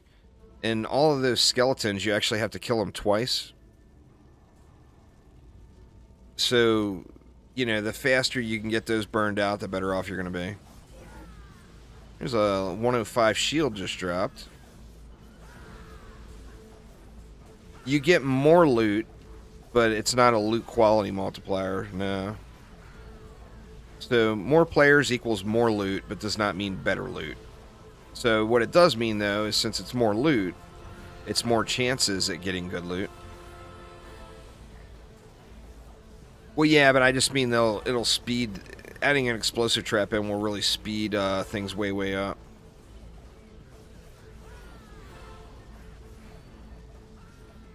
Oh, sorry, Tricks. YouTube gets some bad sex bots, man.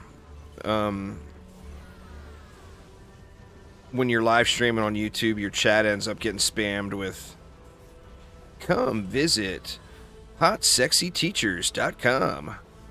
You know. So you have to do, you have to do whatever you can to get around it. Oh shoot, I turned my buff off.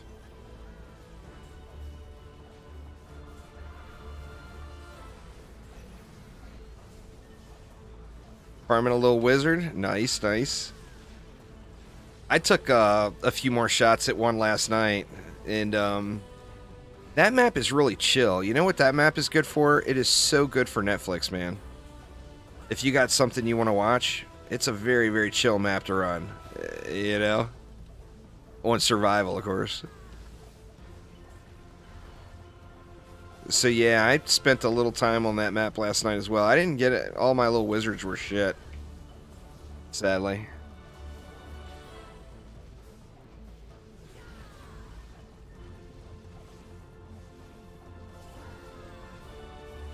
I'll probably end up dipping back into the... trying to get the old island again tonight. We'll have to see.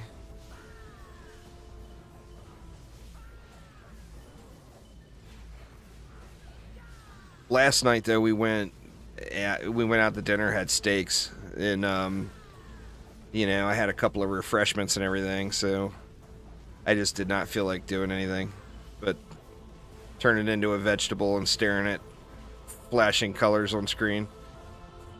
So I did a little wizard farming myself.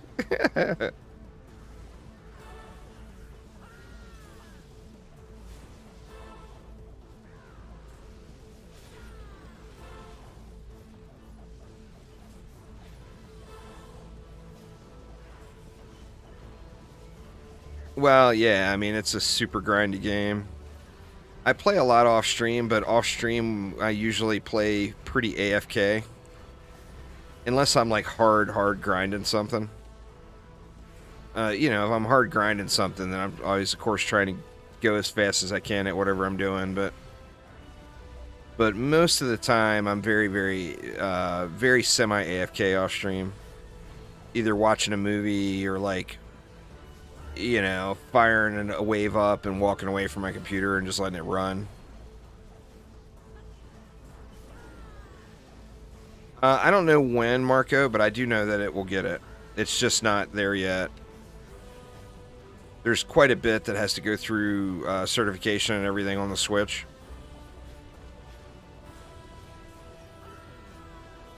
So it will be there, but it's not there now.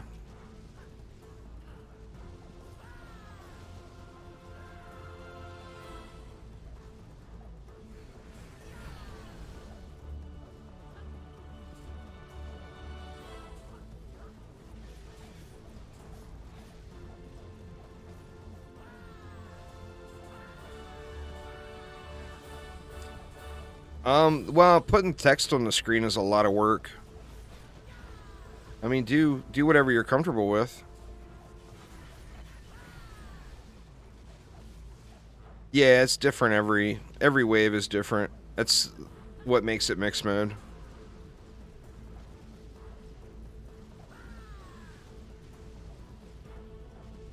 I can tell you, going through and throwing text on screen can end up being a very, very tedious process.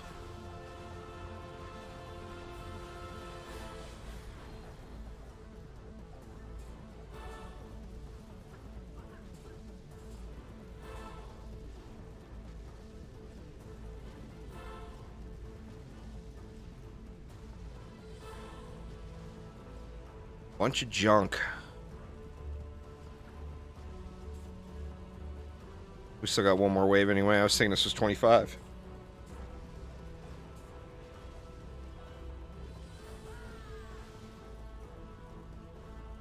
See something here real quick. All right. Did you stream today there, Trix, or did you have to get some sleep? Buff beams are not super worth fusing. The benefit buff beams get from being fused is if you put them on, whatever you put them on, they get additional rift armor. So unless you're doing like heavy wall builds or whatever. Oh, I said, did you stream today?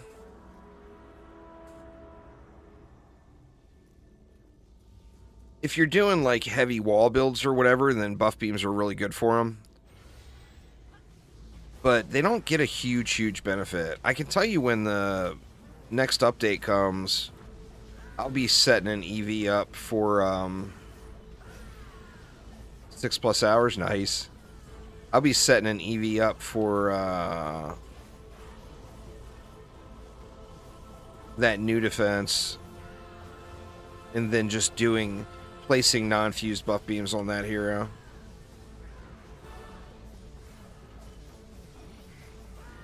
I've got fused buff beams now, but they just do nothing for me.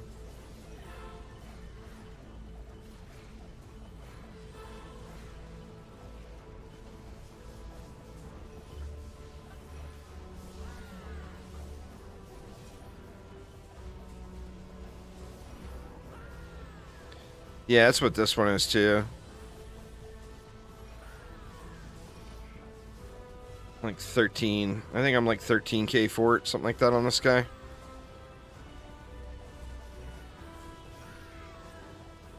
So this is my Waller. So like in case of emergency, it's already saved me a bunch of times. It's one of the good things about DPSing on a Squire, besides the fact that it's broken, crazy OP, is if you run into an emergency and you lose something, you can always slap a wall down and save the day. No, Fort, it's my Waller. I've got nothing into Vitality. I just have Vitality on all my stuff. But I didn't put any Vitality, extra Vitality on anything. Everything has Fortify upgraded on it for the walls. My walls are like 1 million, close to 1 million tier 1.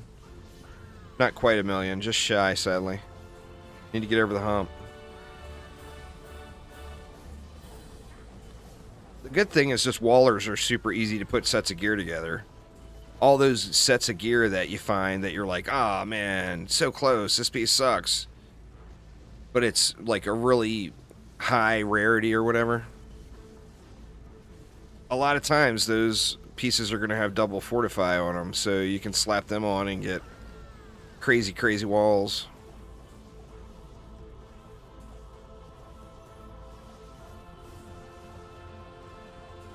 Well, then you get that damage resistance from Blood Boil, too.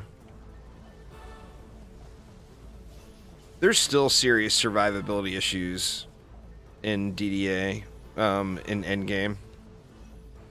It takes away a lot of the viability. Yeah, Archangel won. Cake Pone won one as well.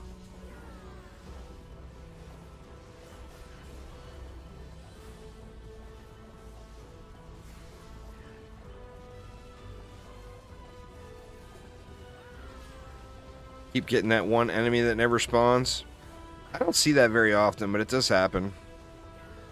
Depends on what map you're doing too. Some of the maps are a little more susceptible to stuck enemies than others. 61 Frosties. You've given out 61 Frosties already? Or you have 61 Frosties? Oh, damn. That's a shitload of Frosties, man.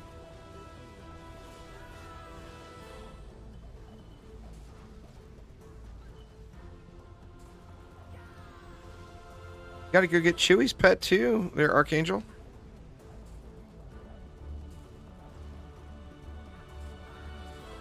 Yeah, it's supposed to be. Like, Copter Ogres, don't do damage to cores.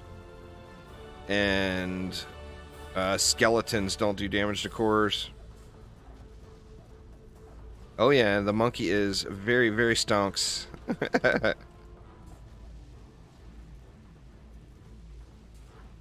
Looks really cool. That snowman looks pretty damn cool too.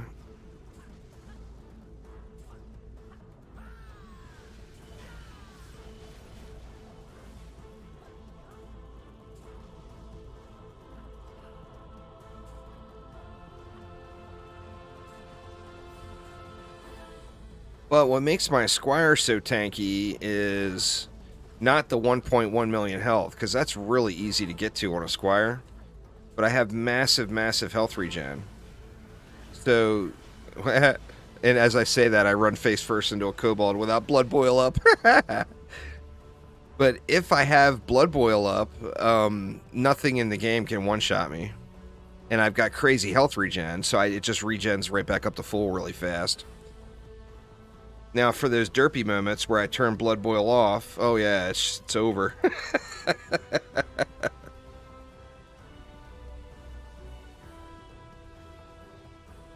Alright, Sith feeling wasted. Kill all them skellies, would you?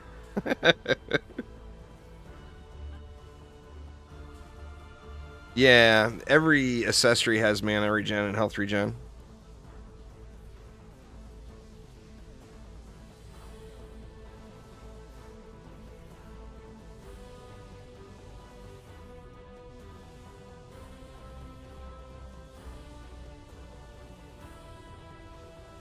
Willing to buy boss countdown skip.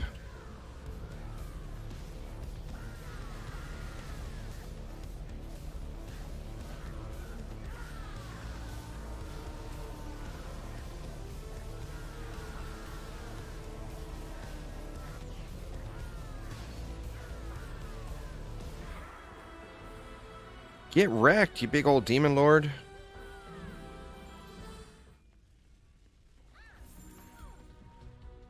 Yeah.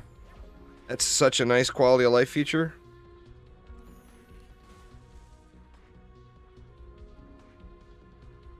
On this map, yeah, I'm using 4 of everything.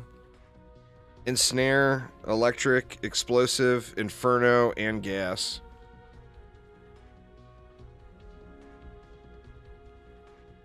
Crappy loot, crappy loot. More crappy loot. Crappy kitty. Crappy gloves. Crappy head. Crappy steam robot. It's not at the attack rate cap. That thing's a piece of shit. And it's a nice high roll on stats on that accessory, but it's missing a passive. Because HP restore on mana pickup is just not something I'm going to use. Squire parties just aren't getting it done. Are you kidding me?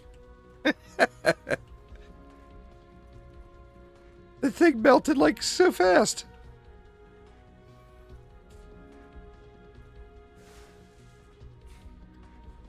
Let's do it again. Dare I say we have to grind in this grind game.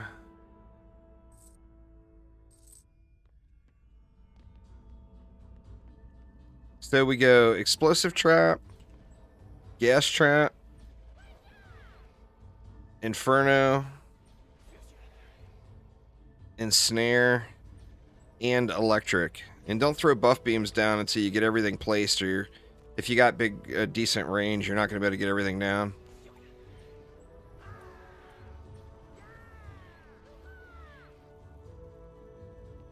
What were the passives on it, though? Because you got to look at those too. Like a 490 upgrade piece that has the wrong passives on it is just not going to be as good as a 400 piece that has the right passives on it, you know?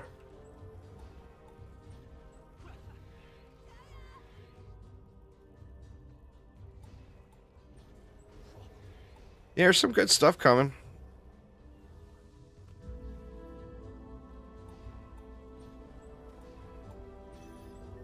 There's a lot of good stuff coming across the board, really. DD1 just got that update. And, you know, I mean, I don't want to be greedy, but hopefully that means it's going to get another one, too, down the road. Wouldn't that be awesome? You know?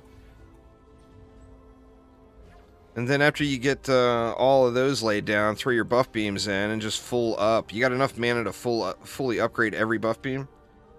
And you'll have 1 DU left over. And that 1 DU you put into that reflect beam up there for people that want to chillax. Because you know people like to chillax. And then all the leftovers, the 1800 leftover, I usually just spam it into a lane here. No, buff beams are not targetable. But if they destroy a defense that buff beams are on, then the buff beam gets destroyed. But nothing will go directly attack the buff. Well, I guess a Jin will, but that's not really an attack. Jin will like vacuum cleaner up traps and auras. They'll get all sucky on the auras. But they'll go after a buff beam too. Oh yeah.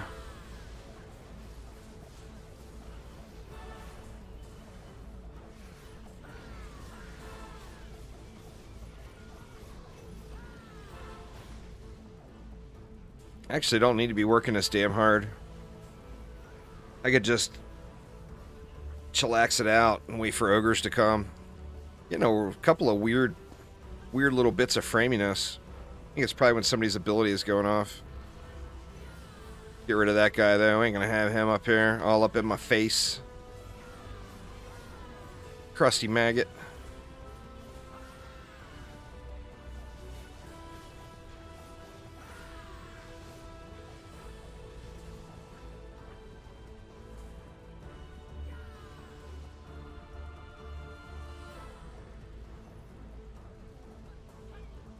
Wow, we got shitty mobs, shitty spawns on this one. There's going to be a lot of skellies at the end, I bet. How many AFK builds will change? It's going to make... There's going to be power creep until part 2 comes in. So there's going to be a whole lot of AFK builds when the part 1 update hits. Because the difficulty up... You know, the difficulty scaling isn't going to be there. we got to get the new boss before we get the new difficulty scaling. So people are going to be powerful as hell. There's no doubt. There's going to be a whole lot of power creep, and there's going to be a whole lot of AFK. It's that's why I've been saving Game of Thrones for it. I've already watched it so many. I think I've watched Game of Thrones through like 5 times, grinding in Dungeon Defenders games. But I'm saving my next Game of Thrones watch for the time in between episode 1 and episode 2. Because there's going to be a whole lot of AFK. There just is,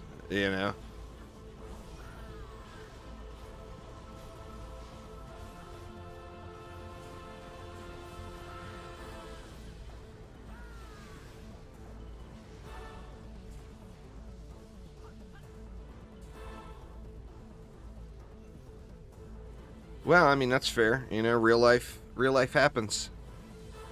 You got to do the real life when it's there, I've been watching House of the Dragon. Rings of Power, I stopped watching. It's so goddamn slow, man. Eventually, I'll watch through the rest of it, but, like, I watched the first 4 episodes, I want to say. And, oh my god, it was like watching paint dry. I was so bummed out. I have been watching House of the Dragon, though, every week.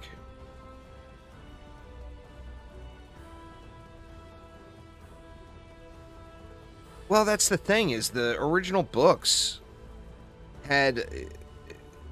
they were creating a world and putting you in it, We already know about the world. And in the... I don't know, man. I'm hoping it picks up. Now, to be fair, I haven't watched episode 5 or 6 yet, so it may have picked up already. Oh, I picked up like 2 episodes ago, then died off again last week. Oh, man. That's terrible. But House of the Dragon's been quite awesome. I've been enjoying that an absolute ton.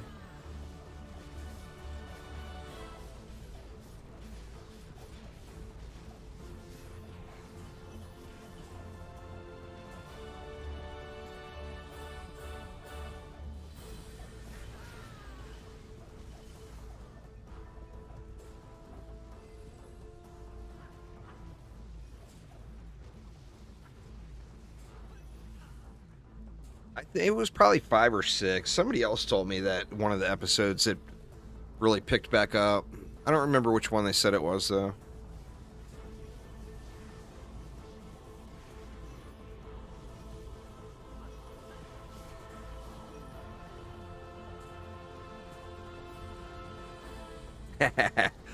Just thinking of funny shit, man, the wife said.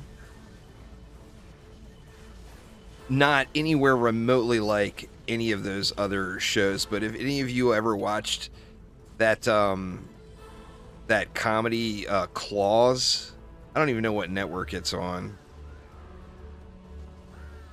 It's about those girls or women that run the nail salon and are like laundering money and everything else.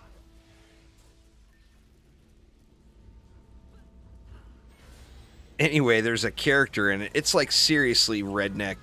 It's a comedy, it's making fun of South Florida, or Florida to an extent.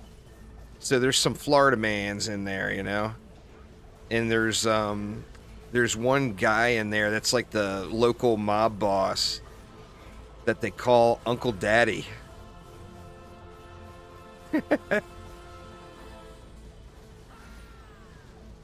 Anyway, I'm not going to spoil the episode for anyone, but you can picture what my wife told me after last week's episode.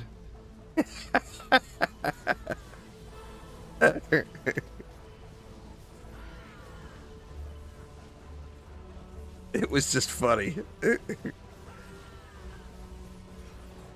Pancake Prime, look out.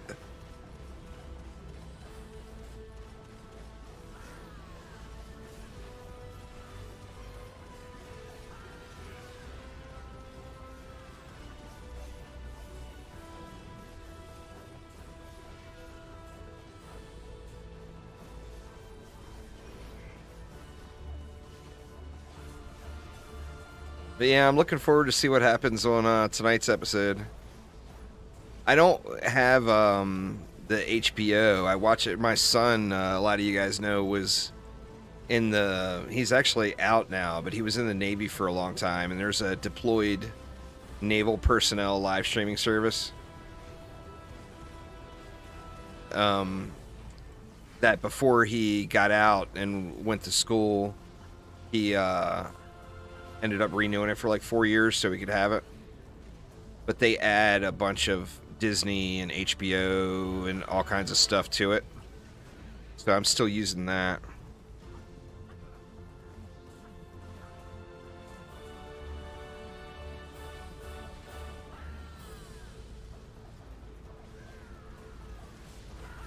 Yeah, it's so weird. I get frames when I run across the middle right here.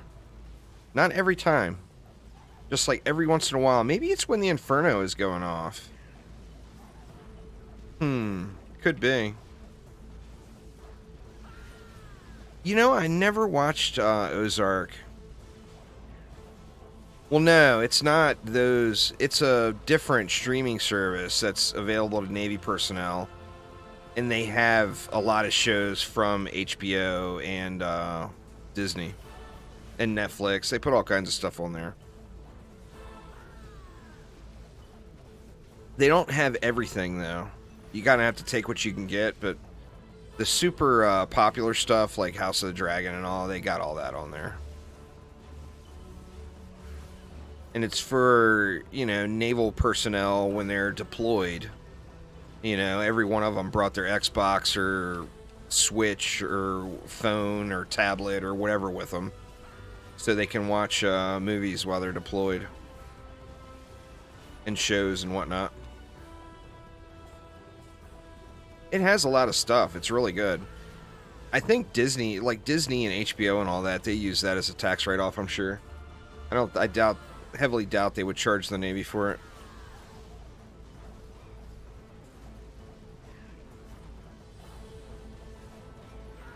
Yeah, Netflix is really, really hot and cold.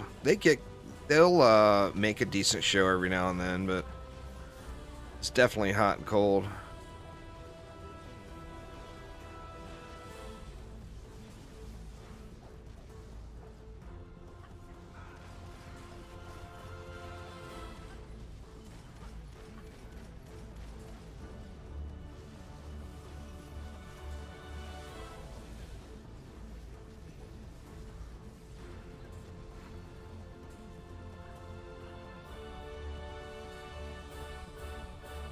Got a bunch of junk laying around. Yep. Yeah, the Armed Forces Network.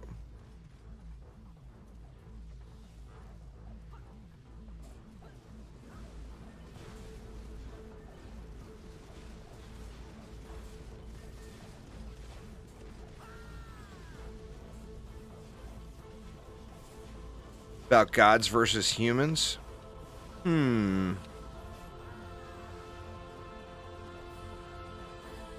I'm not sure. Sounds cool, though. Oh, just grinding out some kitty cats and brooches and crossbows. Prop cats, brooches, and crossbows.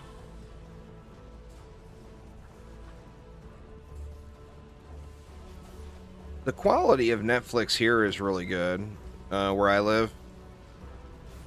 But I have, you know, I got ridiculous internet and live close to a city. The problem is more finding something to watch.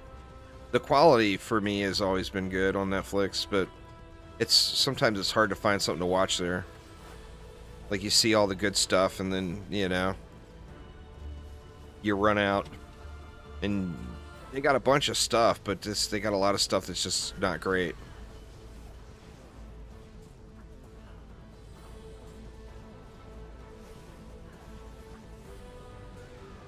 Huh, that's weird.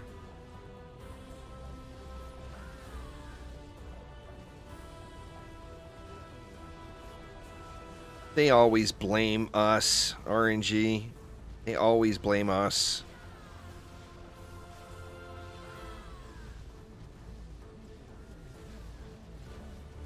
No, I'm not gonna restart my device again, god damn it.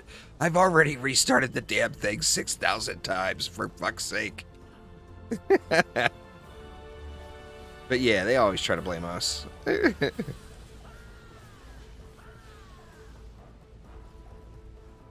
Skelly's gonna res. Nope. Record of Ragnarok. I'll have to watch that one. I haven't seen that yet.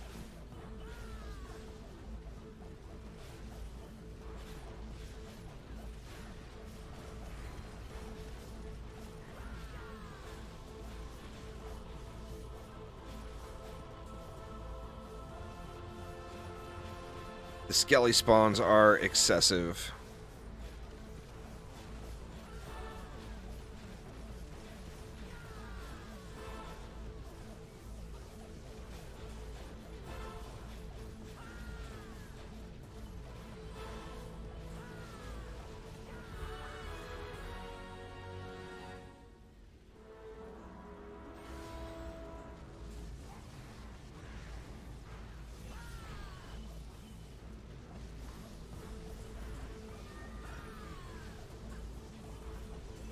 I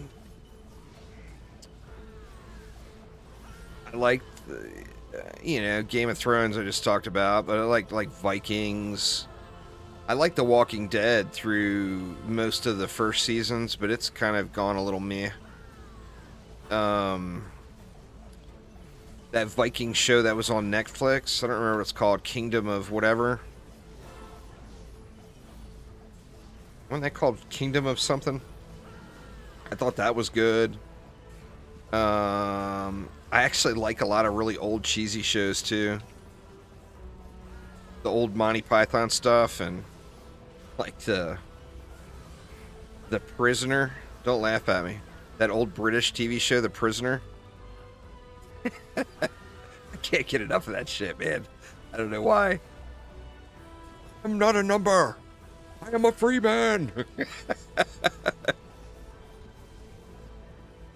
Sadly, they only made Last Kingdom. Yeah, I think that's it, Chris. I think that's it. I thought that was pretty good. I really like sci-fi a lot, but there's not very many good sci-fi series past like the Givens, the Star Treks, etc.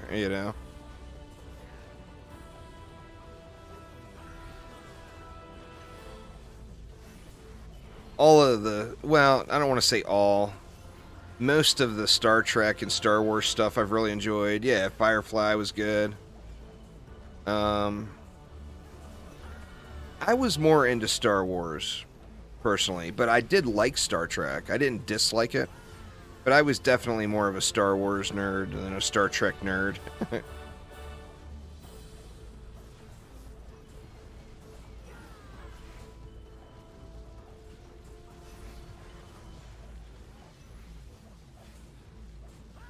I just, I was a little kid then when those movies were like in their heyday.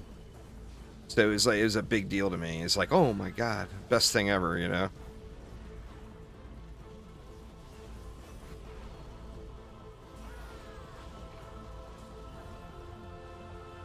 Yeah, that's actually, Netflix did a really good job with that, I thought. The Lost in Space. It's a shame that's done because they did do a really good job with that.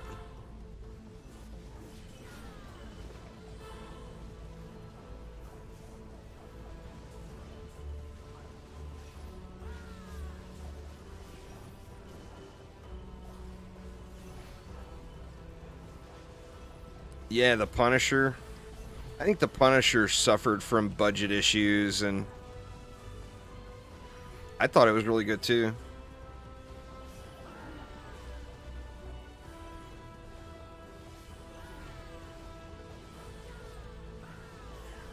Most of the Marvel shows, I mean, I guess the same could be said for movies too. I'm more of a DC fan too, as far as the comics go. But most of the Marvel shows and movies are just better than the DC stuff. Everything ends up going sour on the DC stuff. Like, The Flash, it's still going. I can't even watch it anymore.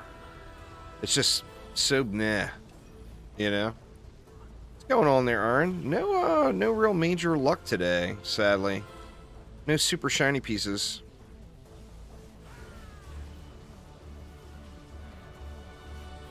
Hoping to get something here on this one.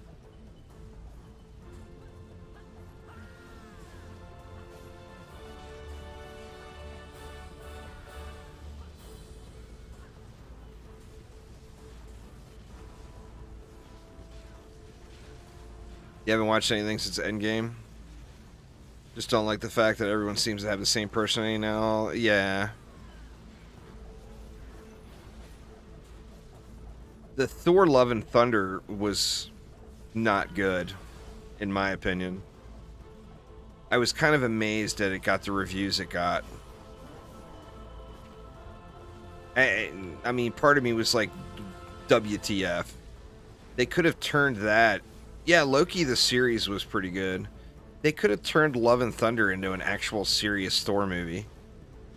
And instead, they made it kind of like a cheesy comedy type thing. They could have taken literally the exact same plot and made it a regular old action movie, and it would have been probably awesome.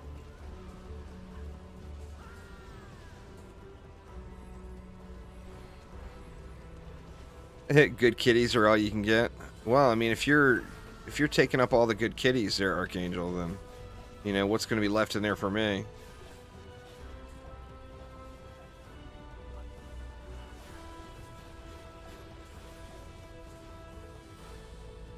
Oh, yeah. Yeah. No doubt there, Sith Phil.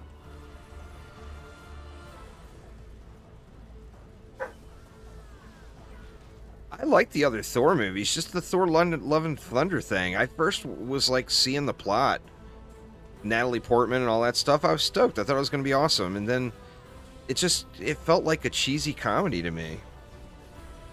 Cheesy comedy and Thor doesn't belong together, in my opinion.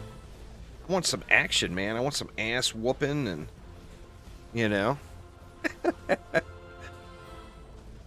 I just expected more, I guess.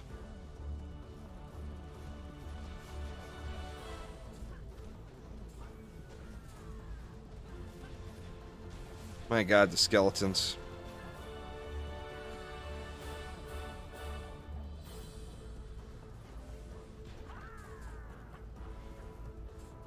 Ember Mount Flames actually drops anywhere. You just have to have a Lavamancer equipped. It was in the game long before the Ember Mount map was.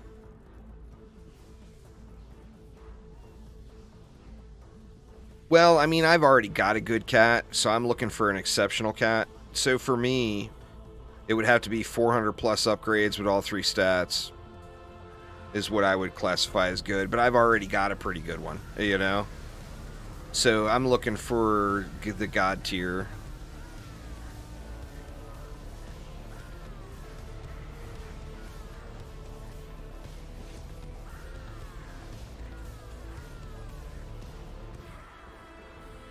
Get wrecked, you big, thick baddie. What do we got? We got crappy Chimera Shot. Crappy Militia Helm. Crappy Gloves. Crappy Steam Robot. This is a recurring theme here, huh? Well, we got an exceptionally good brooch. I will take that bad boy all day long. Huge passive rolls on it and pretty good rolls on the main stats too. So yeah, I mean, that's the best piece of loot I've gotten all day. It's a trash kitty. I think that's it. It's all the loots. All the loot's worth watching. But yeah, that's a really good brooch. I'll take that for sure. In fact, I can plug that in somewhere right now. That's just very, very awesome. Very, very awesome. All right, y'all. Well, that is going to actually get it for me for today. So you guys know the routine. Monday, Tuesday, I do real life.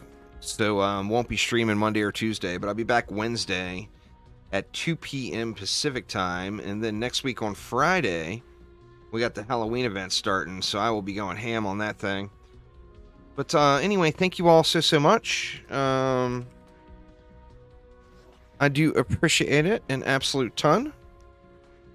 Sorry, Aaron. It's one thing that they never call me is late to dinner. And dinner time is rapidly approaching. Anyway, if y'all are in the Discord server, I'll be back in grinding tonight. I'm going to grind out a little DD1 and grind out probably a little DDA as well. So there's going to definitely be a little grind going tonight. However, I won't be live again until Wednesday. There is the chance that I stream on Tuesday, but it's not a guaranteed chance. If you all have not, make sure you get entered in these giveaways, y'all. We got good stuff given away. 2 different giveaways, and both of them have some awesome stuff in it. So make sure you get entered in both of those. And I will see you all next time. Take it easy.